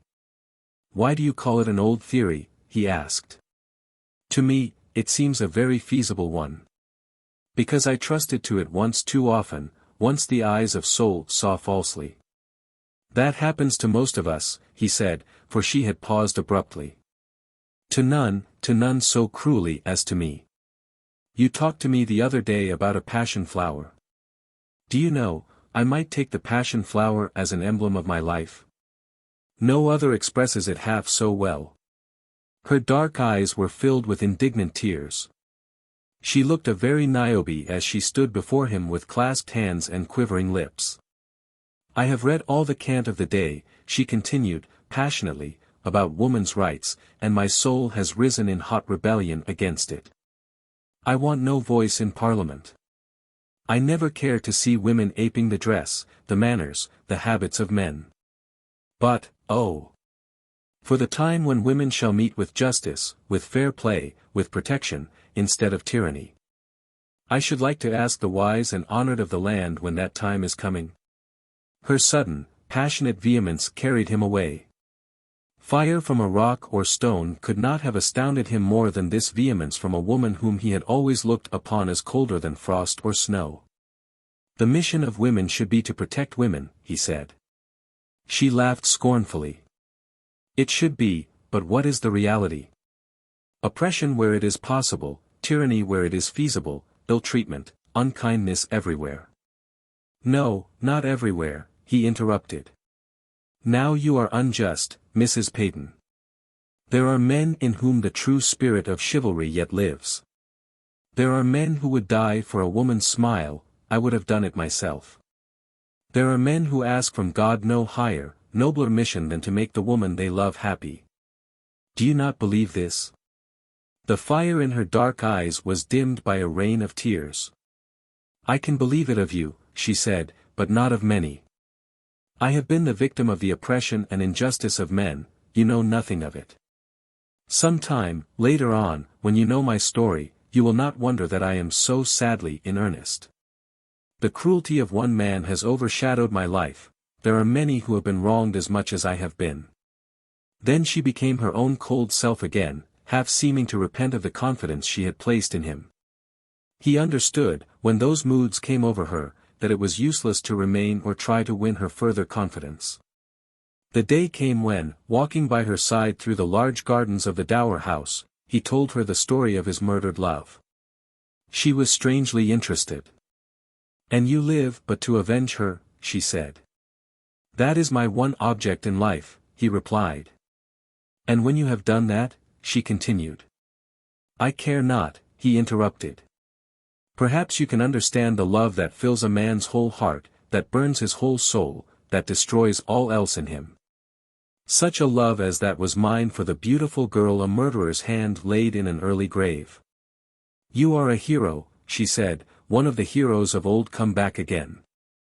How I shall admire you now, how I shall reverence you. A man in the prime of life, with health, strength, wealth and everything that can make life bright, content to care only for the memory of a dead love. I thought such men lived only in books. I am better for having met one. Chapter 37. Fair Women. Praise from a woman's lips is sweet to man.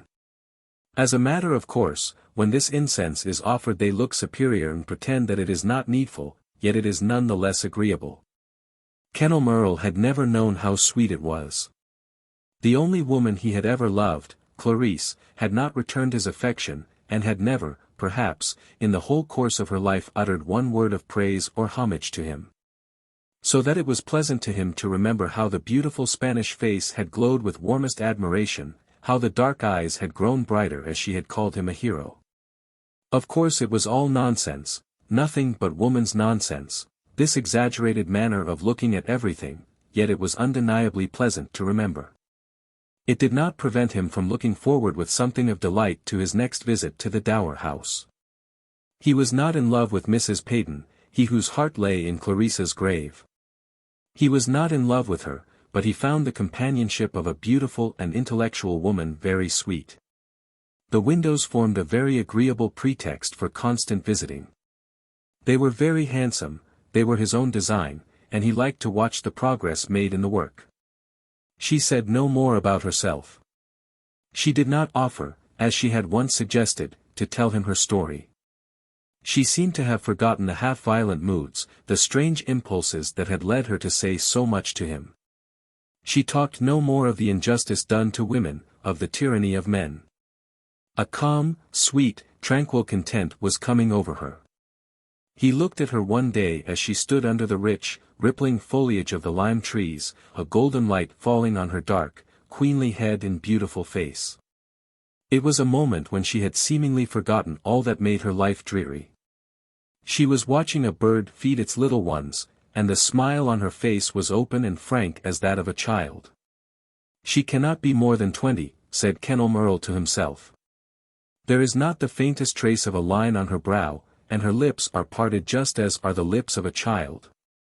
I thought she was older when I saw her first. She cannot be more than 20. Is she a widow? Has she loved and lost? No. That cannot be. She spoke of unkindness, cruelty, but not of loss. Can she have been betrayed, as the youngest and fairest are at times? No, there is a ring on her finger, and she speaks as one who has been a wife." It was a ringing laugh that disturbed his reverie, a light, silvery sound that startled him more than words could tell. It was long since he had heard such a sound, long since such a laugh had echoed through the trees of that silent garden. He looked around in surprise at her. She blushed and smiled.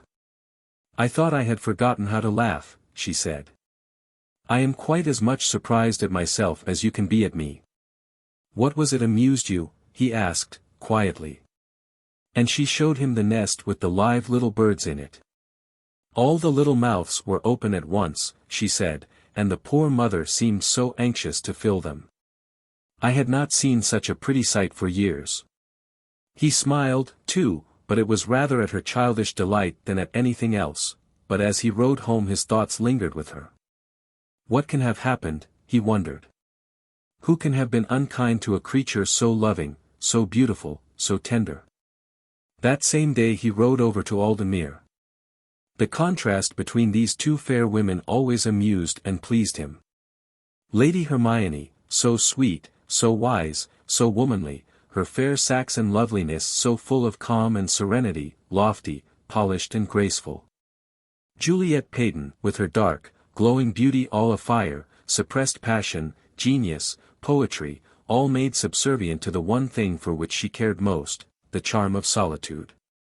For the first time since Sir Ronald's departure, he saw a cloud on the fair face of the Lady of Aldenmuir. "Have you had news of Sir Ronald?" he said, for knowing how completely heart and soul were absorbed in her husband, he could not understand anything else having the power to sadden her. "No," she replied, "not news direct.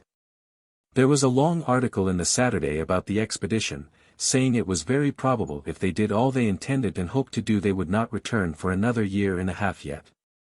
Ronald will be quite bronzed and so greatly changed." "Yes, and the prolonged absence, though painful, will do him good," said Kenelm, anxious to chase the shadow from that fairest face. "Is it that which makes you thoughtful, Lady Alden?" "No," she replied, "I have been busy all day searching for what is, I fear, a lost document." "What is it?" he asked. "Remember, all your business troubles are to rest on my shoulders." "It is a lease, or agreement, or promise, I cannot tell which," she replied. "You have heard, perhaps, of May Thorne, who used to be waiting maid to poor Clarisse?" "Yes," he replied, I remember her. She married an old servant of Sir Ronald's, a groom. His name was John Conyers. Sir Ronald, I think, valued him very much. I remember it, said Kenelm, wondering why Lady Hermione spoke so anxiously. They have been living at a pretty little farm called the Willows. You know the place, near LIII. They have been there now nearly 3 years. But for the Willows there are rival claimants. Peter Gaspin, the son of old Farmer Gaspin, tells me Sir Ronald promised him the Willows when his present lease of the home farm expires. John Conyers declares there is a written agreement making over to him the Willows for life. I am quite puzzled between the two. Rival claimants, he said. Ah, well, Lady Hermione, you may be puzzled, if you will, but I cannot allow you to be troubled. What do the rivals themselves say? They talk of going to law, and I know how that would vex Ronald. I want him to find that all has been smooth sailing when he returns home. I am sure a lawsuit would grieve him. That was not the only thing that puzzled me. Let me hear all, then I can advise, said Kenelm. John Conyers annoyed me, she continued. He spoke as though Ronald were under some obligation to him, as though he had some secret influence, knowledge, or power which gave him some hold over the Willows. Now I cannot believe anything of that kind. Nor can I, said Kenelm. I should say myself that Peter Gaspin has the greatest right to the farm. So I should have thought, but John Conyers and his wife both assure me most solemnly that somewhere among Sir Ronald's papers I shall find a written agreement that they shall have the farm as long as they live. We must look and see. Of course, if there should be any document of the kind, it will settle the question without further trouble. And she assented, little dreaming that in doing so she was taking the first step toward a fatal discovery. Chapter 38.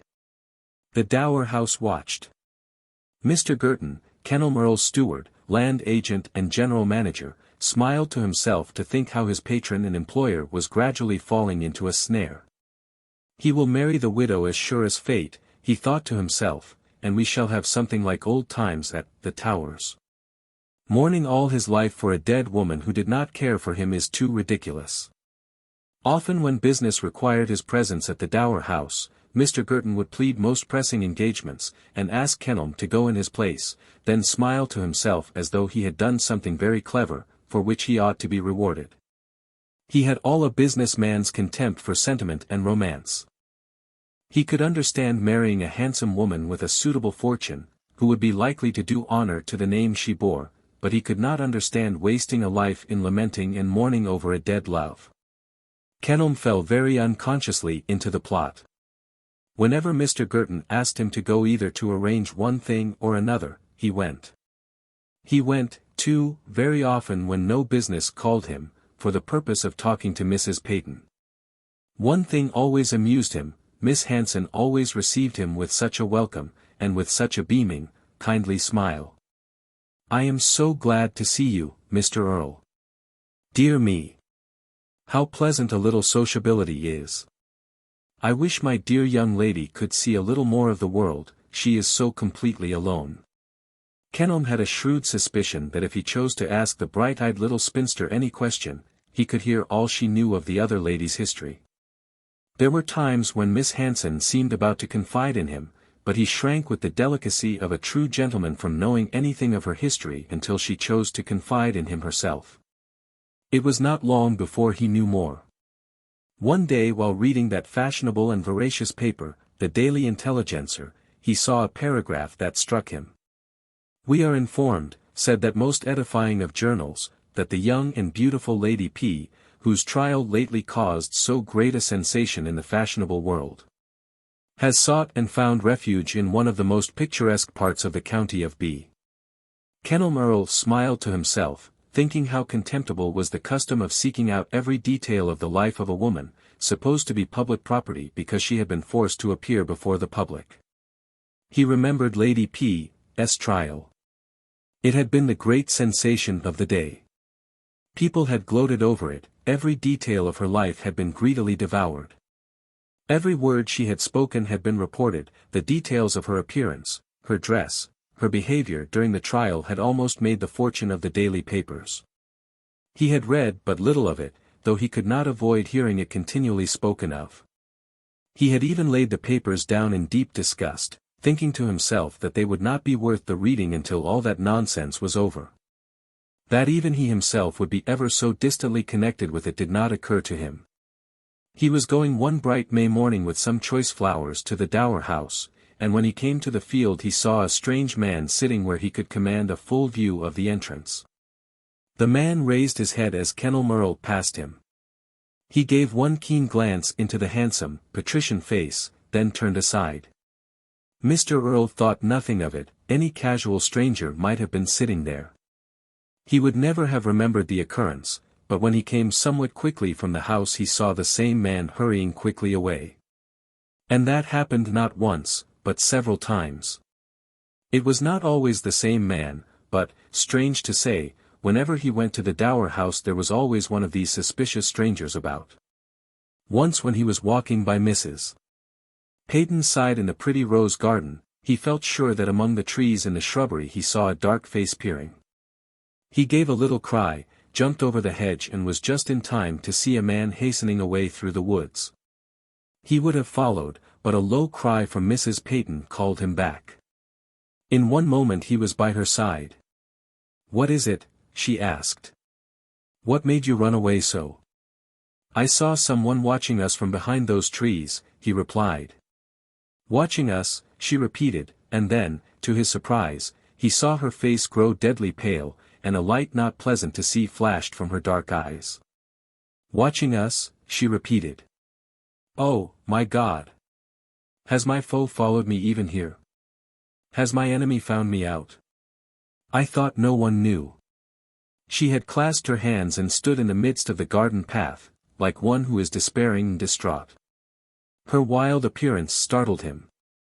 "You must go," she cried, "and you must never come here again. I did wrong to let you come, but you were kind, you spoke kindly to me, you looked kindly at me, and I forgot that I am doomed to be hunted even to my death. You must go, and leave me, Mr. Earl, never to return." "Nay," he said, "calm yourself. I shall not leave you. I do not understand, but most certainly I shall not go away.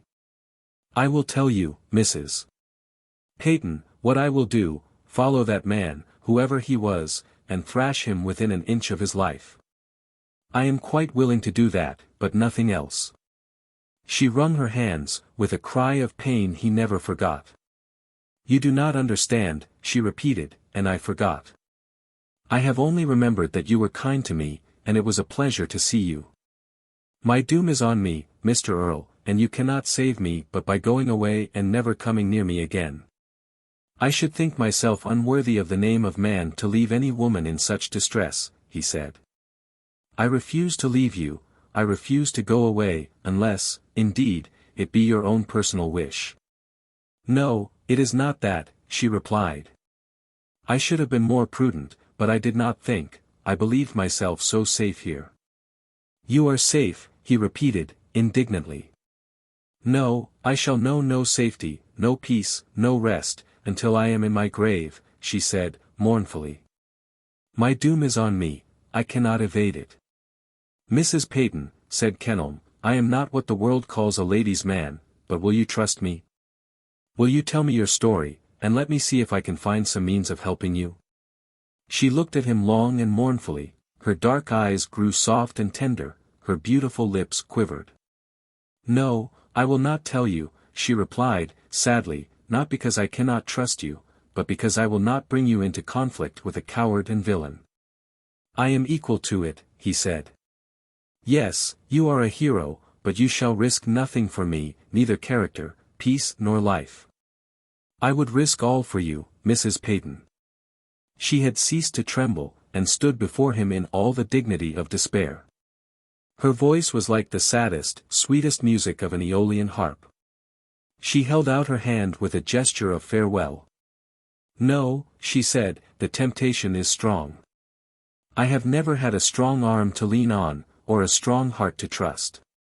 I have been alone all my life. No, you shall risk nothing for me. The tears that had filled her dark eyes rained down her face then, and the sight determined him. "You may do as you like, Mrs. Peyton, but I refuse to leave you, trust me or not, as you will. I cannot see a lady in distress and leave her so." "Then I must trust you," she said. "I must tell you my story, and, when it is told, perhaps you will turn from me in loathing and disgust." "Never while I live. I believe in you. If there is wrong, it is not of your doing, and I shall say so before the whole world. How I should have thanked God for a champion like you years ago," she said. "Mr. Earl, come with me to the house. First let me ask you, have you never wondered who I am, and why I am here?" "Yes," he replied, frankly. "Then promise me not to hate me when I tell you my real name." Chapter 39. Lady Pelham. Many pictures lived in Kenelm Earl's mind. One of the fairest was that of the balcony, with its twisted pillars and odorous flowers, where he sat that morning to hear Lady Pelham's story. A large laburnum, with drooping, golden tresses, was near them, in full flower. A lilac, with full, tufted plumes, filled the air with fragrance. The white acacias were all in bloom, the mavis sang in the trees. There was a vision of drooping limes and spreading oaks, a balcony that might have served the Queen of the Fairies as a drawing-room. "Come with me," she had said, "and I will tell you my story. Shall you hate me when you know that I am Lady Pelham?" If the sky had fallen at his feet he could not have been more surprised than when she said those words. This beautiful, winsome creature, whose every frank mood was a fresh charm. Lady Pelham, the most noted name a short time since in all England. They had entered the house together, and she had gone at once to Miss Hanson. "I want you," she said, laying her hand on the little spinster's arm. "I want you to come and sit with me, while I tell Mr. Earl my story." The kindly eyes filled at once with tears. "Oh, my dear, are you going to tell him? I am so glad, so pleased. I must tell him in self-defense, for I find Sir Alfred's spies are here." Miss Hanson clasped her hands with a little gesture of dismay. "He might have left you in peace. He can have nothing to complain of. No life could be more quiet." "No," she replied, with a little smile, "that is true. But do you not understand? He has not ruined me in the eyes of the whole world. There are many who believe in my innocence, as there are thousands who believe in my guilt. If anything else could be proved against me, his case would be clear. I had forgotten that, and have allowed Mr. Earl to come here. My penance must be telling him the history I fain would have kept from him. Come with me, so if prying eyes watch our last interview there may be nothing to relate." "It shall not be our last interview," said Kenelm, hotly. "It must," she replied, with a smile. "Mr. Earl, if you were a wise man, you would fly from me, a woman whose name has been so lightly on every foul lip in the land." "I believe in you," he cried, passionately. "I thank you," she said, with dignity.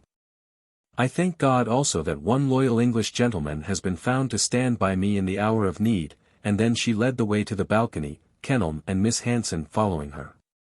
She sat down on the pretty, quaint seat, Kenelm by her side. Miss Hanson stood leaning against the iron rail of the balcony. There was a faint sound as of summer leaves and summer music in the air, but when she, in her clear, sweet voice, with its soft, piquant accent, began her story, they heard nothing else. They saw nothing else but the beautiful Spanish face, the indignation that flashed from the dark eyes, the sorrow that quivered round the red lips. She turned her face to Kenelm. It was to him she spoke. "I must tell you something of my early home," she said, "of my beautiful Spain, where chivalry lives and where men have not forgotten how to love and reverence woman, Spain, where the light lies low on the hills. The home of romance, the very name of which stirs my heart, as the sound of the trumpet moves the warrior's soul. I was born near Granada. As I say the word, there comes to me a vision of pomegranates and myrtle, of vine-crowned steeples, of splendor such as you cold northerners never dreamed of, great flashes of color, royal sunsets, glorious music, all echoes of Spain the magnificent.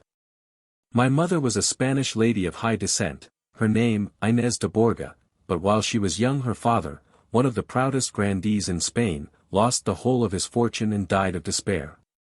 My mother was left alone in the world, and she married an Englishman, Captain Lancelot Peyton, who held some English appointment in Granada. They were very happy, my mother was most lovely, most lovable, and my father the very soul of honor. But a cruel fever came and took him from us. I was very young, only a child, but I remember him well. He died and left my mother a small annuity, which was to cease with her life.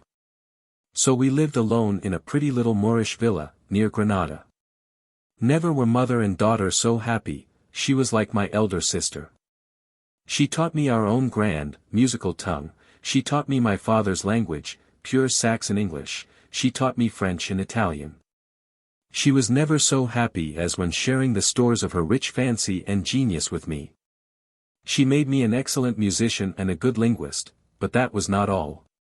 She taught me, now, mind, I swear to you, this is true, she taught me to fear God, to love Him, to value my own soul.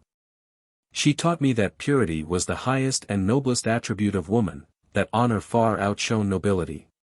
She taught me that I was only to live for heaven, that the things of this world faded so quickly away, but that those who lived for God lived for the highest end of all. Her face flushed, a beautiful, tender light came into her eyes.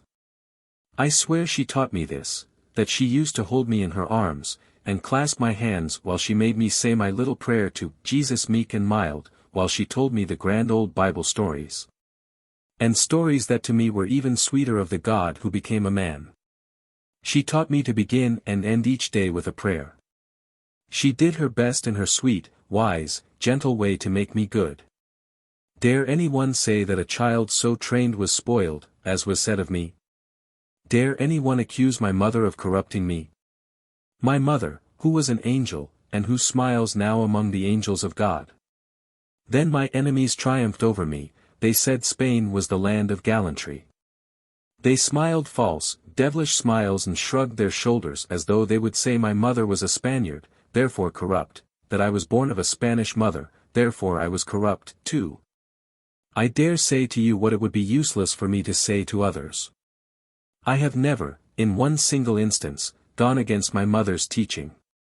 See, I could fold my hands now and pray to Jesus, meek and mild, as I did years ago at my mother's knee. Could I do that if I were what they say?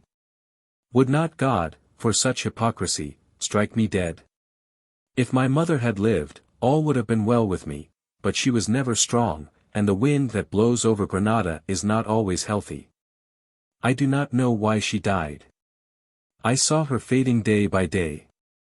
She grew more beautiful, more lovable, it was the angel nature drawing nearer. People used to look at me and say, poor child, she is very young and very tender to have so great a trouble, and then I knew my mother was dying. Perhaps you never watched how gently those fair English daisies close their golden eyes, nor how softly a flower dies while the sun kisses it. Even so my mother died, no one knew when. She was looking at me with a strange, solemn brightness in her eyes, and she said, "You will come to me, Giulietta, mia, you will come to heaven, to me?" I cried out, "Yes," and fell weeping on her neck. When I raised my eyes hers were closed, and her face was whiter than a lily leaf. Do you think if I were what they say, light of love, light of fame, that I dare remember and love, and long to meet again my dead, dear, young mother? Rather should I shrink from her and find heaven where she was not. Chapter 40. Lady Pelham's Story. I was 16½ when my mother died. In England I should have been looked upon as a mere girl, in Spain I was a woman. Can you imagine my lot alone, poor, so young, so helpless? I thought my father must have relatives and friends in this far-off England, but I did not know how to reach them. At last the English consul at Madrid wrote for me. He said that the late Captain Peyton belonged to the noble old English family of Pelhams, and that if my story were known I should be adopted by some of them. While waiting for the reply, I went to live with the only relative I had in the world, a cousin of my mother, a cross, proud, stiff, elderly lady, Donna Maria de Borga, who hated everyone in the world younger than herself. I was so wretched, so unutterably wretched, that I wished myself dead over and over again. You can fancy a flower shut out from the sunshine and left to die in the cold. You can imagine a bird deprived of light and liberty. With my mother, life had been all poetry and happiness, now it was all gloom. An answer came from England, saying the only member of my father's family living was Sir Alfred Pelham, and he was travelling on the continent. That he would make a point of seeing me, and seeing what could be done for me, before he returned.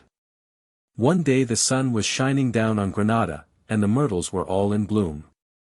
My aunt, as Donna Maria wished me to call her, had fallen fast asleep, and I went down to the fountain that stood under the shade of tall, spreading trees. The silvery spray reached the leaves and wetted them. Then fell with what seemed a laugh at its own graceful waywardness. I liked to watch the spray. When the sun shone through it, it was like a diamond shower. The music of falling water always carries me back to that day. I was looking intently into the water, thinking the thousand thoughts that fill a young girl's mind, when I was startled suddenly by seeing in the water the reflection of a face close to my own. Had the face been less handsome I might have sprung away in startled alarm. As it was, I looked, and looked again, so meeting my fate. It was an English face, laughing, careless, debonair, with a kind of frank beauty that seemed to me perfection. The eyes were laughing, large and blue, with a certain expression that said, "I defy you not to like me, try as you will." The hair was of a rich, golden brown. As he stood there in the sunshine there seemed to be threads of gold running through it. I could not see what the mouth was like, for the golden mustache drooped over and hid it. I was then only just 17, and I had seen no one in all my life to be compared to this handsome stranger. "Am I mistaken," said a deep, rich voice, "or is this my young kinswoman, Miss Peyton?" The English tongue was not new to me, for my mother had loved it well, but his words struck me. They moved the deep waters of my soul, they called into life 100 thoughts that had lain dormant. "I am Sir Alfred Pelham," he continued, "and a letter received some time since tells me I have a beautiful young kinswoman here in Granada. Is it true?" "Yes," I stammered, "quite true. I am Captain Peyton's daughter. Will you come in and see my aunt, Donna Maria?" I was old enough to understand the deep admiration his eyes expressed for me. "Yes, I will go in," he said, "but not just yet. Stay out in the sunshine a little longer." I stayed. It would have been well for me if I had died there by the side of that rippling fountain before greater harm came to me. Sir Alfred Pelham was then what perhaps people think him now, one of the handsomest and most fascinating of men. I believe he could do anything that he made up his mind to do. I do not think anyone could resist him. He had, perhaps has, a charm of manner, in which no one ever surpassed him. I stayed with him in the sunshine, and that 1/2 hour changed the whole current of my life. I learned during it a lesson that was very fatal to me. He talked to me about England, about my mother, of everything he thought would interest me, and my girlish heart went out to him, as it had never gone out before. He knew, he understood. Then, when he had heard my simple little story, and had drawn from me every little detail of my life, he went in to see Donna Maria. She stopped suddenly, and looked shyly at Kenelm. "I wonder," she said, "if you will think me very vain for telling you that in those days I was very beautiful, people said wondrously beautiful. I am obliged to tell you, so as to make my story clear, and to make you understand why a brilliant, polished, worldly man like Sir Alfred Pelham married me. I have good sight of my own," said Mr. Earl, gravely, while Miss Hanson nodded and said, "I have never seen a face 1/2 so fair as yours, my love." Juliet Peyton smiled faintly. "Beauty has been of but little use to me," she said. "I am not even proud that it once was mine." Sir Alfred went to see my aunt, and soon captivated her. She spoke of no one else, he was so handsome, so generous, so noble. If she praised him, hoping to make me like him, and so to get rid of me, it was very cruel, and I pray to God to forgive her. Perhaps I need not dwell longer on my story. In a short time Sir Alfred became my lover, and I should say no girl ever had such a lover before. He was so gallant, so attentive, so devoted, he was so polished, with his high-bred, graceful manner, he was so different from every one else I knew. At first he bade me keep this love a secret from my aunt. I was not to give her the least hint of it, but after a time he changed his intentions, and told her he wished to make me his wife. Do not be shocked if I tell you how dearly I loved him. A girl's first love is, I think, the most beautiful thing in life, and, heaven help me. I did love him, my whole heart clung to him. I had no other thought, sleeping or waking, night or day. I used to watch for his coming, and at the first sound of his footsteps ran away, unable to meet him, dreading to meet him, lest he should see how passionately I loved him. I was too young and inexperienced to even ever so faintly imagine that he wanted to marry me for anything but love. Yet one thing recurs to my mind. We were in the garden, and I wanted to press some very beautiful leaves that had fallen from a plant. He took a bundle of what looked like old letters from his pocket and, tearing one in half, gave it to me. "Save the leaves in that," he said. "It is a letter I wrote, but never sent." Days afterward, when I went to fetch the leaves and press them, I read in his own handwriting these words. In the present state of affairs, such a marriage would be an excellent speculation for me. Yet it never occurred to me that he was writing of his own marriage, his marriage with me. I remember going to my mother's grave and bending over the long flowers to tell her that I was so happy that earth seemed like heaven. That a noble, princely Englishman had come from over the seas and was going to make me his wife, that I loved him. Then I failed for want of words. Even to my mother among the angels in heaven I could not say how much, how dearly, how well I loved him. I could only bury my head in the flowers, and tell her of my deep, unutterable joy. It seemed like a dream, a poet's dream, all beautiful and all unreal. I remember the white gleams of moonlight, when my lover, with his handsome Saxon face, all in a glow, would tell me of Shakespeare's Juliet and how Romeo loved her, swearing that I was 1,000 times more fair. Is it a wonder that I hate my own name when I remember all he said of it? Chapter 41. The story continued. I was married in a quaint old church outside Granada. My husband was enraptured with me. For a few short weeks I was the happiest of women. I thought the world so beautiful, so bright, that heaven could hardly surpass it. I thought my husband the perfection of knighthood, the truest gentleman and the noblest man I had ever met. He did not stay long in Granada. My eyes might have been opened to his true character, his gross, cruel selfishness, but that I was blind, for he left the city without one word of advice to Donna Maria, without thanking her for the care she had taken of me, above all. Without what I am sure that lady expected, making her a handsome present. I was blind then and for long afterward, until the cruel hour of my awakening came. Sir Alfred took me for a bridal tour through Italy. There was but one fault that I saw in him, that was a decided love of gambling. Play seemed to affect his temper. If he won largely, as was generally the case, he was always in the best of humors. If he lost, he was the very reverse. It was May when we reached England, and my husband took a beautiful house in one of the most fashionable quarters of London. I was presented at court, introduced into high society, and was altogether exceedingly happy. As yet, I saw no flaw in the jewel I believed to be all my own. A conversation I had with my husband one day puzzled me. We were speaking of beauty in women. Of all things, I remarked, beauty seems to me the most highly prized, yet worth the least.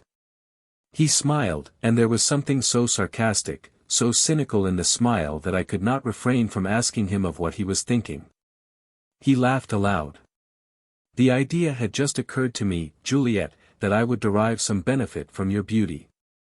I thought at the time, in the vanity of my love, that he meant the pleasure of looking at me. I thanked him with loving words and kisses. Afterward I understood better what it meant. For some weeks all went merry as a marriage bell. Then it struck me as strange that, although we had numbers of gentlemen constantly calling, our lady visitors were but few. I was vexed also to find that the recherché little dinners and elegant suppers had but one termination, that was play. Neither could I help seeing that my husband did in very truth hold out my society as an inducement for visitors to come. "You must hear Lady Pelham sing," he would say to one, "she has a voice like a nightingale. If you want to study the true art of being eloquent with a fan, spend an evening with Lady Pelham. She makes her fan speak for her, as it might be. You enjoy a good passage at arms, a tournament of words, drop in this evening and discuss affairs in general with Lady Pelham." So many gentlemen complied with his invitations, I could not help seeing that I was on this account useful to him, but whether they came ostensibly to hear me sing or to talk, the end was always the same, gaming until the early hours of morning. Still I never dreamed of anything wrong. Had I been a woman of the world instead of a child, I should have seen that there was much glitter but no gold. Among a certain set in society my husband shone as a brilliant, accomplished man. He was the descendant of an old and illustrious family, the heir of a grand old name. His estate, called Pelham Court, was mortgaged to its full value, but the world knew nothing of that, and Sir Alfred Pelham of Pelham Court was, by a certain portion of society, regarded as a most fortunate man. Had I been wiser, I should have understood that he was making use of what little share I had of beauty, and youth, and talent, to attract these men to his house in order to win money from them. I wish, Mr. Earl, that I could spare myself the shame of telling, and you of hearing, the rest of my story. Nay, a fear comes to me that you may disbelieve it, believing men cannot be so base. You read every day how men beat and kicked their wives to death. Has it ever struck you how small was the punishment for such a crime? Not long since a man in London kicked his young wife, who loved him very dearly, to death, and received the sentence of 6 months' imprisonment with hard labor. The same day a man was sentenced to 14 years penal servitude for stealing a few £100 worth of jewelry. Can you see any justice in that? Reading it made me think that in this boasted land with its laws, its far-famed systems of administering justice, there is really no justice at all. Bearing in mind all that you have read of the cruelty of men, of their inconstancy, their abuses of good and patient wives, can you doubt what I have to tell you? My husband never struck me, there were no bruises on my arm. But he did what was 10,000 times more cruel, he slew my fair name and branded me before all the world. It was early in June that there came to visit Sir Alfred one whose name is unhappily associated with mine, the Duke of Launceston. You, who know the world, Mr. Earl, know him. He is rich beyond compare and famous for his character, his private life. I cannot judge in all his relations, with me he was courteous, gentle and free from blame. He spent an evening with us. At Sir Alfred's request I sang to him. He was, or professed himself to be, delighted with my singing, and being fond of music, offered to sing some duets with me.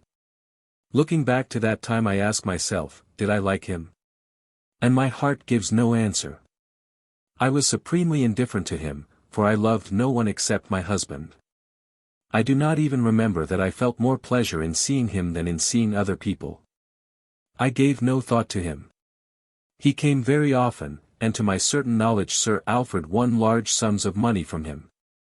He would also call at times when Sir Alfred was from home and sing with me or talk to me. I can remember, too, that my husband would often leave me alone with him. One day I was much astonished. The footman was in the room, we were at lunch, and Sir Alfred asked me, "Have you had any visitors this morning, Juliet?" I replied, with the greatest indifference. "Only the Duke of Launceston." To my intense surprise, Sir Alfred put on the darkest of frowns. "Has he been here again? I wish he would not come so often." Looking up suddenly, I caught a most significant smile on the servant's face. "You should tell him so," I replied, honestly believing that Sir Alfred was thinking only of the high play that went on when the Duke was present. After that I can recall 100 different times when, before the servants, he expressed displeasure at the Duke's visits and wished they would cease. I little dreamed to what it all tended. Among all my husband's friends he had one confidant, Captain Pierpont, a man I detested from the very first moment I ever saw him, a man devoid of honor, truth and principle.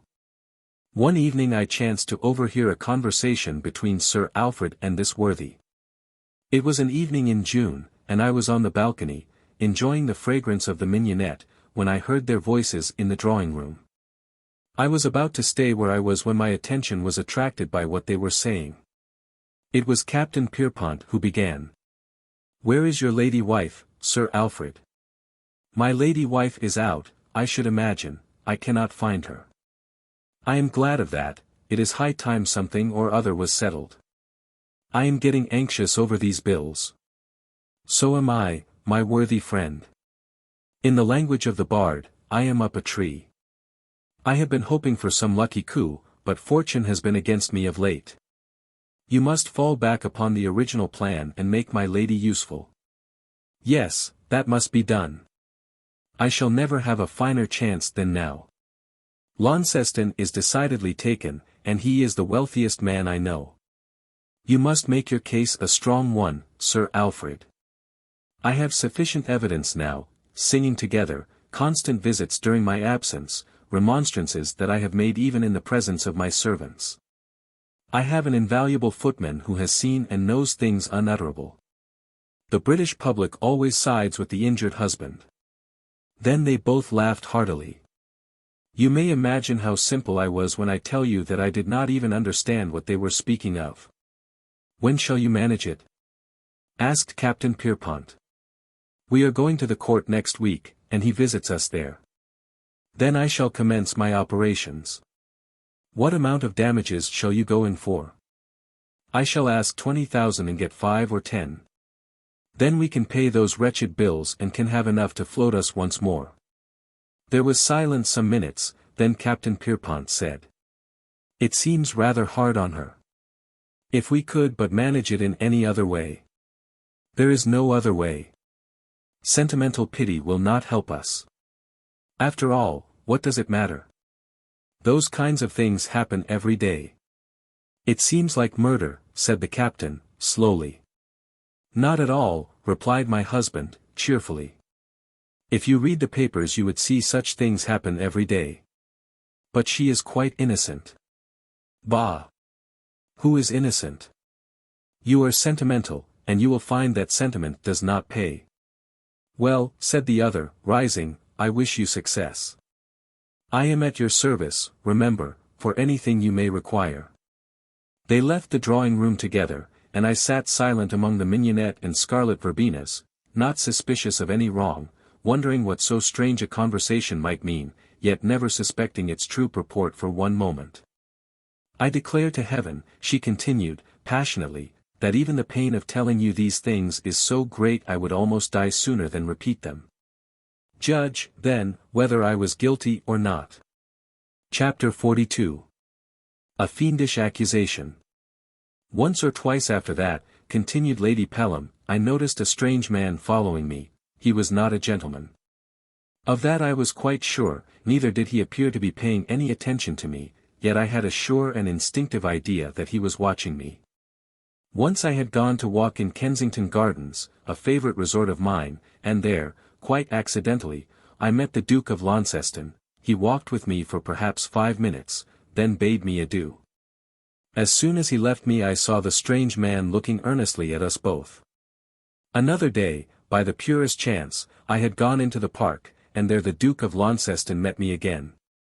I did not exchange 12 words with him, but as he went away I saw the ill-omened face of the man whom I felt sure watched me. I said to my husband one morning, "Alfred, whenever I go out I see a strange man, who appears to follow me and watch me. The next time he does it I shall call a policeman and give him in charge." My husband laughed aloud. "What nonsense, Juliet," he said, sharply. "Remember, you are not in Spain now, this is the land of common sense, not romance. Do not make yourself ridiculous, I beg." It was the first time he had spoken sharply to me, and my eyes filled with tears. The only change was that the man I had noticed vanished, but another appeared in his place. Sir Alfred came to me a few days afterward, and said we were to go to the court as soon as I was ready. The intelligence was very pleasant to me. I was still deeply and devotedly in love with my husband, and thought that at the court I should have him all to myself. Another thing was that I fancied people looked coldly upon me. I said to myself that it must be a fancy, for what had I done to deserve it? One morning I met Lady Carlsham, who had always been very kind to me. She turned aside as though she had not seen me. Another friend of mine, Lady Malott, gave a large ball and did not invite me. I saw Mrs. Stenhouse, one of the queens of London society, who had always appeared to like me. She looked me in the face and gave me what gentlemen call, the cut direct. There seemed to me no reason for such conduct, except the caprice of fine ladies, and I was not sorry to think that at the court no annoyance of the kind could happen, and that I should have my husband all to myself. I pass over my delight at the beauty and magnificence of the court. The first 3 or 4 days spent there were one dream of delight.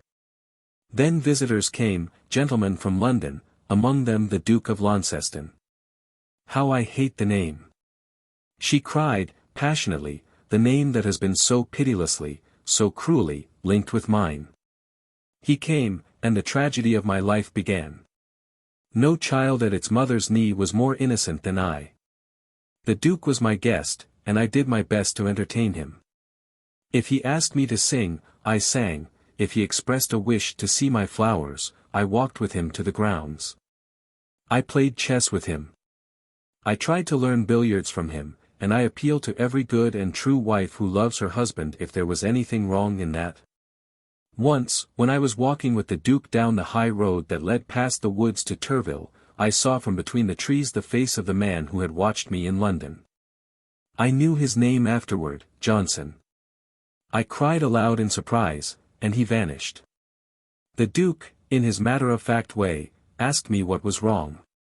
Feeling ashamed to tell him, I answered evasively. Would to heaven I had told him. Much of pain and wrong might have been saved me. I must have been both blind and mad not to see the plot that was being carried on. The significant faces of my servants alone might have told me.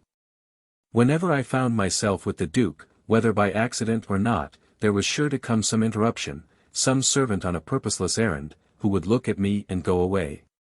One in particular became most distasteful to me from his constant surveillance, George Olt, the footman. I was deeply annoyed one morning. I had been speaking to the Duke of Launceston about some book, and he asked me to find it for him. I went into the library after breakfast for that purpose. He followed me, and we stood by the bookshelf together. I said to him, "This is the book, and here is the engraving I was speaking of." He leaned forward to look at it. At that very moment the footman, George Olt, entered the room. He started back, pretended to show great confusion and surprise, apologized in a stammering voice, and vanished. I looked at the Duke and laughed. "The man has been drinking," I said. "Sir Alfred ought to know of it." But the Duke did not even smile. He looked distressed, confused, then put down the book, and, with a murmured apology, quitted the room. The world is all alike this morning, I said to myself. It happened to be the very day the Duke of Launceston had fixed upon for his departure. After lunch, as I was walking through the hall, he stood with some letters in his hands. He was no more to me than any other guest in the house, but as he had been kind to me, and I had no dislike to him, I went up to him and expressed polite regret at his departure. Captain Pierpont was near, giving some directions to Olt, the footman I particularly disliked. In a few minutes I became aware that their conversation had entirely ceased and they were listening to mine. Indignant at the insolence, and resolved to complain of it to my husband, I turned away. Alas! The Duke went, and I forgot in very few hours that such a person existed. I have better reason to remember it now. Can you, Mr. Earl, can you, Miss Hanson, imagine what my feelings were when I tell you that very day my husband sent me word that he wished particularly to see me in the library? I was doing something, I do not remember what, but it was something I did not care to leave. I sent my maid to ask if it would do in an hour's time, when I had finished. The answer was most peremptory. No. Sir Alfred wished to see me at once on most important business. I knew no more what was hanging over my head than a child knows its future. When the library door opened I was surprised to see Captain Pierpont standing by the table. Sir Alfred was seated in his favorite chair. I went up to him. "Did you want me, Alfred, so urgently?" I asked. "I do," was the brief reply. Then, after a moment's silence, he continued, "I wish to speak to you on a most unpleasant and delicate matter." I looked at him with some little indignation. "Do you know," I asked, "that Captain Pierpont is here?" "He is here by my wish," replied my husband, gravely, "to bear witness to what I say."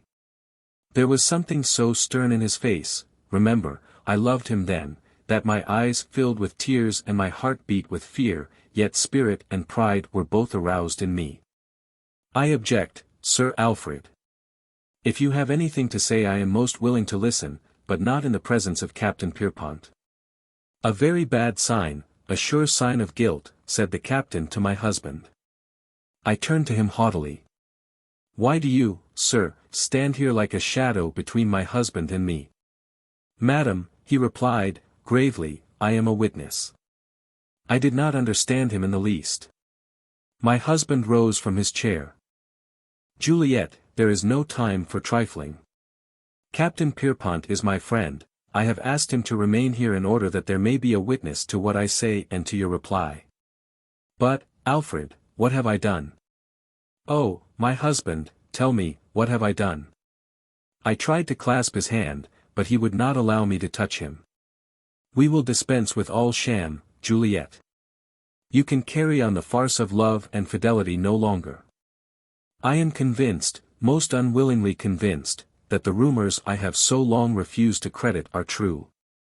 "I do not understand you," I cried, in an agony of impatience. "I cannot tell what you mean. Few words describe best a great sin. Your guilt has come to light, Juliet, your wicked conduct is known, and the world shall judge between you and me. Will you tell me what you mean?" I cried, every limb trembling with impatience. "The intrigue that you have so long carried on with the Duke of Launceston is discovered." I laughed aloud, thinking, poor, deluded victim, that it was but a sorry jest. "Nay, you may be hardened, Juliet, but you shall not show your heartlessness to me. Holt came to me this morning and told me of the awful discovery he had made. That was but the crowning point. Before we had left London I had heard enough. Remember, Mr. Earl, I was that man's wife, I lived but in his love, I had never doubted him. I cannot tell you whether fear, horror, shame, or wonder predominated in my mind when I heard him. From this hour," he continued, "we are strangers to each other. I shall appeal to the laws of my country for redress against the foulest wrong ever done to an unhappy man. You have sinned against me, Juliet. But the laws of the land shall avenge me." I did not hear more, for at those terrible words I fell fainting to the floor. Chapter 43. A White Soul. "When I came to my senses," continued Lady Pelham, "I was more bewildered than anything else. I could not believe it was true, my husband had been playing some sorry, cruel jest upon me, still it was but a jest. I had never given a thought to any man living except my own husband, surely he must know that. The Duke of Launceston. What was he to me, a perfect stranger, indifferent. I did not care if I never saw him again. Of what did my husband accuse me? Oh, shame! Oh, horror! That he who had sworn to love and cherish me, to protect me, should be the one to play this sorry jest upon me. I must see him, I must hear him say with his own lips that it was all nonsense, he had done it all to try me. It was coarse, unfeeling, cruel, that he had not thought of that. He had perhaps been jesting with Captain Pierpont. I must see him or I should go mad. I turned to the maid who knelt by my side, and told her to ask Sir Alfred to come to me at once. I felt very ill, my hands were cold as death, they trembled, my face burned, my brain whirled. I tried to steady myself by saying that my husband would be here soon, and I must be ready to meet him. My maid returned. She looked pale and scared. Sir Alfred and Captain Pierpont had left the house. There was no message for me. "My lady," said the girl, "is there anything the matter? All the servants are looking so strange, is anything wrong? God help me. I went mad with fear, shame, outraged love, wounded honor, and dread of what was to follow. I tore the hair from my head. I cried aloud for my dead mother. I was mad. They gave me sleep and merciful oblivion. But morning only brought me the same frantic alarm, the same terrible waking. What had I done? What were they going to do with me? What was wrong? I could not rise, my limbs were heavy, my head ached. I was bewildered and uncertain. There were times when I fancied I must have been guilty of some great crime, and have forgotten it. Surely my husband, whom I had loved and revered as the noblest of men, could never have wrongfully accused me. Was it possible that I had done anything wrong and had forgotten it? I tried to think over every word I had ever spoken, every action since I had been married, and I could not discover one that was worthy of such blame. An intrigue? I began to remember his words. He said that I had carried on an intrigue with the Duke of Launceston. What did they call an intrigue here in England? In my land it was something that young girls did not even know by name. What was it here? I had sung songs with him, I had paid him the same amount of attention that I considered due to all my husband's guests, but heaven knew my heart and conscience were free from all blame. How that day passed I could tell no one. It was one long dream of misery, one delirium of horror, and the night even worse. I saw the servants looking strangely at me, some of them sent in notice to leave, 1 or 2 went that very day. Yet I was innocent, God knows I was, innocent as a little dreaming babe. The following morning brought a letter from my husband. It was even more cruel than his words had been. It merely said that he had commenced proceedings for a divorce, on the grounds of my conduct with the Duke of Launceston, and that he would not return home while I was there. Was ever woman so desolate? There was no one to whom I could appeal in this hour of distress, no friendly hand or heart to aid me. I could only kneel and pray to the Most High God to make my innocence clear. Mr. Earl, my prayer will be answered yet. I was quite at a loss what to do. My heart was broken, for I had loved my husband very dearly. I had neither spirit, life, hope, energy, or care for life left.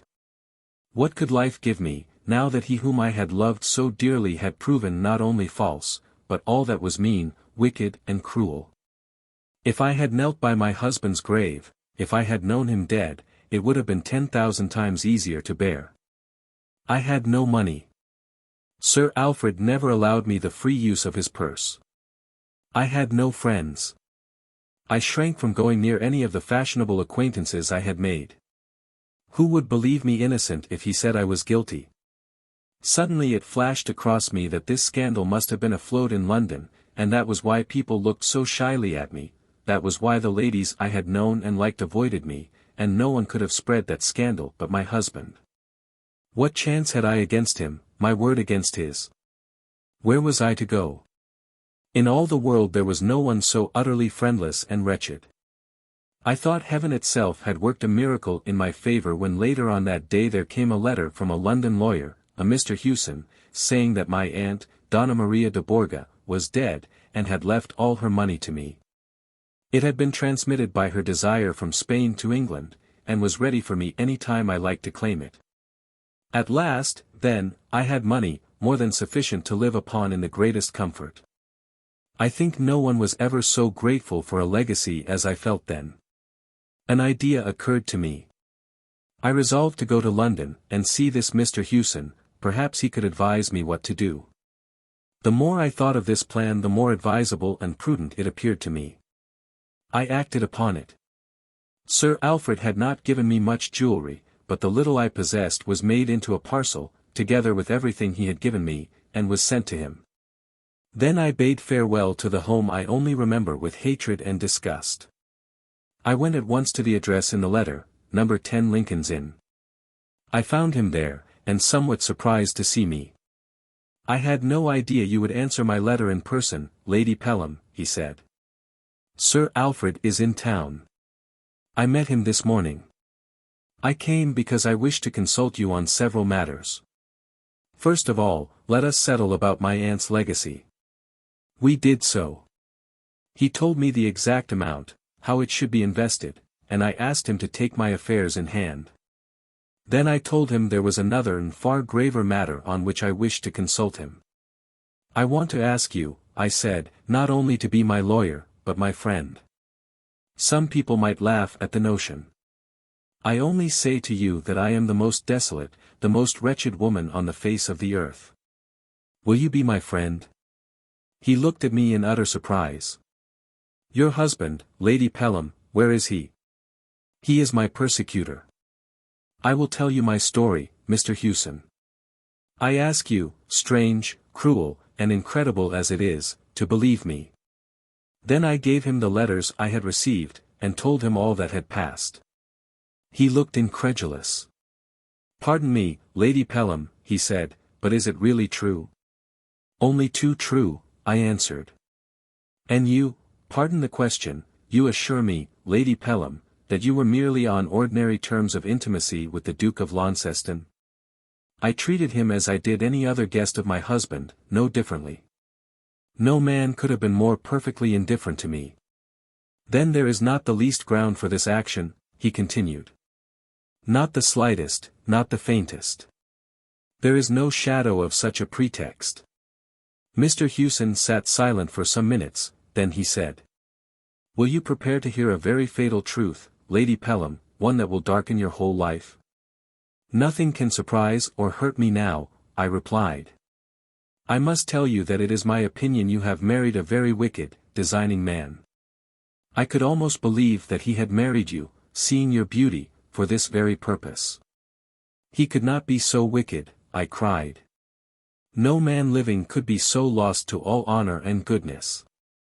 Sir Alfred Pelham has run through one of the finest fortunes in England, he continued. He has literally nothing left, for Pelham Court is mortgaged to its full value. He owes large sums of money, and, in my opinion, he had brought this charge against you merely to get large damages from the Duke of Launceston. He will employ clever and eloquent counsel, who will make thrilling speeches about his broken heart and ruined home. All you can do is to defend yourself. He cannot be so infamous, I cried. No man could, it is worse than murder. Better have slain me than seek to destroy my fair name. Who is to defend me? If you like to leave the conduct of your defense in my hands, I will undertake it, he replied. And I cried to him, in my distress, that I would give Sir Alfred all my aunt's money if he would but forego this cruel persecution. Do not make any such offer, Lady Pelham, he replied, to those who do not know you it sounds like guilt. He did me one more service, greater than any other he could have rendered me. He introduced me to his sister, who was kind enough to love me when no one else did, and has cared for me ever since. Lady Pelham, interrupted Kenelmerle, do you assure me that this infamous, diabolical story is true? It is true, she replied, as are the stars in heaven. Patience a few minutes longer, I shall soon have told you all. Chapter 44. A woman's shame. Right against might does not always prevail. I need not tell you the story of the trial that amused all England. You may have read it. Fine ladies asked eagerly for the morning papers then. They enjoyed the Pelham divorce case as much as they did a fashionable novel, was necessary as breakfast to them. Men met at their clubs and discussed it, was I guilty or was I not? My portrait, or rather what was a caricature of me, was published in the Workingman's Journal. Every man and woman in England had flung a stone at me, and I was guiltless, innocent as a child at its mother's breast. The Radical papers made me the text of long articles, written to prove that the English aristocracy were all corrupt and bad. In short, my name was notorious. I cannot tell you my despair when that trial came off.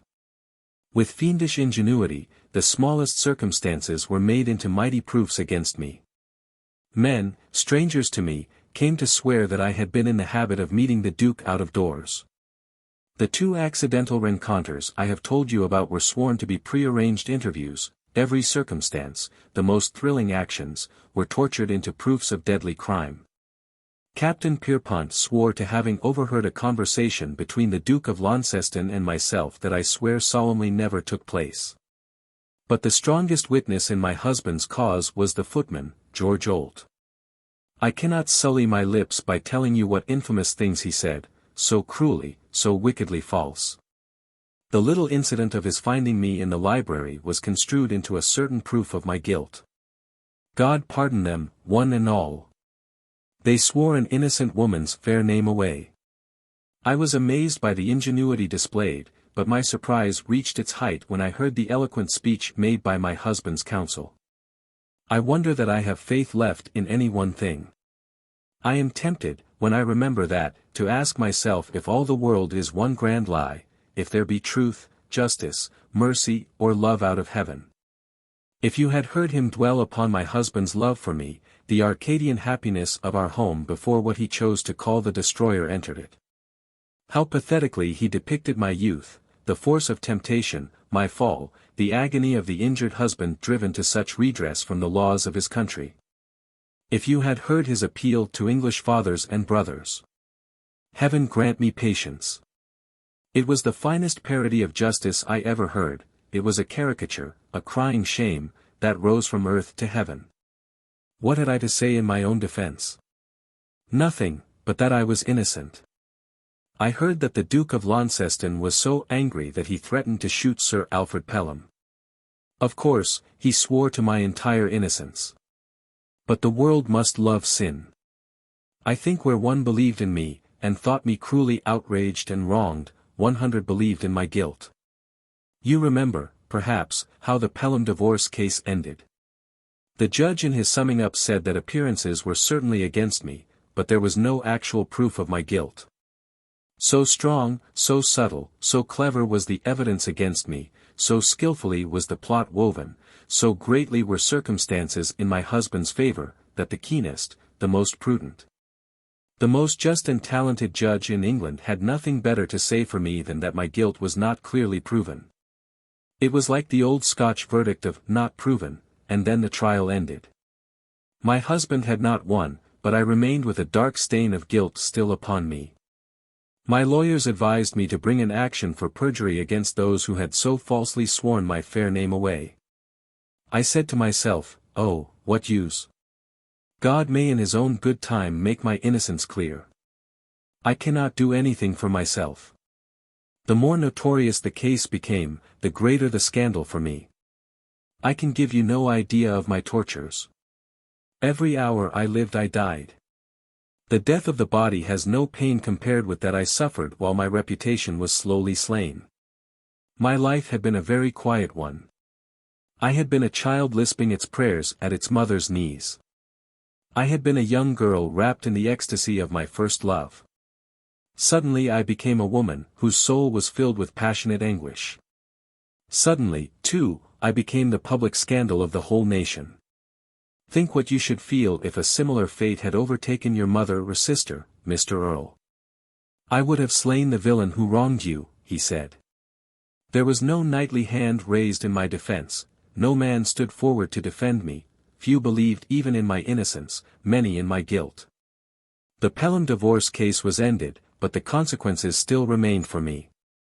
I saw myself shunned and avoided, women turned their faces slowly from me, men looked at me with an insolent leer. When I think of it, she cried, passionately, of my unmerited shame, my cruel suffering, I am beside myself with rage. I am mad with the sense of my own wrongs. Her face flew crimson, her eyes flashed, her whole figure seemed to vibrate with angry, yet righteous, wrath. Miss Hanson laid her hand on her shoulder. Patience, my dear, patience, she said. Remember, it will be made clear in God's good time. You are right, replied Lady Pelham. I have that much trust and faith left. There is not much more to tell you, Mr. Earl. My husband wrote to me after the trial. A more insulting letter no man ever penned. He said my own cleverness had saved me this time, and had defeated him, but that he would watch me closely, and he should most certainly renew his application for a divorce. He added that, although the law had not proved me guilty, his opinion was unaltered, and that in consequence of it he should refuse to see or even speak to me again, nor need I hope to receive the least pecuniary assistance from him. That was the man who had wooed me, who had brought me from my own land and my own friends into the midst of strangers, the man I had loved with a passionate love. I declare that I do not think a greater, meaner or more cruel villain lives on the face of the earth. He did not know that I had money, and he deliberately left me to starve.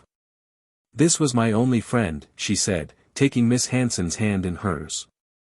We went together to a pretty little seaside town on the southern coast. No life could be quieter than ours was there, and so far as possible for one who had been cruelly outraged, I was content.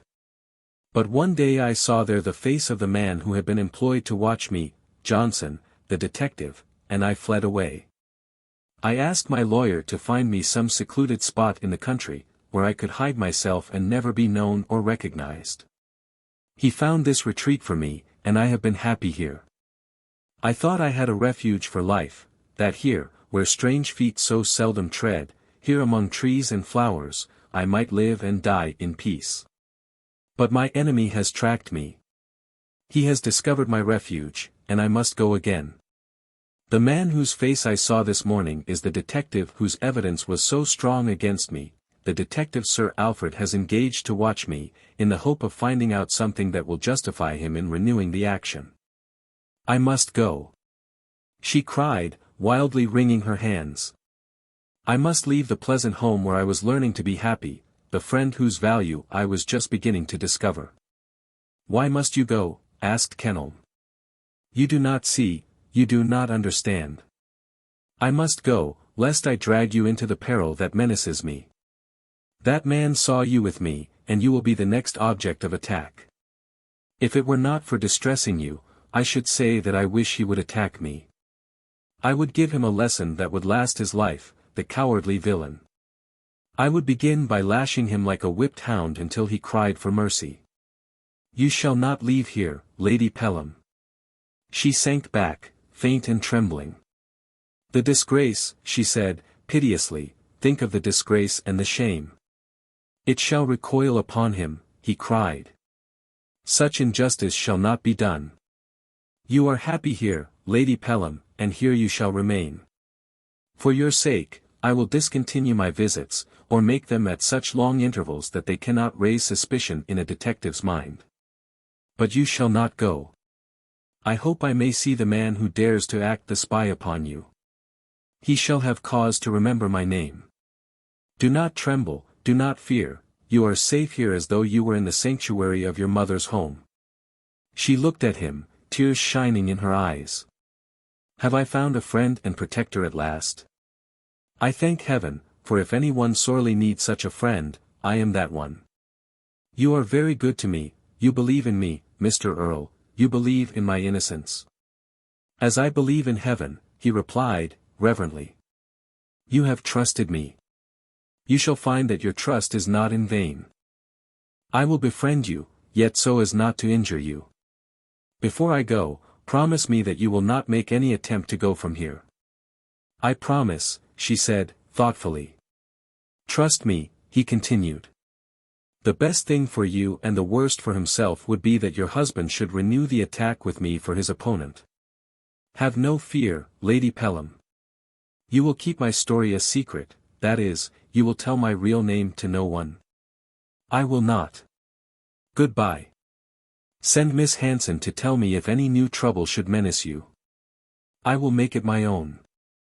He held her hand for 1 minute in his own, he saw the tears in her eyes, and then turned away without another word. Chapter 45. The beginning of the end. Great events from little causes spring. Kenelm Earl preferred walking through the woods home, he wanted leisure to think. The sunshine and the songs of the birds disturbed him. He went into the deep heart of the woods, where the light came filtered through the thick-leaved boughs of tall trees, where the shade was cool, sweet and fragrant. He lay down among the ferns and bracken to think. It seemed to him terrible that in this free and beautiful land an innocent woman could be so cruelly tortured. There must be something terribly wrong, he thought. A woman is entirely at the mercy of her husband. He may bring what false charges he will against her. The divorce courts must be a curse, not a blessing. They have abolished the Hindu sati, but this seems to me 1,000 times worse. That woman has suffered greater torture than any earthly fire could inflict. There is something wrong. He looked overhead. The tall branches were waving in the sweet western wind, all nature was fair, serene and calm. The story he had heard ran strangely through his mind. How much women suffer, he thought. Privations, cruelty, scandal, shame, unmerited disgrace. And then his thoughts wandered to Clarice, who had died in the fair springtime of her youth and fair loveliness. He sprang from the ground with a cry of self-reproach. Here I am, lying in the shade, thinking of the wrongs of others, while she, my darling, is unavenged. He said to himself that he would go and see the place where the most barbarous murder had been done. Of all the dreams that haunted him, the most frequent was that on the borders of the lake where she had been found, she came to meet him.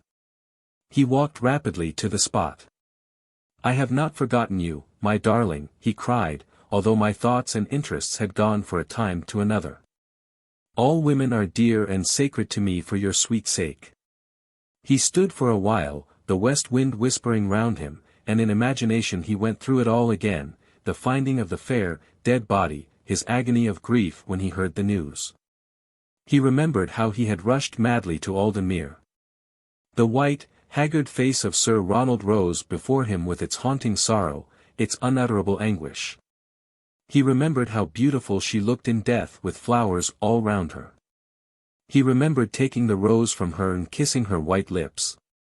He remembered his own words, I kiss these white lips again, love, and on them I swear to know no rest, no pleasure, no repose, until I have brought the man who murdered you to answer for his crime. What of this oath he had taken? I have done my best to keep it, yet I have failed. His heart grew hot and heavy, as it always did when he thought of her. Fierce anger rose in him, mighty wrath against the one who had taken that sweet, fair young life. What has made me think so much of her today, he asked himself. It is as though she had spoken to me. I pray heaven to speed the time when I shall fulfill my vow. He little dreamed how fatally near that time was. He turned away from this haunted spot, where his feet so often roamed, thinking he would go to Aldenmere and inquire how Hermione was. As he walked through the fragrant woodland glades his anger increased. He never felt her death so keenly as on these warm, sunshiny days, when all nature seemed to be rejoicing. It was doubly hard then to think of her lying in the cold, dark and silent grave. Doubly hard then to remember that the sun would shine, the flowers bloom, the birds sing no more for her.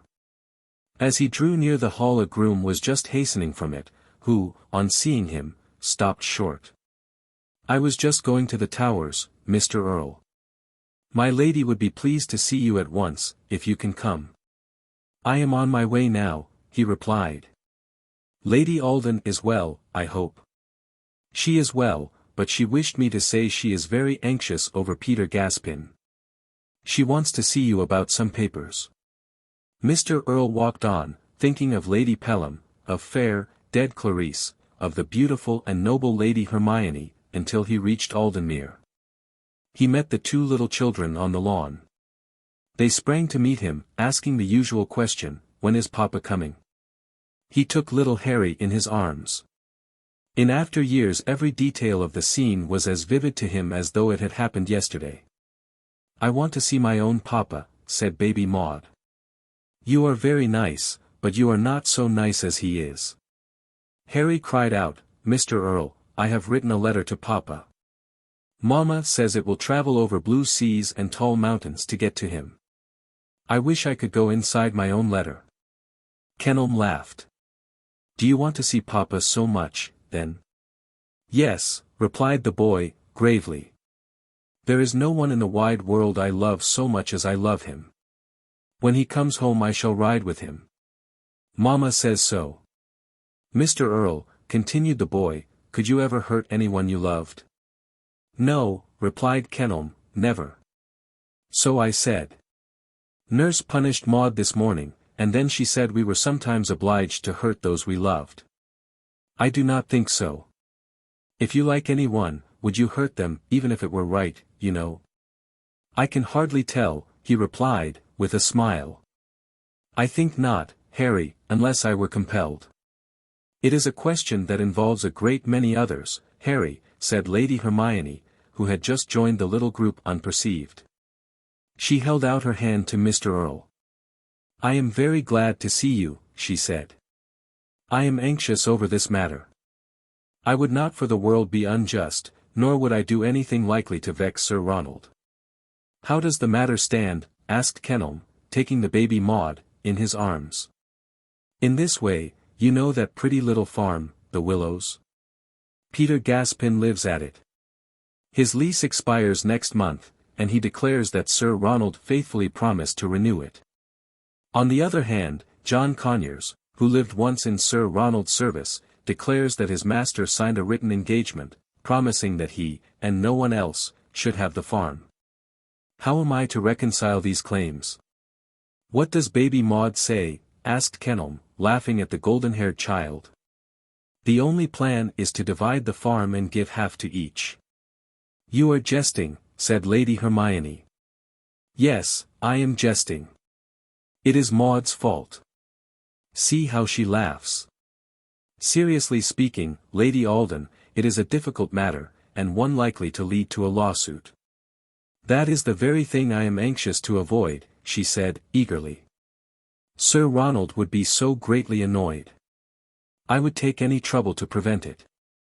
Then the only other plan is to search among Ronald's papers and documents to see if you can find the written agreement of which John Conyers speaks, or the renewal of the lease. That seems to me the simplest plan. So it is. But, Kenelm, looking through those papers will be a long task, there is such an accumulation of them. Will you help me? With the greatest of pleasure.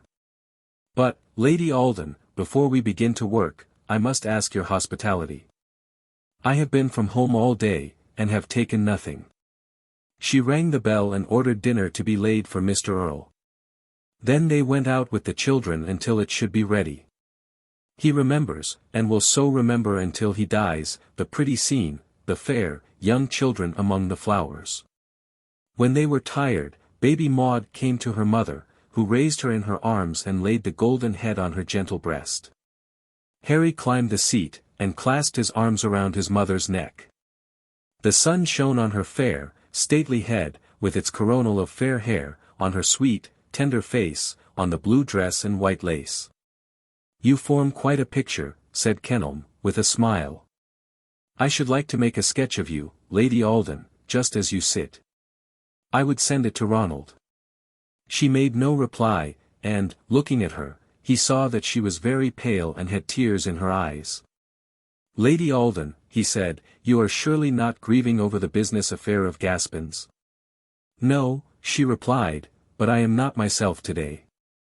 I have a dreadful nervous depression that I cannot shake off. Have you been overtiring yourself? He asked. No, I have had such unpleasant dreams of Ronald, all of Ronald. I dreamed last night that I saw him, but could not reach him because of a deep, black stream that flowed between us, and as I looked the stream deepened and darkened, while he cried out to me that we were parted, and he should never see me again. But you do not believe in dreams, he said, cheerfully. No, I do not believe in them, but this one has haunted me, and has made me nervous and sad all day long. Chapter 46. Kenelm Earl's Accusation. Where did Ronald keep his private papers? Asked Kenelm, when he had finished dinner. Do you think there is anything among them that he would not wish to have inspected? I do not think so, she replied. Ronald holds no secrets, if that is what you mean. There is a large bureau in the library filled with papers of all kinds. Shall we look there? They went to the library, which was perhaps the noblest room in the hall. The light came through windows of richly stained glass. The furniture was of dark polished oak, the walls were lined with books. Over the elaborately carved mantelpiece hung a masterpiece by Titian. There were two statues of exquisite beauty. Cozy chairs and couches of every description. As Kenelm followed Lady Alden into the room, there flashed across him a memory of the time when Clarisse lay dead, and he had gone there to meet Sir Ronald. Lady Alden turned to him suddenly. "Do you know, Kenelm," she said, "this room recalls my husband to me more vividly than any other. Whenever I enter it, it seems to me that I shall see him there in his favorite chair. I never come here except I am quite obliged. It recalls him too forcibly." "You saw him here so often," said Mr. Earle, "that is the reason. Shall we open the bureau?" She unlocked it, and, sitting down together, they looked through the mass of papers that had accumulated, patiently opening each one and closing it again. "There is no sign of anything of the kind," said Kenelm, when they had finished the last bundle. "Of course, there are several other places for such documents as these. There is a closet filled with them in one of the spare rooms," she replied. They examined that, they looked through all the shelves, through the drawers and closets in Sir Ronald's study, but there was no sign of the missing papers. Lady Alden's face grew anxious. "We shall have the lawsuit after all, I am afraid," said Kenelm. She looked at him. "There was something in John Conyers' manner that I did not much like," she said. "He seemed to fancy that Ronald was compelled to let him have the willows. Men like him presume when they have a lady to deal with. Hand him over to me, Lady Alden. I will settle with him." "I should like to please my husband," she said, plaintively. "Is there any place we can search?" she asked. "I am anxious, too, that we should manage the matter so as to please Sir Ronald." In vain they searched every possible place, but there was no trace of any such writings. "We must give it up as lost," said Kenelm. "If they had but done so this story would never have been written." Suddenly Lady Alden looked at him with a smile. "I am losing my memory," she said. She took a key from the golden chain she wore, it was of a quaint fashion and made of gold. "On the morning Ronald went away he gave me this. He made me promise that it should never leave me, night or day, and it has never been out of my possession for one single moment." Kenelm took it carelessly from her hands, unconscious as he did so that he held the key to the mystery of his life. "To what does it belong?" he asked. "To a small oaken box with golden clasps. It used to stand in Ronald's room, but when he was going away he placed it in my room under my especial charge. He told me never to open it for it contained papers that were strictly private. Of course, the documents we miss are there. I had better open it and see." She rang the bell and ordered the footman to carry the box into the drawing-room. "We will go there and look it over," she said. Kenelm never forgot the fragrant, sunny room. The western sunbeams filled it with light and warmth, the flowers filled it with sweetest odors. Lady Alden sat down, for the search had fatigued her. As he saw her then, he saw her until he died. Her fair head rested against the pink velvet of the chair, her beautiful face, with its half-wearied expression, was turned to the window, so that the sunshine fell on it and formed a kind of halo around it. "How beautiful the fragrance of the flowers is tonight. And, Kenelm, listen, have you ever heard the birds sing so sweetly? I wish, oh, how I wish, that Ronald was home tonight. I cannot help thinking some danger threatens him. He is so continually in my thoughts. Twice today my heart has almost ceased to beat, for I heard his voice crying to me, Hermione, and the fancy was so strong that for a few minutes I believed he must be near. My hands are quite dusty," said Mr. Earle, with a smile as he took the key. "Even so do children smile as they dance on the brink of a precipice hidden by flowers." He opened it, and she left her seat at his expressed wish. "You had better look through these yourself, Lady Alden, as Ronald considered them private." She took the papers and looked carefully. They seemed to be certificates of a different kind. "The papers are not here, Kenelm." He was about to close the box, when quite suddenly she touched a secret spring, and a drawer flew open. Oh, heaven, and there in the midst of papers lay a long, slender dagger, rusted with human blood. They looked at it with horror-stricken eyes, Kenelm's face growing white and rigid.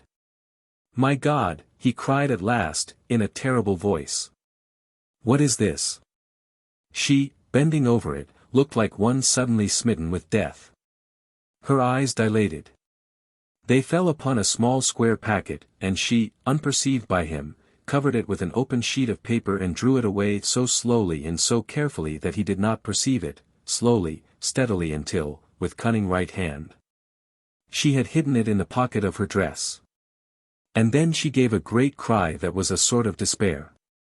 What is this? He repeated, and the stern, passionate voice rang through the room. He seized her hand and held it in his grasp.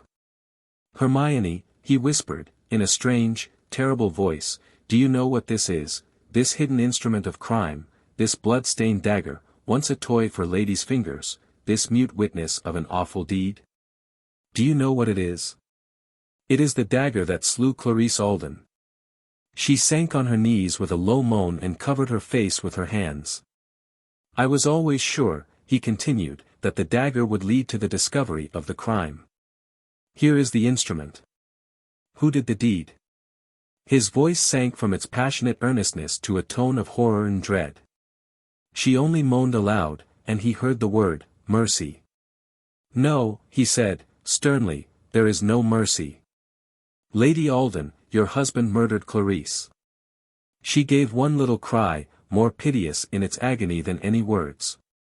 Your husband, Sir Ronald Alden, who never loved her, murdered my darling, and he killed her that he might marry you. No answer, no sound to break the terrible silence, save the song of the birds and the murmur of the western wind.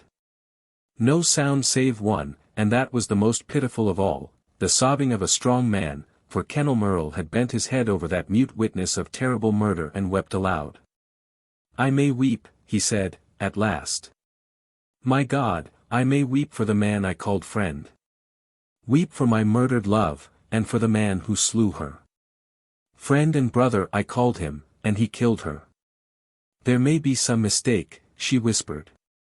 The white lips could scarcely frame the words.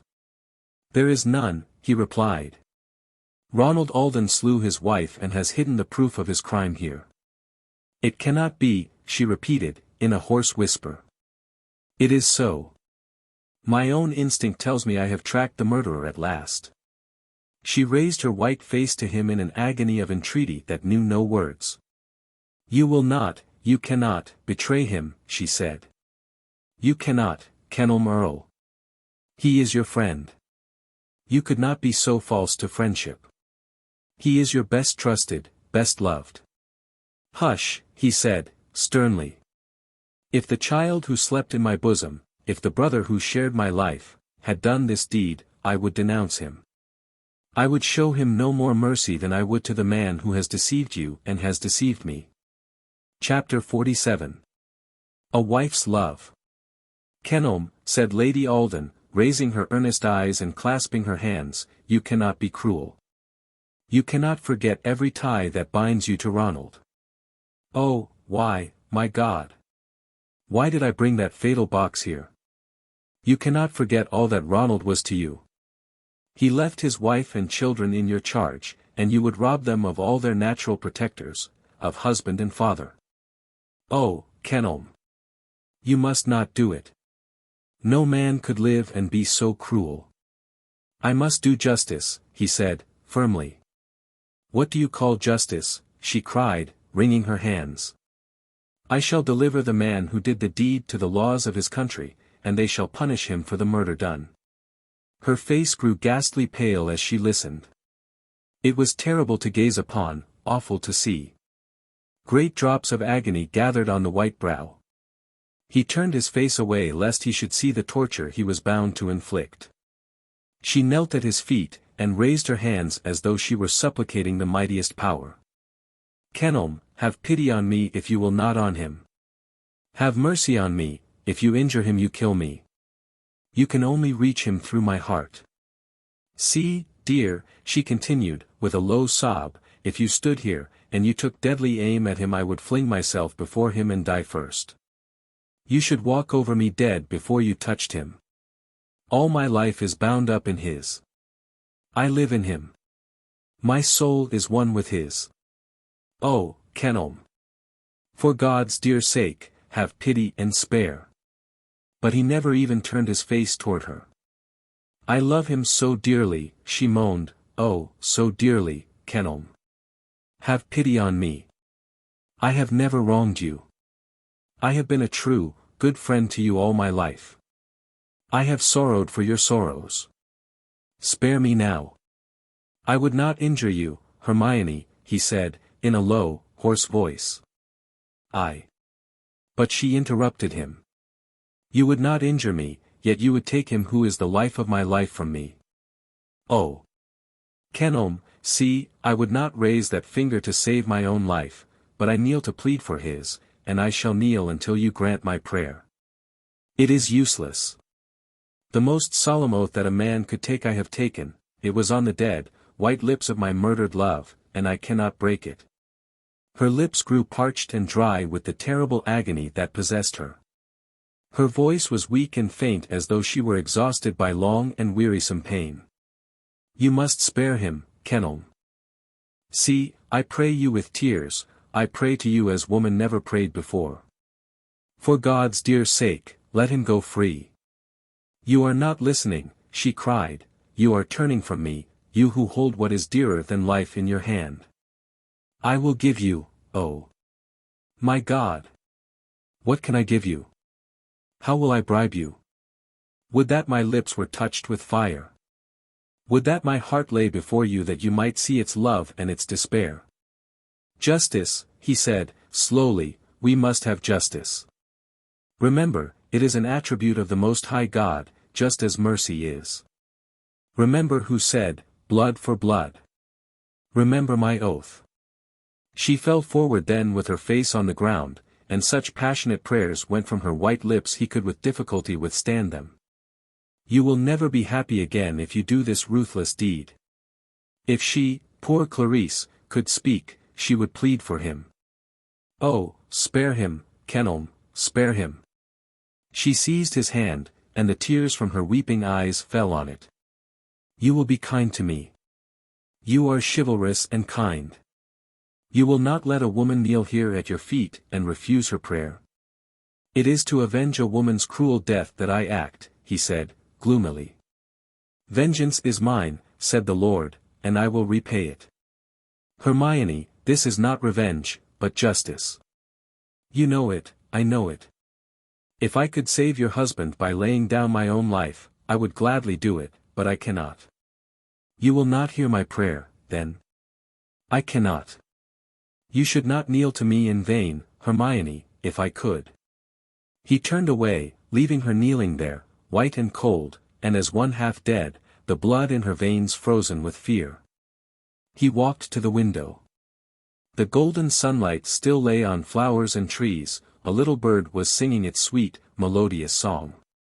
It seemed to him that years had passed since he stood there before, and the crimson shade of murder had come between him and the bright sunshine. He stood still, his whole heart and soul given over to a mighty tempest. He knew the secret at last, after years of patient waiting, after spending a fortune in searching for the criminal, he was living here, at his own doors, he was the man he had called brother and friend. He bit his lip to keep down the anger that was fast rising in his heart.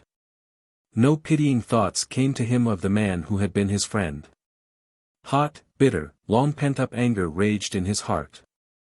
For that which he has done he deserves to die, he said, and die he shall. He was startled by the touch of a soft hand, and turning he saw a sight that might have melted a heart less angry than his. Lady Hermione had stolen gently from the room in search of her children. She had brought them in with her, and they were kneeling there at his feet, and she like a sheltering angel behind. Harry, baby Maud, pray to him, clasp your hands, my babies, look in his face, and ask him to spare Papa. Listen, Maudie, spare Papa.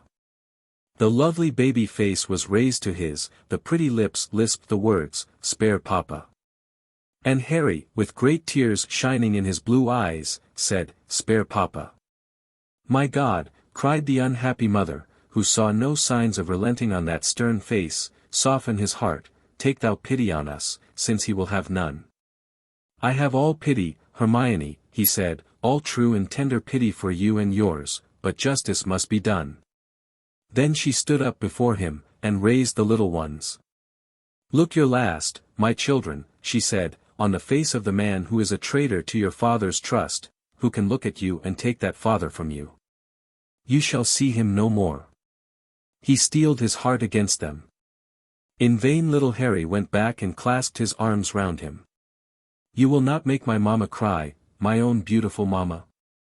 Do what she wants you to do, Mr. Earl. I know she is not wrong. You love us, you would never hurt papa. He had to recall the dead white face of his murdered love before he could resist that prayer, then he kissed the child and led him sadly to his mother. Lady Alden took them sadly from the room. When she returned there was a look of determination on her gentle, lovely face. She went up to him. Once more, Kenelm, she said, I ask you, for God's sake, will you give up your scheme of vengeance? It is years now since the deed was done. It must have brought its own punishment. Will you not let it die, pass into oblivion? I will not, he replied, sternly, I will keep my oath. Tell me, can no prayers, no pleading, move you from this purpose? None. That which I have sworn I will do at any cost. Give me 1 hour's grace, then come to me again. I have something to tell you in 1 hour. See, I will not leave this spot where I am standing, only 1 hour. I will obey you, he said, and, without looking at her face, he quitted the room. What passed there only God and herself knew. 2 hours passed before he returned, and he found her where he had left her, the sweet face white and exhausted, but with a look of resignation upon it. You have returned, she said, and I ought to tremble, for in you I see the messenger of doom and death. Kenelm, I have something to tell you. He looked from the trembling hands to the pale face. I am ready to hear, he replied. Do not waste time in making excuses for your husband, Hermione, it is labor in vain. A strange, wan smile came to her lips. I have nothing to excuse in him, she said, gently, for that which I have to tell you does not touch him. When you hear it you may fling me down and trample the life from me if you will. Talk reasonably, Hermione, then I may understand you. She went to the table where the box containing that terrible evidence lay. She opened it and took from it a long, slender dagger, with its rusty stain. You are right, she said, in a low, dreary voice. That was the instrument with which the deed was done, and this belonged to me. To you, he cried. What do you mean, Hermione? It was given to me years ago by my cousin, who had been traveling in Greece. God grant that I may not go mad. He gave it to me one summer evening like this. My mother said it was a foolish present. My father bade me lock it away, but my cousin told me it was a great curiosity, that in ancient times the Grecian ladies wore such deadly toys fastened to their girdles. Why do you tell me this now? He asked. She bent down and whispered something to him that made his face grow pale with horror, while he sprang from her as though the air she breathed and the words she spoke were poison. Chapter 48. How will it end? You are mad, Hermione, cried Kenelm Earl. You cannot mean it, it is not true. It is true, she replied, that dagger was mine, and I, hear me, Kenelm Earl, I confess it, I did the deed. I, and I alone, am guilty. My God! He cried, it is surely impossible. Those hands of yours are surely not stained with crimes so abhorrent. I am guilty, she said, and I alone. Do your worst to me now. I refuse to believe you. I cannot credit it. You to do such a deed. Yes, she replied, and there was no hesitation, nor fear in her voice, I did it, Kenelm, I am guilty. He stood in silence, his emotion too great for words. This gentle, gracious, lovely lady a murderess. Ronald innocent after all. She, whom he had looked upon as pure and peerless, guilty of this monstrous crime. I cannot believe it, he repeated. Yes, it is true, I would not have told you had you promised to let the dread memory of it die. I would not have mentioned it if you had promised to spare my husband. Guilty as I am, I dare not double my guilt by letting him die for what was my crime. He was still looking at her, as though he were in a dream. Do with me what you will, she said. I prayed, I pleaded for Ronald's life, I do not even ask for mine. Why not? Even would you give it to me, the gift is not worth having. I lay it down more cheerfully than, if you gave it to me, I should take it up. Why did you not tell me before, why let me blame Ronald for one moment, if he be innocent? I should not have told you all unless I had been compelled. I hid my guilt while I could save Ronald. I own it now. You know the penalty you must pay, he said, sadly. Yes, you will bring me to trial. I shall plead guilty and die. Ah, me, I should die, XXIII. I would rather die than live. I shall leave my little ones a legacy to heaven. Hermione, he said, you are mad, this sudden shock has turned your brain. You are most surely mad. I was mad when I stood by and heard you blame Ronald for my faults. I am sane now. Guilty. He murmured, my lifelong friend, the companion of my young, happy days. Sweet Hermione, who never injured even a worm, who was so tender of the little birds in their nests, who would step aside lest she should bruise a blossom or crush a flower, guilty of that horrible deed. Yes, guilty, she said. I repeat it again and again, guilty of the crime. But how, why, oh, Hermione? Why did you seek to injure her? Do you not know that she had come between me and the man I loved, that she had taken my love's heart from me and made it her own? Did you not know that, and is it not motive sufficient? It is, he replied, still more sadly, and yet, Hermione, I cannot believe it was you. My reason recoils from anything so monstrous. It is my fault, she said, and I am tired of my life. I am weary even unto death. Hermione, he said, I had rather died than have made this discovery. There is an old saying, murder will out, she replied, with the dreariest and most ghastly smile. It is like some horrible dream to me, he cried. I would to heaven that I could wake. You will never wake from that, she replied, and then deep silence fell over them again. Suddenly he went over to her chair. Hermione, he said, my nerves fail me. I cannot hurt you. Save yourself if you can. When I went away from you just now I sent a telegram to Scotland Yard to say the murderer was found. The detectives will come down here, then? She said, wearily. Yes. I tell you, for I cannot injure you. You think so now, she said, calmly. But in a few days when the first shock has worn away, your old desire, your old thirst for justice, will come back, and you will do then what you shrink from doing now. It has been a long struggle. Let it end. If you do not give me up to justice, I will give myself up. She looked at him and a light that did not seem to be of earth came over her face. XXIII, she said, I must ask you one favor. Do not let my story be made public until I am condemned. Have you, then, no wish to live, Hermione? None, she replied, and the despair on her face was plainly written. He knew that she spoke the truth.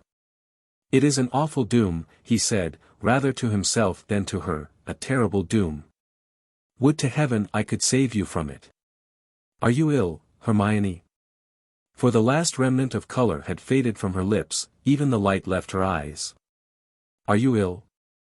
He repeated. Speak to me, Hermione. No, I am not ill. It was only a strange fluttering here at my heart, as though it had stopped beating. XXIII, help me to realize my doom. He shuddered as she asked the question. Tell me in plain words what I have to bear. It is too horrible, Hermione. I cannot look at you and do it. Then turn your eyes from me, but tell me, let me know. If it be true that you have committed this crime you will be tried for it. Tried, where, tell me all about it, XXIII, I am so ignorant. You will be taken from here to XXII prison to await your trial on the charge of willful murder. Hermione, you are ill and are hiding it from me. She laughed with scornful despair. Can you care for my being ill when you have hunted me down to death? She said. How absurd that seems, Kenelm.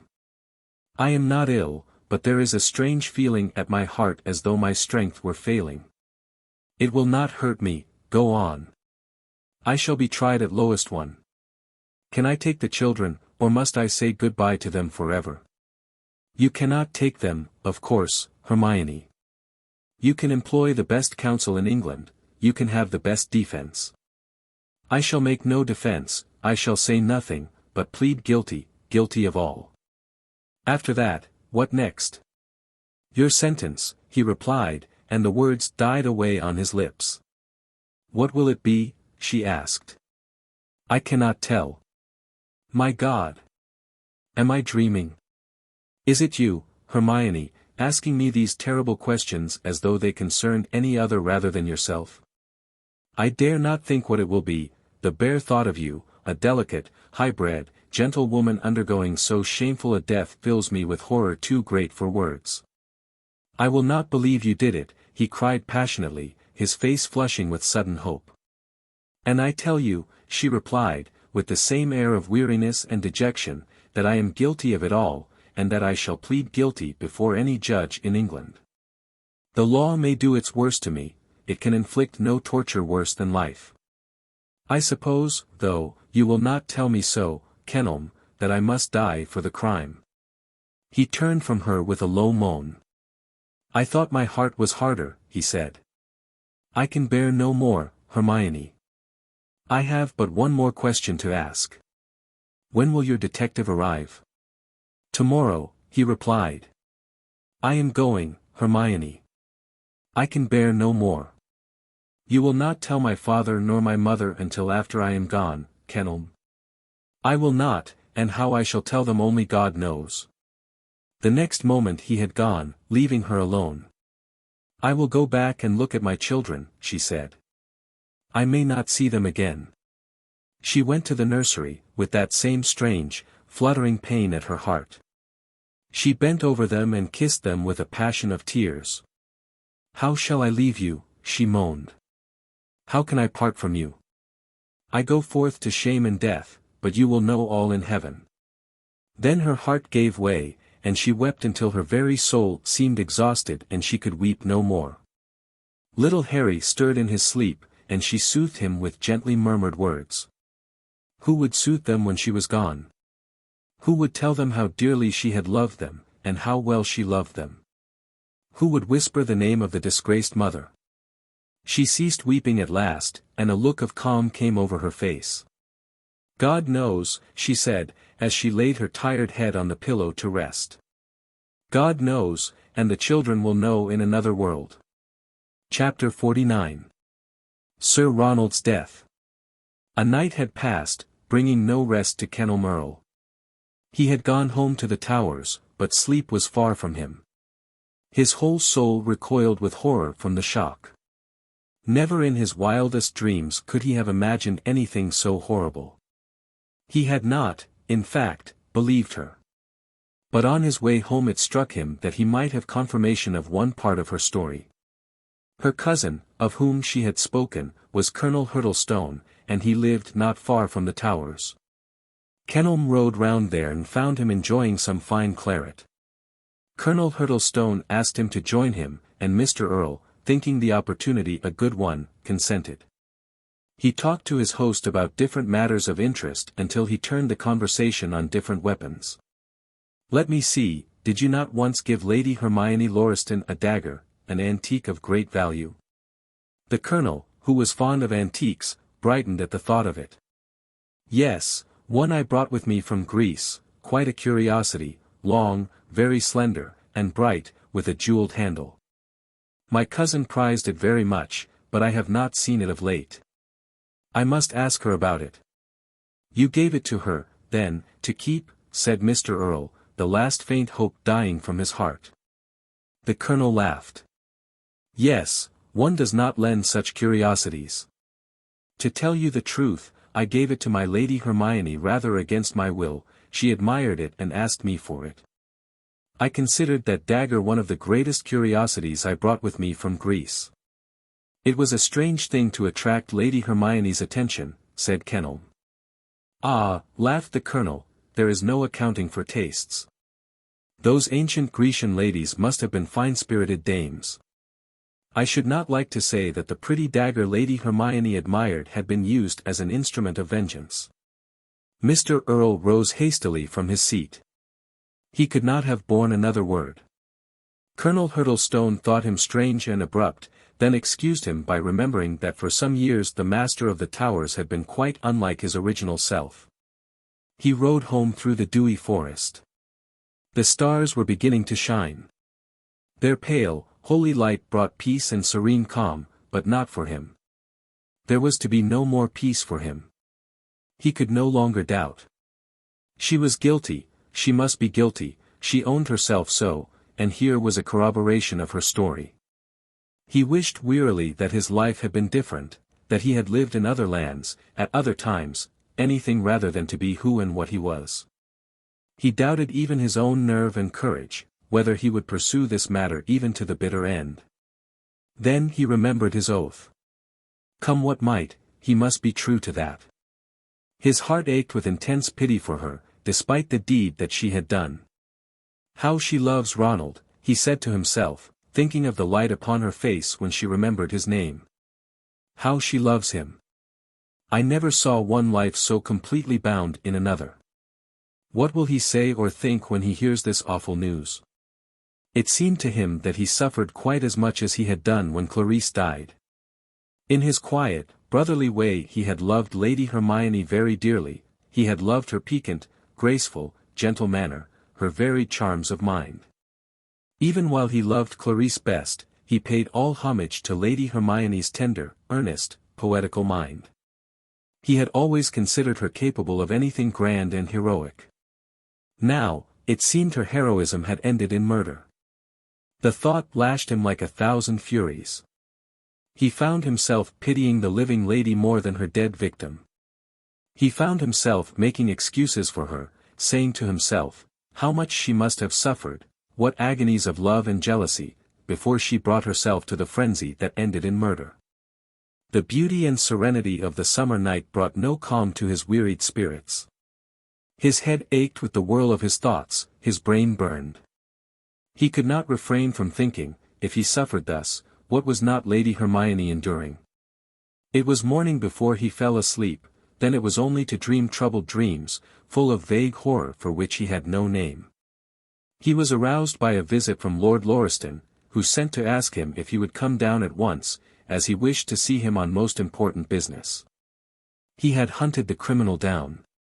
He had sworn to himself never to rest until justice had been done, and when he heard that the Earl was there his face grew pale with anguish. He must have heard it, he said. Who can have told him? He went hastily down to the library, where Lord Lauriston awaited him. He feared the worst when he saw the Earl's haggard face. I am an early visitor, Kenelm, he said, but I am in sore trouble. I have come to you for help. You can have all the help I can give, Lord Lauriston. What is it? I was vain enough and foolish enough to boast 2 years ago that I hardly knew trouble even by name. I humbly beg pardon of heaven for my boast. He laid a packet of papers on the table. The mail came in yesterday. I read the announcement of it in the papers. It has brought news that will most surely kill my daughter. Kenelm's heart gave one great bound. He knows nothing yet, he thought, and the idea was a reprieve to him. Here are 4 letters, continued the Earl, and they all announced the same sad intelligence, the death of Sir Ronald Alden. It seemed to Kenelm that the world itself was coming to an end. Lady Hermione a murderess, Sir Ronald dead. He repeated the words slowly, almost bewildered. Ronald dead. Oh, Lord Lauriston, can it be true? Read those, and judge for yourself. Kenelm perused the letters. One was from the leader of the expedition, another from the doctor who had attended him, another from one of the friends who travelled with him, and they all contained the same horrible news. Sir Ronald, who for some time past had seemed much better in health and spirits, had been seized with a malignant fever and died suddenly, almost before there had been time to apply any remedies. As Kenelm read there came to him a vision of the bright-eyed, eager boy whom he had loved so dearly, friend and brother. Great tears rose to his eyes, a sob to his lips. "I knew you would feel it," said Lord Lauriston. "You loved him, so did I. Kenelm, how are we to break this to Lady Hermione? You see what Dr. Lawson says, the letters have been sent to me, but if the shock should prove fatal to Lady Alden, how shall we tell her?" "How shall I tell him?" thought Mr. Earl. "Heaven knows it was bad enough before, this only makes it worse." "I want you to come out with me to Aldenmere, Kenelm," continued the Earl, "and help me to tell Lady Hermione. I fear it will kill her." Mr. Earl looked compassionately at the man over whose head hung so terrible a secret. "I was there yesterday," he said. "I will go with the utmost pleasure. Lady Lauriston would have been the most proper person to go, but unfortunately I told her quite suddenly, and she is ill with the shock. We all loved poor Ronald very dearly." "I will go at once," said Mr. Earl, shuddering as he thought of what else that loving, anxious mother might have to suffer. "Take some breakfast first," said the Earl, kindly. "You look very ill and tired yourself." A cup of tea was brought in and he drank it hurriedly while his horse was saddled. He could not eat. Bread seemed as ashes between his lips. And then came to him a thought that, with this fever of unrest upon him, the fever of sorrow, he should not eat again. "We must ride quickly," said the Earl. "I should not like Hermione to hear the news from anyone else. This is my first trouble, Kenelm, and, believe me, it is a heavy one." Then came to Mr. Earl a remembrance of lines that had once haunted him. "Never, believe me, appear the immortals. Never alone." They ran through his mind until they reached Aldenmere, where sorrow in darkest guise awaited them. Chapter 50. The Vow Kept. Lady Hermione Alden sat in her room alone. Her children had been in with their pretty morning greetings, and had, for the first time, hurried from her, scared by the sight of that pale, stricken, haggard face. "They say there is mercy in heaven," she moaned. "Will that mercy be shown to me?" The few hours that had passed over her head seemed like so many years. Was it only yesterday morning, she asked herself, that I was laughing, a child among my children, and now I am stricken with grief as with years? Oh! If I could only fly to Ronald and bid him be silent until I am dead. I remember my vow. Every word of it burned in on my heart, and I fulfill it, even as Jephthah did his. Let it cost me my life. What is life? Only the breath of the body, the better part of me can never die. Then something seemed to plead in her heart for her children, so young, so tender. "Better the stain on my name than on his," she said. "People will say I am jealous and mad, much is pardoned in a jealous woman." Aldenmere was looking more beautiful than ever that morning. The brightest sun shone over it, the trees wore their green dress, the birds filled the air with song, the flowers were all luscious bloom and fragrance, the fountains rippled merrily in the sunlight. Yet the mistress of all this splendor sat in a darkened room, where neither sunlight nor fragrance could reach her. "I must read it again," she said, rising from the chair. "I must read it, though every word stabs me, though every word burns its way into my brain and leaves a pain there. I must read it, even as men gaze curiously upon the sword that is to slay them. And then, when it is once more read, I will destroy it. There shall be no more written evidence of what was a cruel wrong." She went to a drawer and unlocked it. She took from it the same small parcel that had lain in the secret drawer of the box, and, as she did so a pallor, ghastly and awful to see, came over her face. The same strange, faint fluttering at her heart that had seized her before came again, and this time it strangled the breath on her lips. She gasped for breath and could not find it. Her lips grew rigid, her hands cold, then her heart gave one sudden bound and the breath came back in fluttering sighs. She sat down. Not just yet had she strength to open the fatal parcel. She bowed her head down upon it and sat silent, motionless as the dead. She raised her beautiful, colorless face when a servant rapped at the door and announced, "Lord Lauriston and Mr. Earl." She rose when they entered, still clutching that packet tightly in her hands, as though from it she gained strength. A certain majesty and dignity came to her, the trembling limbs grew still, the lips calm. She looked from one to the other as they entered. Were they come to judge her? Had Kenelm Earl, despite his promise, been so thirsty for her life that he had hastened to denounce her? Had her father come already to curse her? She looked at him with fearless glance. Ah! There was no anger in that pale face of his, nothing but most tender pity and deepest grief.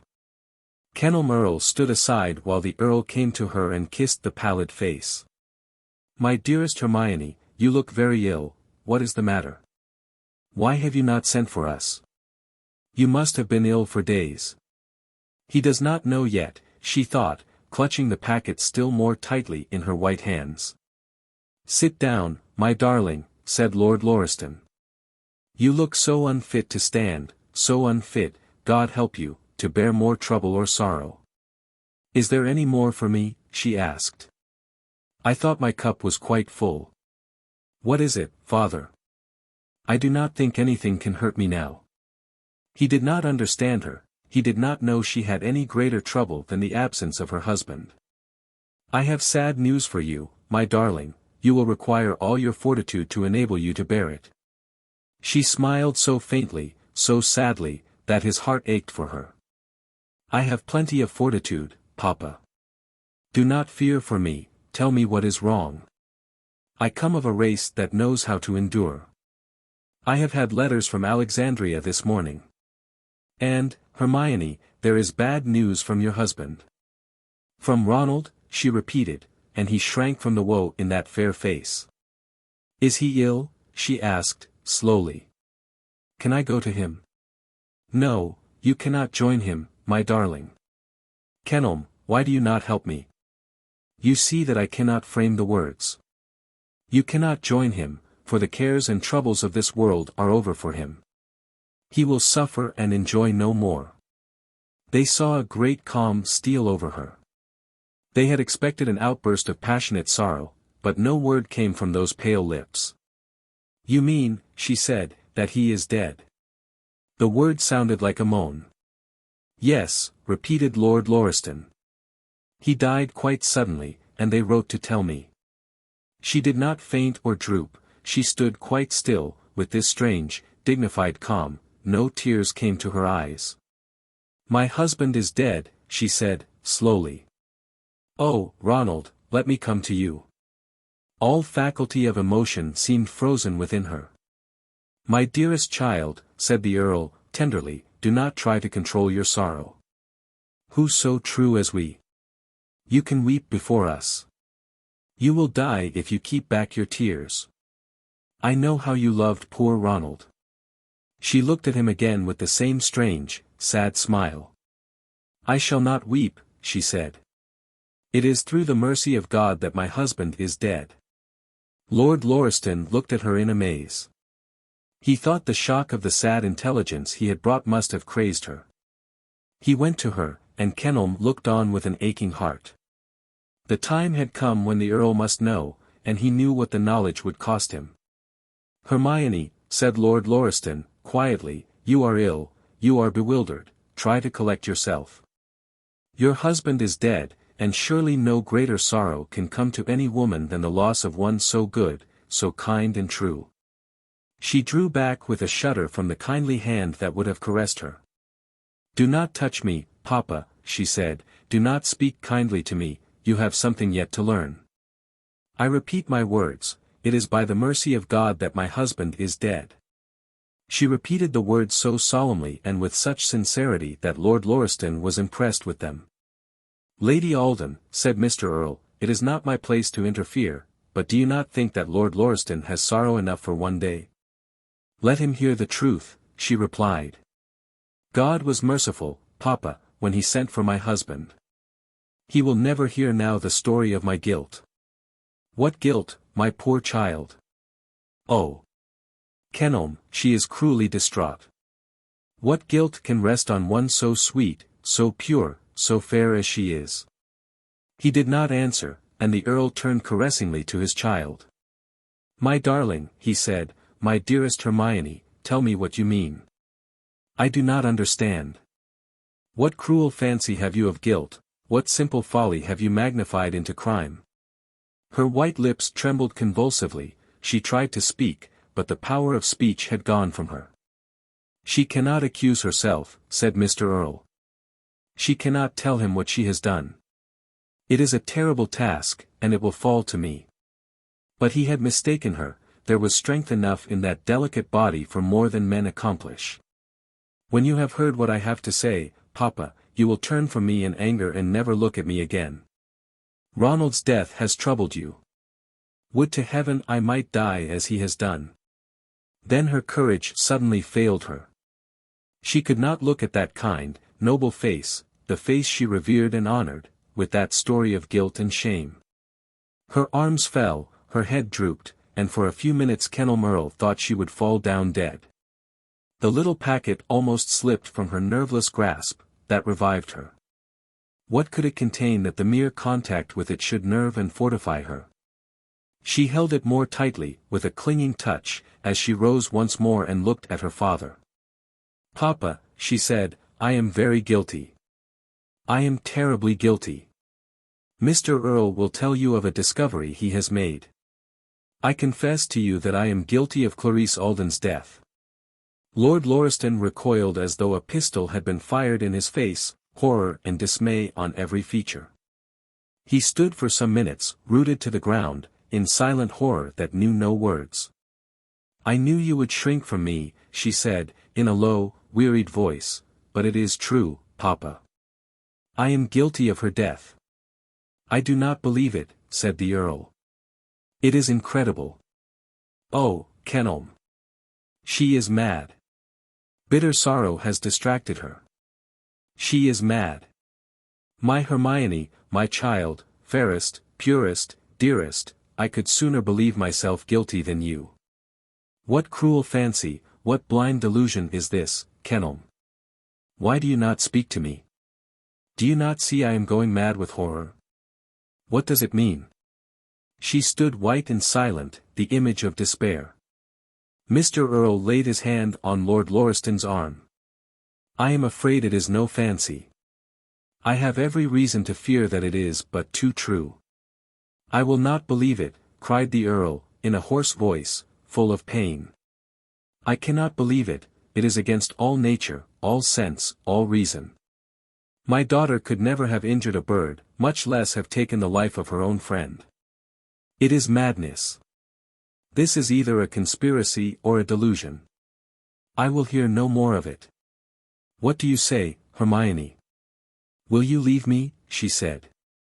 Only for a few moments. I am ill. Chapter 51. A soul at rest. Leave her for a few minutes, said Kenelm to the Earl, she will recover herself best alone. But when they went to quit the room he was obliged to guide Lord Lauriston's steps, for he stumbled like a blind man. What does this mean, Kenelm? He asked, when they stood out in the sunlit corridor. Are you and Lady Hermione both mad? Lord Lauriston, it is a sad story. God forbid that I should judge. You know, everybody knows, that I have sworn to bring the murderer to justice. I would not have taken that oath had I known the murderess was your daughter. It is not true, cried the Earl, setting aside all moral reason. Hermione has not the physical strength or daring for such a deed.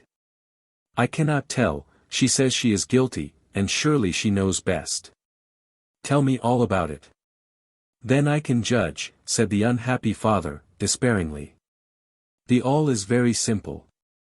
Yesterday I was helping Lady Alden to search for some papers, and I found hidden most carefully in the secret drawer of a box the dagger with which Lady Clarice was slain.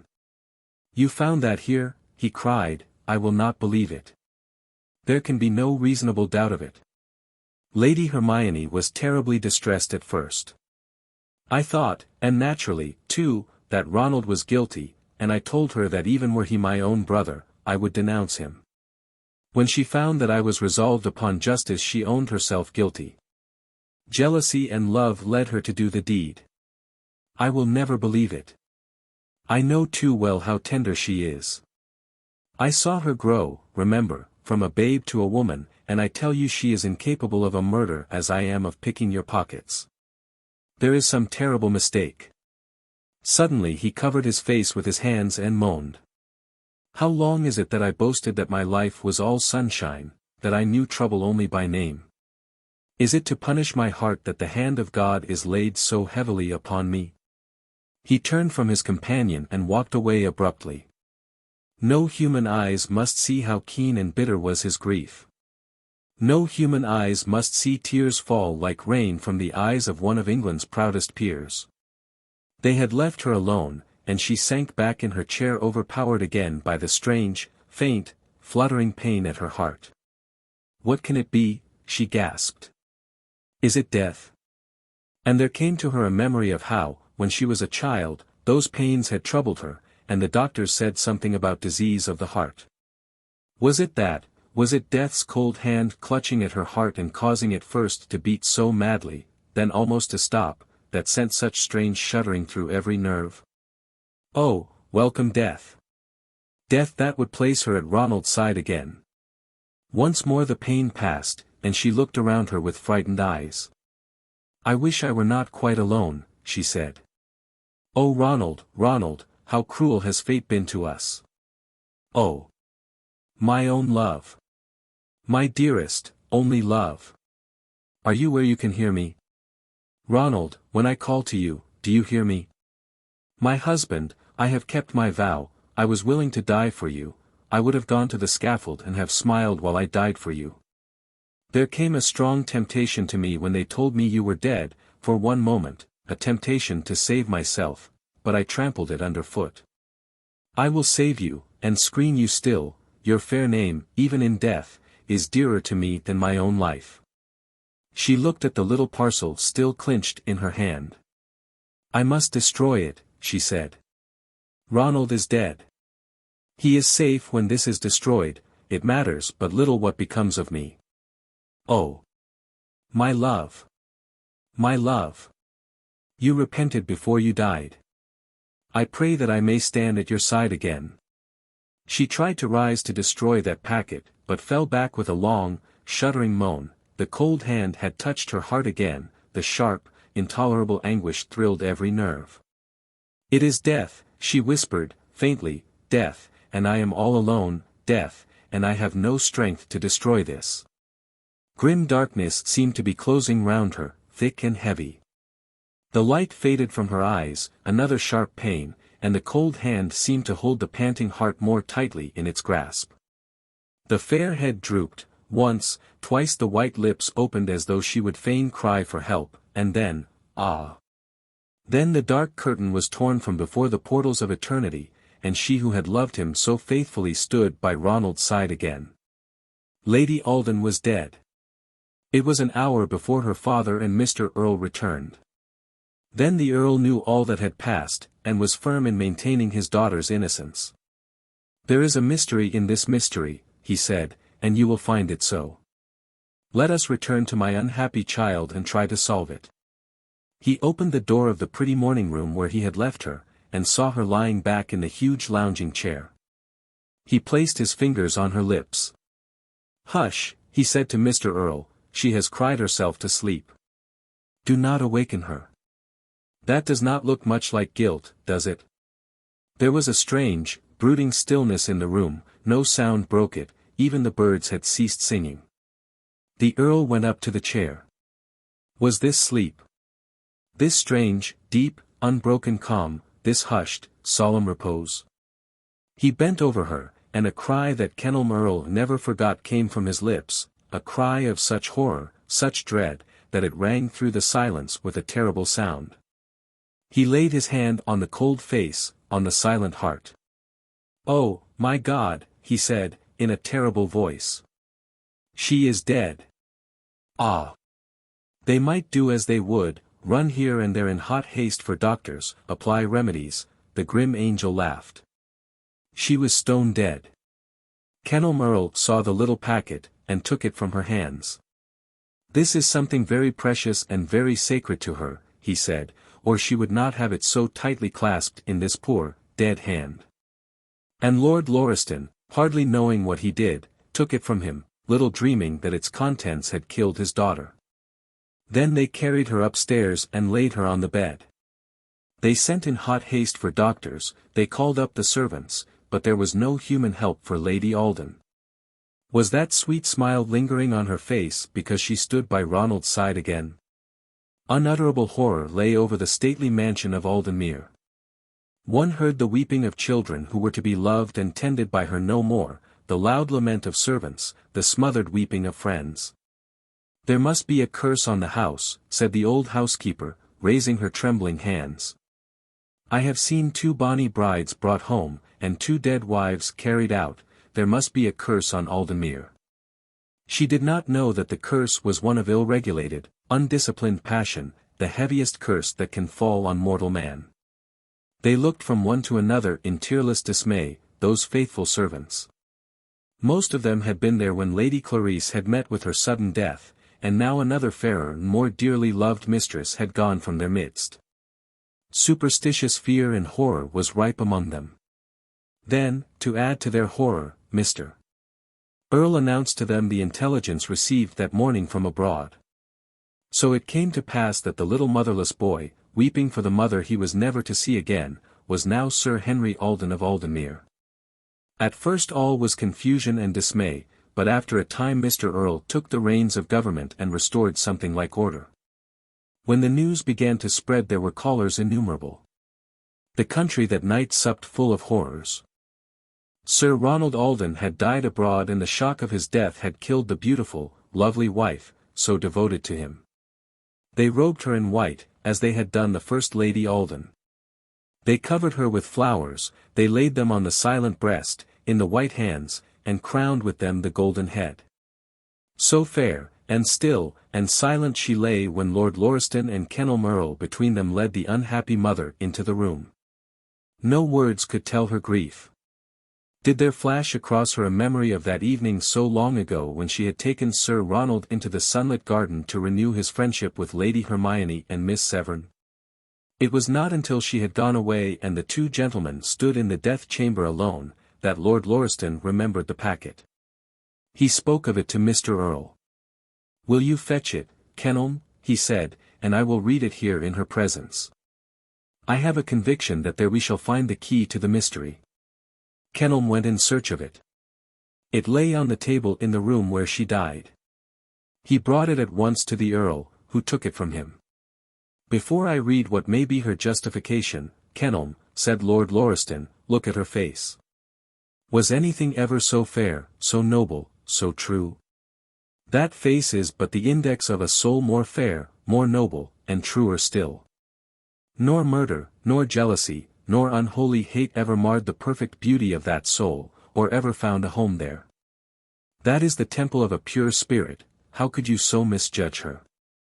Only from her own words, and those I heard against my own will." Lord Lauriston bent down and kissed that white brow. "There was no justification necessary, in my eyes," he said, "still I will read what is written here." Chapter 52. Sir Ronald's Confession.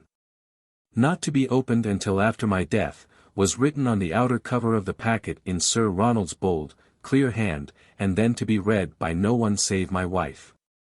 "Should she die first, under penalty of my curse I forbid this to be opened, and command it to be destroyed."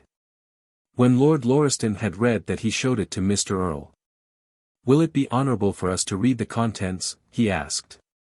"Yes," replied Mr. Earl, "a sudden idea has occurred to me, and in your daughter's name, I think that paper should be read."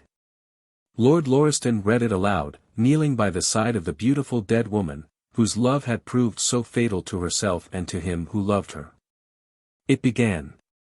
"My dearest Hermione, I am going abroad in an expedition that may be attended with some danger, although I have every hope of returning in safety, yet I write this because against the accidents of life we cannot take precaution.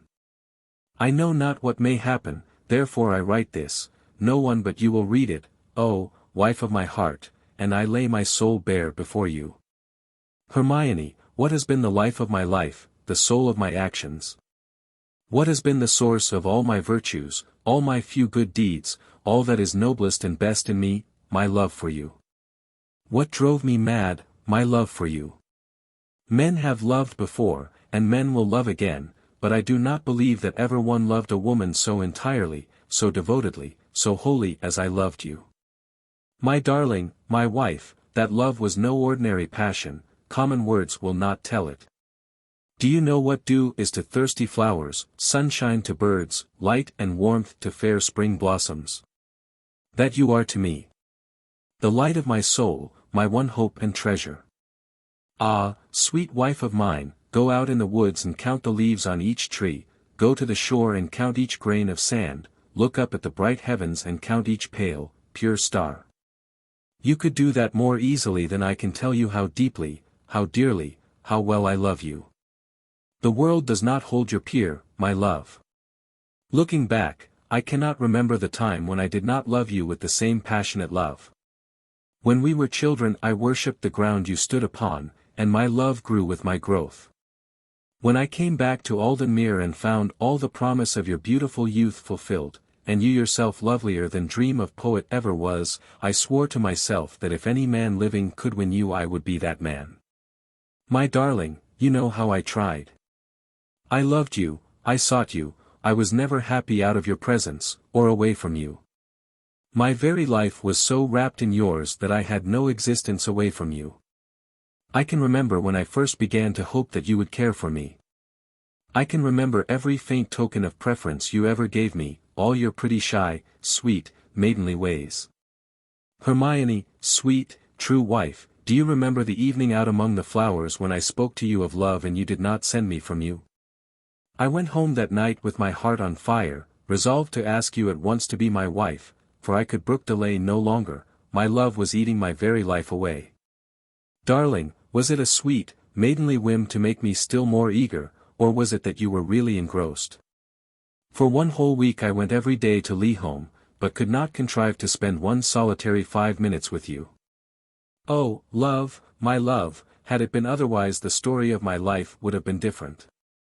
At last, when I could bear the silence and suspense no longer, I wrote to you and asked you to be my wife. You remember what followed. I received a letter, written apparently by you, refusing me with few words. Hermione, I went mad, my love had been so mighty, so powerful, so strong, I could not bear the shock of seeing it all scattered to the winds. I could not bear the refusal. God keep any other man from suffering what I did then. I could not tell you, darling, even if I tried. I do not believe any man suffered so much and lived. 1,000 times each day I was tempted to end my own life, but the Alden pride, so strong in the men of my race, forbade me to die because a woman was fair and false. Ah, me! What I suffered! I hated my life, I loathed myself. I tried to drown all memory of my most fatal love in the whirl of fashion, the pursuit of study. My darling, I might as well have taught myself to fly as to forget you. Then there came a time when the sneers of men, the sarcasm of women aroused all the pride of my nature. It should never be said that I was wasting away for the love of one who never loved me. I heard that you were going to marry Kenelm, and I, reckless, despairing, half mad and wholly wicked, married poor Clarice. I should have been true to you, my love, the sweet, pure love of my youth, I should have been true to you, even though you had never cared for me. When I married Clarice I meant most royally to do my duty, to be kind to her, to make her happy, to indulge her, and I succeeded. I never loved her, but I cannot tell if she found that out. All went on calmly, if not happily, until the day when I met you in the woods. You remember it, Hermione, then my heart leaped up like a burning flame, devouring all before it, and then I learned that most fatal truth, that you had never received my letter and, what was of still more importance, you had not answered it. Therefore had never rejected me. Then I learned that you loved me. I wonder that I ever recovered my senses when I remember the madness of my love. You remember our farewell. With your last words ringing in my ears, with your last gentle look haunting me, I swore to myself, like the reckless madman that I was, to find out who had trapped me, who had lured me to destruction, who had taken the letter I wrote to you, and had answered it, imitating your writing and signing your name. How was I to find out? I swore that I would move heaven and earth, but that I would unravel the mystery in the end. I need not tell you all my efforts. For long they seemed in vain, utterly, helplessly in vain. At last, my attention was called to a strange fact, and that was that my wife's maid, Mary Thorne, seemed to be entirely mistress of her. If Clarice ordered her to do anything she did it if she liked, if not it was neglected. I found, too, that Clarice had given her at different times large sums of money. I remonstrated with her, but you remember her pretty, bewitching, caressing ways. She only smiled and told me that she had always spoiled Mary Thorne. But, Hermione, underneath that smile I detected fear, real fear, and I wondered how it was. One day, going quite unexpectedly into my wife's dressing room, I heard her ask Mary Thorne to do something and the girl insolently refused. I could not bear that. I spoke sharply and insisted on her instant dismissal, but to my surprise Clarice grew pale with fear. I do not think my mistress will allow me to leave, Sir Ronald, said the woman, and she was right. Clarice hung weeping round my neck and begged me not to send away a maid to whom she was much attached, and who was most valuable to her. I yielded to her wish, but from that moment a certain conviction came over me that Mary Thorne knew some secret she was keeping from me. I dare not think the secret concerned that letter, though instinct told me so. I sent for my groom, the one who had taken the letter, and what I discovered was this: the letter was safely delivered, and placed on your toilet table by your own maid. Mary Thorne, who was engaged in doing something for you at the time, my darling, saw it placed there. Mary was working in your room, she told me, on the day that letter was delivered. You were out, and she sat sewing in your room. While she was there Clarice went in to speak to her, and bending over the toilet table, saw the letter in my handwriting addressed to you. Mary told me that she saw Clarice deliberately take up that letter, place it in the pocket of her dress and then quit the room. She returned in half an hour and placed upon the table another envelope, the exact counterpart of the one she had taken away. Chapter 53. The Slave of Passion. They paused in the reading of that confession, and Lord Lauriston, looking at Kenelm, said to him, "This is worse than my darkest dreams ever foreshadowed." But Kenelm made no reply. He was thinking of the two fair women he had seen lying here dead, both slain by the fatal love of one man. Then they read on. "I was determined," said Sir Ronald, "to solve the mystery, to know who had taken my letter and who had written that false missive. No one ever knew the pains I took over it, the enormous expense. But I would have spent the last shilling I have in the world rather than have failed. For many long months I had detectives employed secretly, but the mystery seemed so great they could not fathom it. At last I heard it, as I have said, through Mary Thorne, who had been Clarice's maid. She told me this story. On the day of that visit to Thringston, she was sitting helping in some work in Lady Hermione's room, when she saw her mistress start in, and after looking earnestly at the address of the letter, put it in the pocket of her dress and go out of the room quietly as she entered it. In half an hour she returned and placed an envelope there so exactly similar no one could tell them apart. That little circumstance struck Mary Thorne as being very peculiar. Most maids make themselves mistresses of their mistress' secrets. Mary knew that of poor Clarice. She knew that Clarice loved me. She knew, also, in common with the rest of the world, that I loved Lady Hermione.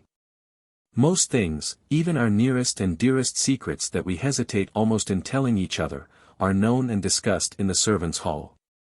There is no doubt that all this had been told there. So Mary Thorne watched her young mistress. It is not pleasant to have to write of the treachery of those we have trusted. Clarice trusted this girl implicitly, and she, in return, betrayed her, read her letters, watched all she did, and made herself mistress even of the poor lady's hidden faults.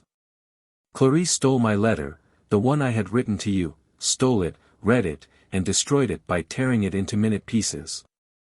These pieces, Mary Thorne, with infinite patience and perseverance worthy of a better cause, put together, and managed to read sufficient of it to know that it was an offer of marriage from me to my dearest Hermione. When she told me, my first impulse was to raise my hand and slay. One moment's reflection showed me that it was, after all, the fault of her class, that want of honor, that morbid desire to pry into the secrets of others, all come from the loose, imperfect method of training. I pass it over now, as I did when I heard it. My eyes fell once more on that letter, the letter that has proved the curse of my life. I read again the words I had written when full of hope, as a spring morning is of beauty. They seemed to raise living heads like poisonous adders and sting me. No further proof was wanting to me. Mary Thorne had evidently thought some day or other, to make her price of these fragments of a letter. She had carefully preserved them, she had gathered them from a fireplace in Clarice's room. Then she watched her mistress. Clarice, under pretext of a violent headache, shut herself up in her room, and spent many hours in practicing writing. Pieces of paper that the girl had preserved showed that she had been imitating your handwriting. Should Kenelm ever read this story, or hear of it, he will remember that we had often in our childish days been astonished by the facility with which Clarice imitated different handwritings. Shut up in her room, she forged that letter in your name to me. Deliberately, wickedly, cruelly, falsely forged the words that cut me off from the world of men, blighted my life, marred every hope and plan, brought curse and ruin upon me, the words that have lost me this world, and, I fear, I fear, will lose me the next. Mary Thorne watched her young mistress dress herself and steal unobserved from the house to post the letter that was my death warrant. And then she waited and watched, thinking that when I recovered from your dismissal I should turn with my whole heart to her. I did not do so. I have never loved any woman but you, my Hermione. I never could. I tried, but it was not in my power.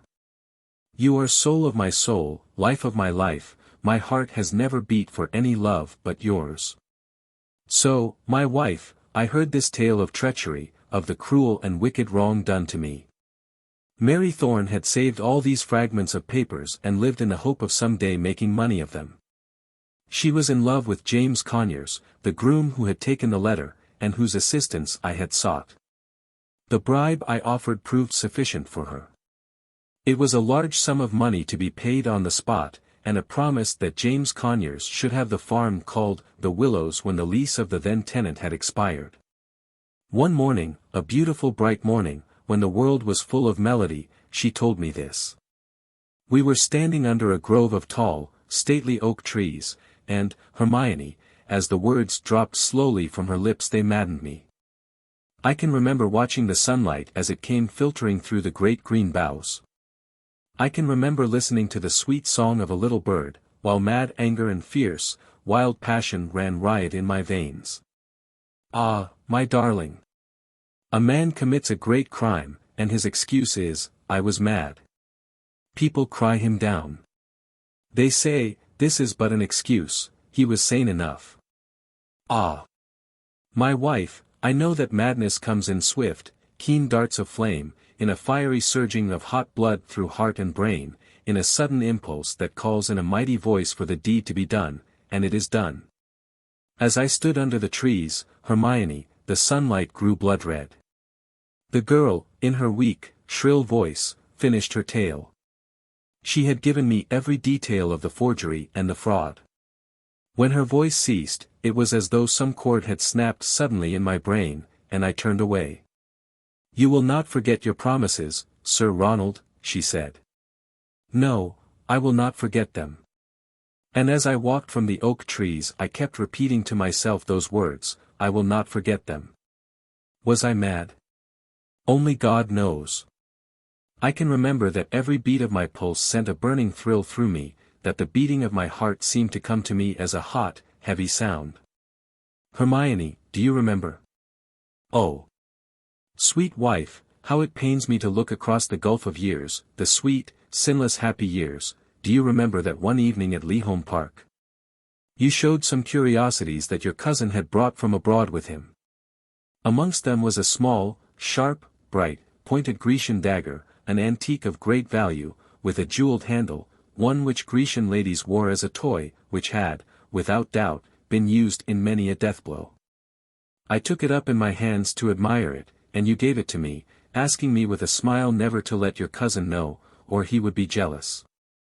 It must have been fate that led me that morning to the little drawer, where I kept all my souvenirs of you. This lay amongst them, and I saw that one of the rubies was missing from the handle. I had some intention of going over to LIII that day, so I put it in my pocket, thinking that I would call at a jeweler's and have it replaced. I wish it had not been so, Hermione. Had not that weapon been in my hands, the deed would not have been done. I walked on with the same hot surging through heart and brain, this same dull roaring, as of distant cannon in my ears, and the sunlight was all red. It came to me like a picture in a red frame. I saw a lake, clear, cool, deep, dark water, with green boughs bending over it. One bough was swinging to and fro in the wind, and on it sat a little bird singing sweet, jubilant notes. Clarice sat underneath the tree. She looked so white and cool in the midst of the hot sunlight, and the mad, red wildfire that danced before my eyes. She was smiling, looking at the water and smiling as though her thoughts were happy ones. Hermione, how far was I guilty? Standing within the pure presence of the great God, I swear to you I do not know. I was not master of myself. The red flame seemed to leap about me and to mock me. Hisses of laughter sounded in my ears. Oh! My darling, when I saw her sitting there, so bright, so beautiful, so happy, when I remembered that her fraud had parted me forever from you, I went mad. It all returns to me as the memory of a scene in which I had no share, as though I had stood by and seen some other person do it.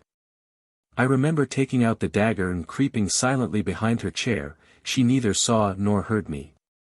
She was singing in a soft, low voice to herself.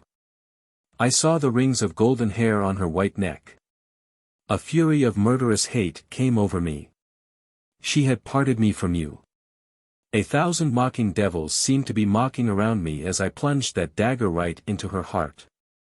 She uttered no cry, no sound, but fell with her face foremost into the lake, and I ran away.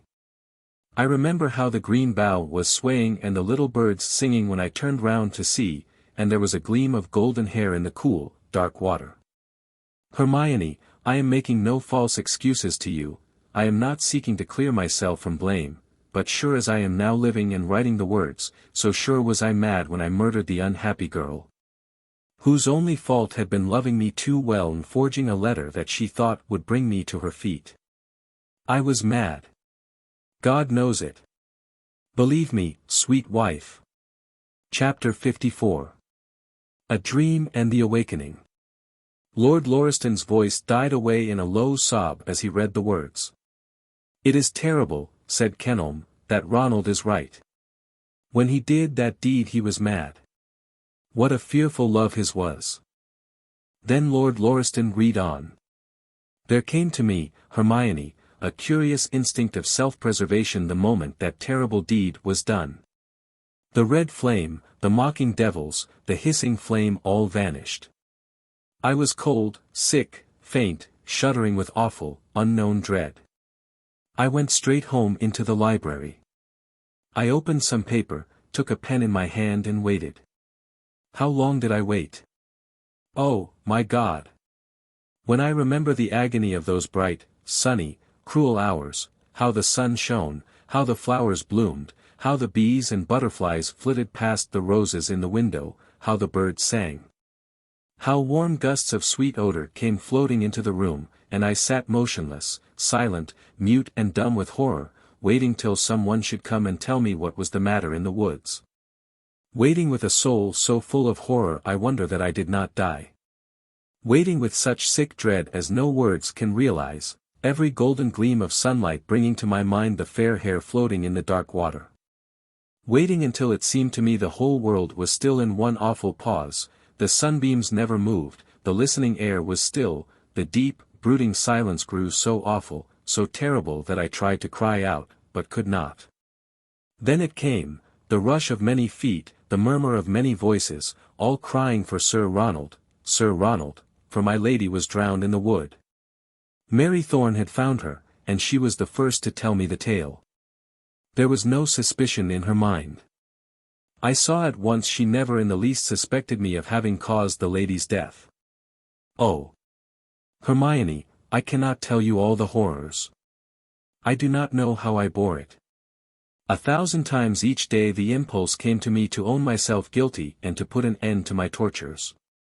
I made all kinds of pretexts and excuses to throw people off their guard, to give them a false clue, a false step, yet longed that they should turn round suddenly and find me guilty. People talk of remorse. Ah! My darling! The remorseless sting of that terrible pain never left me. It seemed to eat my very heart away, to prey upon my mind. It robbed me of health, of strength, of peace. I suffered terribly, God knows, most terribly for my sin. I could never tell you how much. Perhaps the most bitter hour of all was when I stood with Kenelm by the body of Clarisse and heard the story of his love for her. How cruel fate was! I loved you. Kenelm loved Clarisse, and we were parted. Can you imagine what a long, dark, dull brooding dream is, Hermione? That was mine after she was buried. A man who commits a murder is hung for the crime, his lot is merciful compared to that of the man who repents and lives on. I have wept tears of blood for mine. I would have given my life over and over again 10,000 times never to have done the deed. I would have suffered the extremity of torture for the power to undo it. But remorse and repentance were all in vain, nothing could bring my wife back to me. She was gone forever. Nothing could undo my crime. Its record was written in the book of God. Who could tear out the page? Hermione, I wore myself to a shadow. I neither slept, nor ate, nor rested. My nights and days were one long agony. I used to lie on my face for long hours together praying God to pardon me, to pity me, but peace and rest were all over in this world. I only remember that time as a hideous darkness in which there came no gleam of light. Until, like a white dove over troubled waters, like a sunbeam in deepest night, like a soft, sweet strain or harmony amongst terrible discord, came your little note, Hermione, and then, like snow before the sun, my sorrow seemed dispelled. I dared to raise my head, I dared to hope that God had pardoned me. I dared to hope white-winged peace might hover over me once more. You know the rest, sweet wife. For a short time I was happy because my love for you was so mighty there was no room for anything else in my heart, but after a time the fear, the shame, the remorse, the unutterable dread, the terrible anguish, all came over me again. And I knew that in the end they would kill me. Ah! My wife, what words will thank you for your love and care? Yet the more noble, the more true I found you, the deeper and more intolerable grew my remorse. Then my little children were born, and I looked in the sweet, innocent faces. My pain was martyrdom, and as they grew and began to talk to me, to love me, I loathed myself with the deepest loathing. Were my red hands such as holy lips should cover with tender kisses? Hermione, I can bear it no longer, so I am going away.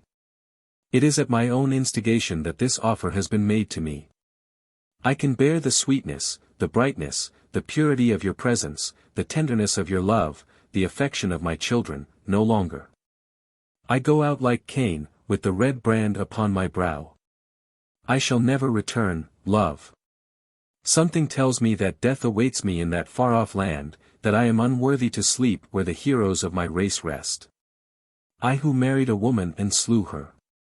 I have asked you, on my return, to meet me under our favorite tree. I shall never see you there, but go, my love, sometimes, when the wind whispers in the leaves, and it will tell how dearly I loved you. The great God is very merciful and he knows what I have suffered. It may be that my restless spirit will sigh among the branches. Go there, sweet wife, when the dew falls, and remember that I loved you with a love exceeding that of all other men. You will come, in time, to think of my life as a short one of tragedy, a love story that ended in madness and murder, a dream that had a most terrible awakening. You may ask me why, when I have tried so hard to elude all suspicion, and have succeeded, why have I preserved the dagger, why have I written this? I cannot tell you, Hermione. There is an old saying, murder will out. I feel compelled to write this confession. The idea is strong upon me that if I do not, harm and evil will come to you, and, my wife, life of my life, soul of my soul, we shall meet no more. You may never read this. It may be lost, it may be undiscovered, but if ever it comes to light, in reading it, judge me mercifully, for I was mad when I took the life of the woman I had sworn to love and cherish. I pray God in His mercy to pardon me, and I pray Him to keep from all men a love so terrible as mine. And there the manuscript ended. Lord Lauriston laid it down, and, kneeling by the side of his dead daughter, he wept aloud. It was a terrible story, a story of love so mighty in its wild passion it had blighted their lives. Kenilmaro listened to the deep sobs of the strong man, then he laid his hand reverently in the folded hands of the dead lady. It seems to me, he said, that she was born the victim. Clarice betrayed her, and Ronald's love has brought her nothing but misery. Then they discussed the story of her self-sacrifice. Kenelm understood it. He told Lord Lauriston how they had opened the box to find the document, and had found there the dagger. This confession must have been lying near it, and Hermione took it without my knowing. She had read it and declared herself guilty in order to save him. She loved him well, poor child, said Lord Lauriston. She would have died for him, continued Kenelm. She would have gone, for his sake, to prison, and from the prison to the scaffold, if by doing so she might have saved him. She loved him dearly. His death has broken her heart, said Lord Lauriston. In her case death is far more merciful than life. She would have been wretched, knowing his guilt, and wretched, knowing his death. It is better as it is. Even the father who had loved her so dearly kissed her face and murmured the same words, it is better as it is. The story of that last hour of her life is known to none.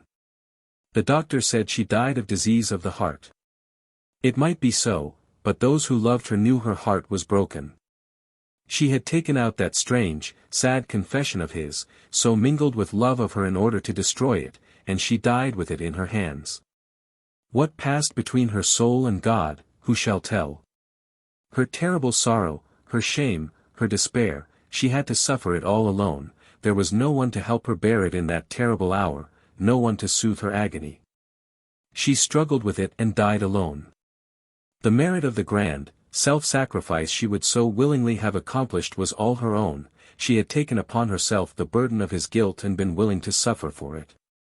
All her sweet woman's nature rose in rebellion against it, her true and loyal nature, that had in it no taint of anything mean or false, her delicate, sensitive, spiritual nature, that loved right and hated wrong, but she had trampled all underfoot. And by reason of her great love had been willing to die the most shameful of deaths for his sake. They thought a great deal of it at the time, but in after years they thought still more. How dearly she had loved him! How great was the sacrifice she would have made for him, when for his sake she was willing to die on the scaffold to shelter his sin. The whole country round was grieved at the intelligence. People said, with tears in their eyes, they were not surprised, they would not believe in the doctor's fable of disease of the heart, that she died because she loved Sir Ronald so well, she could not live without him. Gloom and mourning spread from place to place, for she had been loved as dearly in the cottages of the poor as in the halls of the rich. Chapter 55. The rest is peace. There must have been a spell in Aldenmere, so people said. This was the second fair young wife who had been carried from there to the grave, the second who had met with a tragical death. What would become of the place? Who would take care of the children? These and 100 other questions they asked, but no one answered them. They did not bury Lady Hermione by Clarice's side. Lord Lauriston, knowing all, could not endure the thought of it. She was taken thence, and the grave is on the western side of LIII churchyard, a warm, lovely, sunny spot, where the sun shines and the dew falls, where birds sing sweetest music and flowers yield richest perfume. The story of her deep, true love and unutterable sorrow, of her grief and heroic self-sacrifice, are buried with her. The little Harry was heir to Alden Mere, but Lord Lauriston said the associations connected with the place were all so sad, that the children should not live there. They should make their home at LIII until the young heir was of age, and then he could please himself about returning there. The servants were all paid off, they were not sorry to leave a place rendered gloomy by two such tragedies. Some of them declared that long as they lived they should never regain their natural spirits. Alden Mere was closed. The head gamekeeper and his wife were put in charge of the place. The state apartments, the magnificent guests' chambers, the superb reception rooms, were all closed and left to solitary desolation. Lord Lauriston declared that he never even wished to see the place again, it was so full of sorrowful memories for him. The little orphan children were taken home to LIII, where, under the loving care of Lord and Lady Lauriston, they grew in strength, beauty and goodness. The after-life of Sir Henry Alden, of Alden Mere, was eventful, but his story has been told by pens more eloquent than mine. The little child whom Sir Ronald kissed and blessed before he went on that long voyage from which he was never to return, made his name famous all over Europe. There was one thing he never knew, and that was the true history of his father's life. Nor was that secret ever known. Kenelm found some means of pacifying the detectives he had so hastily summoned. They never heard one word of the truth, nor was it ever told. Lord Lauriston never even told his wife, and the secret of the First Lady Alden's death remains a secret still. Lord and Lady Lauriston found comfort after a time in the children they had adopted. Baby Maud grew up the exact picture of her mother, the same sweet face and tender eyes. There were times when, as Lauriston grew older, he would forget the tragedy at Alden Mere, and, seeing the golden head, would call her Hermione.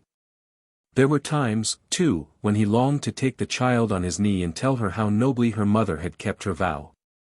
But he never did so. The children grew up with no other knowledge save that their parents had both died when they were very young. There were times, too, when Kenelm regretted his sternness, his lost desire for vengeance, his long years of search for the criminal whom he afterward found in his dearest friend. If he had been less vigorous, less exact, Lady Hermione might have lived.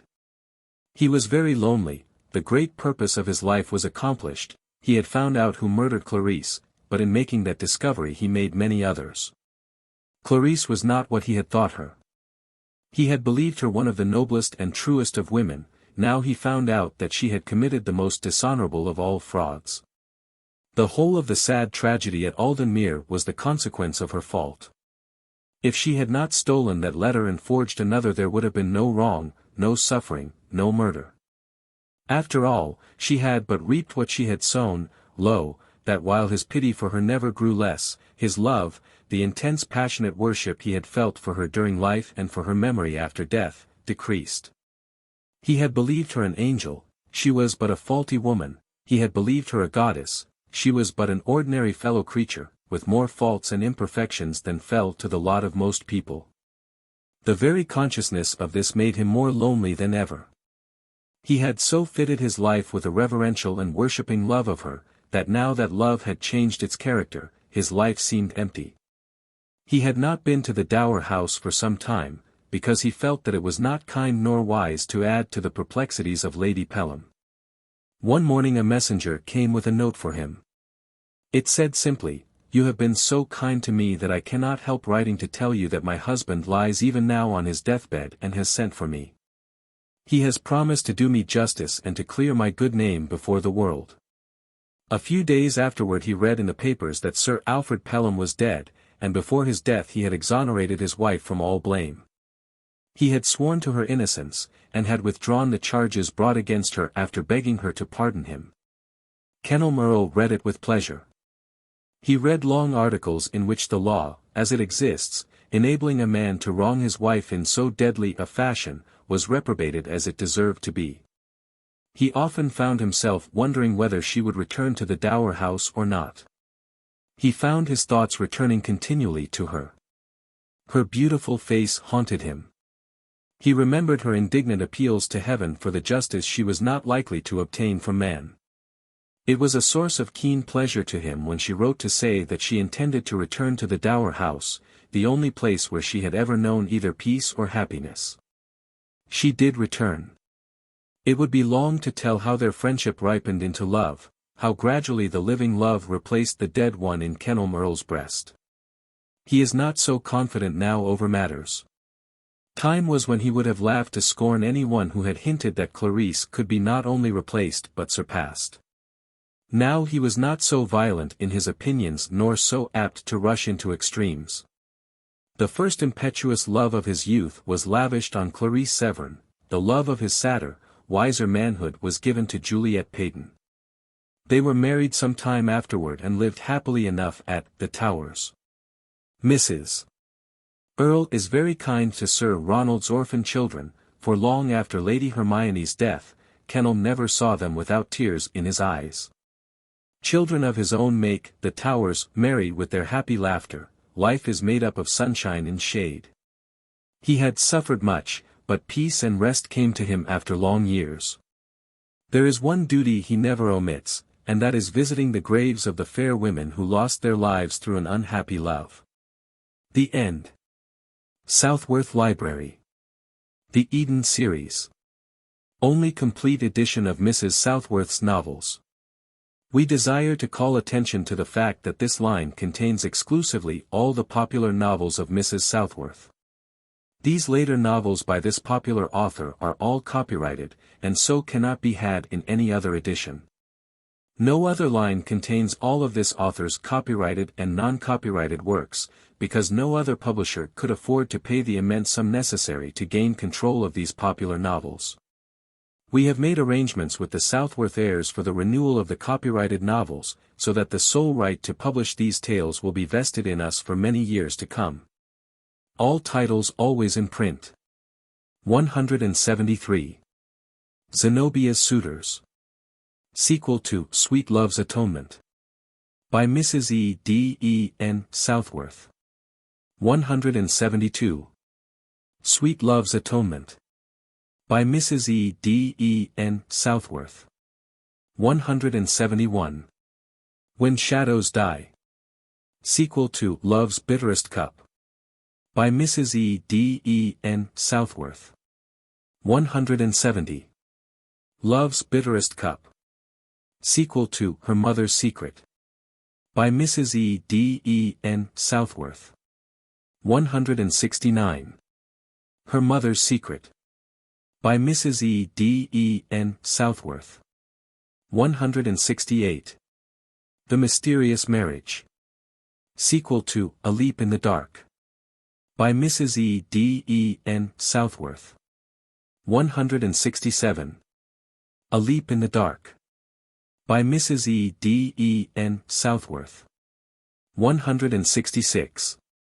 Fulfilling Her Destiny. Sequel to When Love Commands. By Mrs. E. D. E. N. Southworth. 165.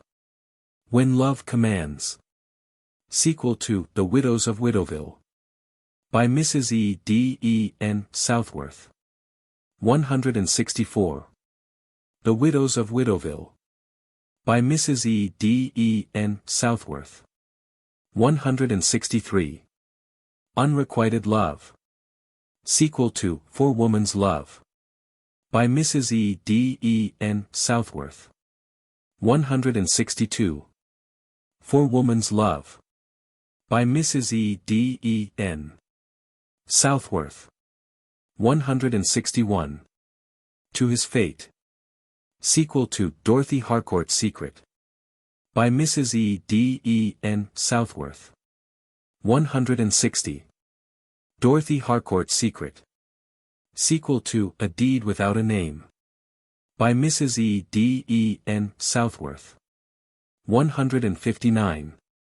A Deed Without a Name. By Mrs. E. D. E. N. Southworth. 158. Brandon Coyle's Wife. Sequel to A Skeleton in the Closet. By Mrs. E. D. E. N. Southworth. 157. A Skeleton in the Closet. By Mrs. E. D. E. N. Southworth. 156. For Whose Sake? Sequel to Why Did He Wed Her? By Mrs. E. D. E. N. Southworth. 155. Why Did He Wed Her? By Mrs. E. D. E. N. Southworth. 154. David Lindsay. Sequel to Gloria. By Mrs. E. D. E. N. Southworth. 153. Gloria. By Mrs. E. D. E. N. Southworth. 152. The Test of Love. Sequel to A Tortured Heart. By Mrs. E. D. E. N. Southworth. 151. A Tortured Heart. Sequel to The Trail of the Serpent. By Mrs. E. D. E. N. Southworth. 150. The Trail of the Serpent. By Mrs. E. D. E. N. Southworth. 149. The Struggle of a Soul. Sequel to The Lost Lady of Lone. By Mrs. E. D. E. N. Southworth. 148. The Lost Lady of Lone. By Mrs. E. D. E. N. Southworth. 147. Her Love or Her Life. Sequel to The Bride's Ordeal. By Mrs. E. D. E. N. Southworth. 146. The Bride's Ordeal. By Mrs. E. D. E. N. Southworth. 145. Lilith. Sequel to The Unloved Wife. By Mrs. E. D. E. N. Southworth. 144. The Unloved Wife. By Mrs. E. D. E. N. Southworth. 143. M's Husband. Sequel to M. By Mrs. E. D. E. N. Southworth. 142. M. By Mrs. E. D. E. N. Southworth. 141. Reunited. Sequel to Gertrude Haddon. By Mrs. E. D. E. N. Southworth. 140. Gertrude Haddon. Sequel to A Husband's Devotion. By Mrs. E. D. E. N. Southworth. 139. A Husband's Devotion. Sequel to The Rejected Bride. By Mrs. E. D. E. N. Southworth. 138. The Rejected Bride. Sequel to Gertrude's Sacrifice. By Mrs. E. D. E. N. Southworth. 137. Gertrude's Sacrifice. Sequel to Only a Girl's Heart. By Mrs. E. D. E. N. Southworth. 136. Only a Girl's Heart. By Mrs. E. D. E. N. Southworth.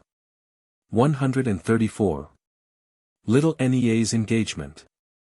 Sequel to Nearest and Dearest. By Mrs. E. D. E. N. Southworth. 133. Nearest and Dearest. By Mrs. E. D. E. N. Southworth. 81. The Artist's Love. By Mrs. E. D. E. N. Southworth. 53. Capitola's Peril. Sequel to The Hidden Hand. By Mrs. E. D. E. N. Southworth. 52. The Hidden Hand. By Mrs. E. D. E. N. Southworth. 42. The Mystery of Raven Rocks. Sequel to Unknown. By Mrs. E. D. E. N. Southworth. 41. Unknown. By Mrs. E. D. E. N. Southworth. 40. Tried for Her Life. Volume 2. The Hollow Eve Mystery. Sequel to Cruel as the Grave. By Mrs. E. D. E. N. Southworth. 39. Cruel as the Grave. Volume 1. The Hollow Eve Mystery. By Mrs. E. D. E. N. Southworth. 38. Victor's Triumph. Sequel to A Beautiful Fiend. By Mrs. E. D. E. N. Southworth. 37. A Beautiful Fiend. By Mrs. E. D. E. N. Southworth. 36. A Noble Lord. Sequel to The Lost Heir of Linlithgow. By Mrs. E. D. E. N. Southworth. 35. The Lost Heir of Linlithgow. By Mrs. E. D. E. N. Southworth. 34. The Lady of the Isle. By Mrs. E. D. E. N. Southworth. 33. The Bride's Fate. Sequel to The Changed Brides. Volume 2. Winning Her Way. By Mrs. E. D. E. N. Southworth. 32. The Changed Brides. Volume 1, Winning Her Way. By Mrs. E. D. E. N. Southworth. 31. The Doom of Deville. By Mrs. E. D. E. N. Southworth. 30. The Broken Engagement. By Mrs. E. D. E. N. Southworth. 29. The Three Beauties. Or, Shannondale. By Mrs. E. D. E. N. Southworth. 28. How He Won Her. Sequel to Fair Play. Volume 2. Britomart. By Mrs. E. D. E. N. Southworth. 27. Fair Play. Volume 1, Britomart. By Mrs. E. D. E. N. Southworth. 26. Love's Labor Won. By Mrs. E. D. E. N. Southworth. 25. Eudora, or The False Princess. By Mrs. E. D. E. N. Southworth. 24.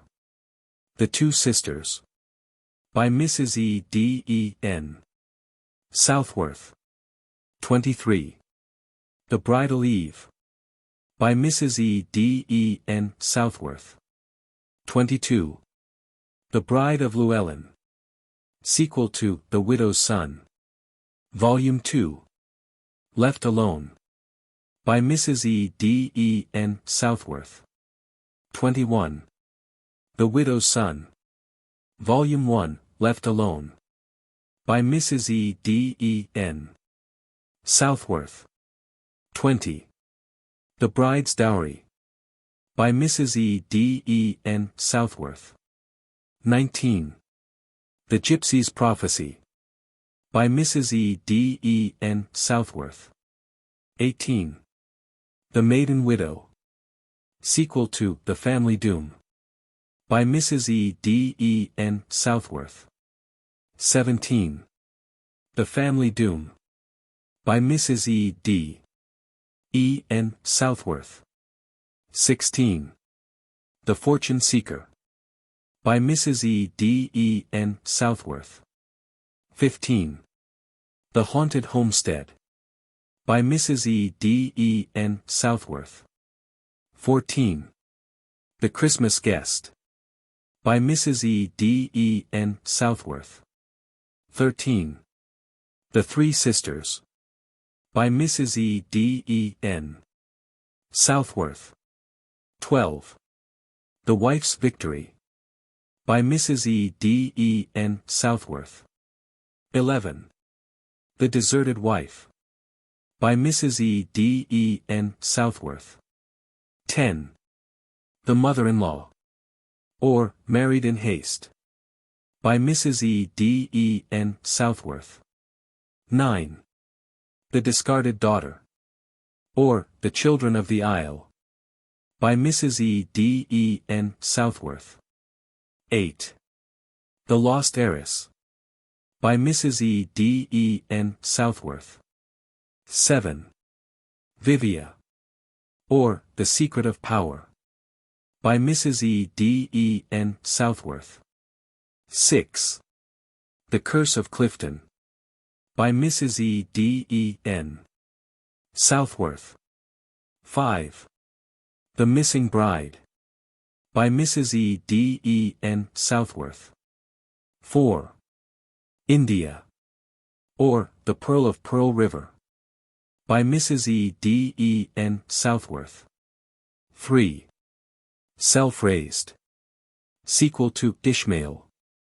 By Mrs. E. D. E. N. Southworth. 2. Ishmael. By Mrs. E. D. E. N. Southworth. 1. Retribution. By Mrs. E. D. E. N. Southworth. S&S Novels. The right books at the right price.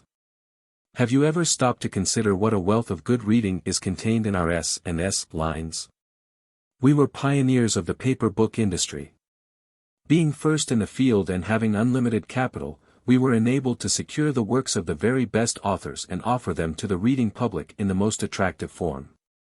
We have the exclusive right to publish all of the late copyrighted works of Charles Garvice, Mrs. E. D. E. N. Southworth, Bertha M. Clay and Horatio Alger, Jr. We control exclusively the works of Mrs. Georgie Sheldon, Nicholas Carter, Bert L.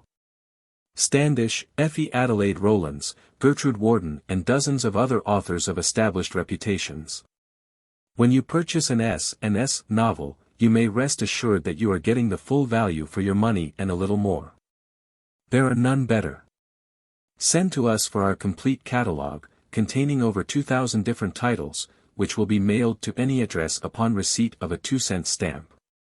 Street and Smith, General Publishers. 79 to 89, 7th Avenue, New York City. Transcriber's notes. Obvious typographical errors have been silently corrected. Variations in hyphenation accents have been standardized, but all other spelling and punctuation remains unchanged. A table of contents has been added for the reader's convenience.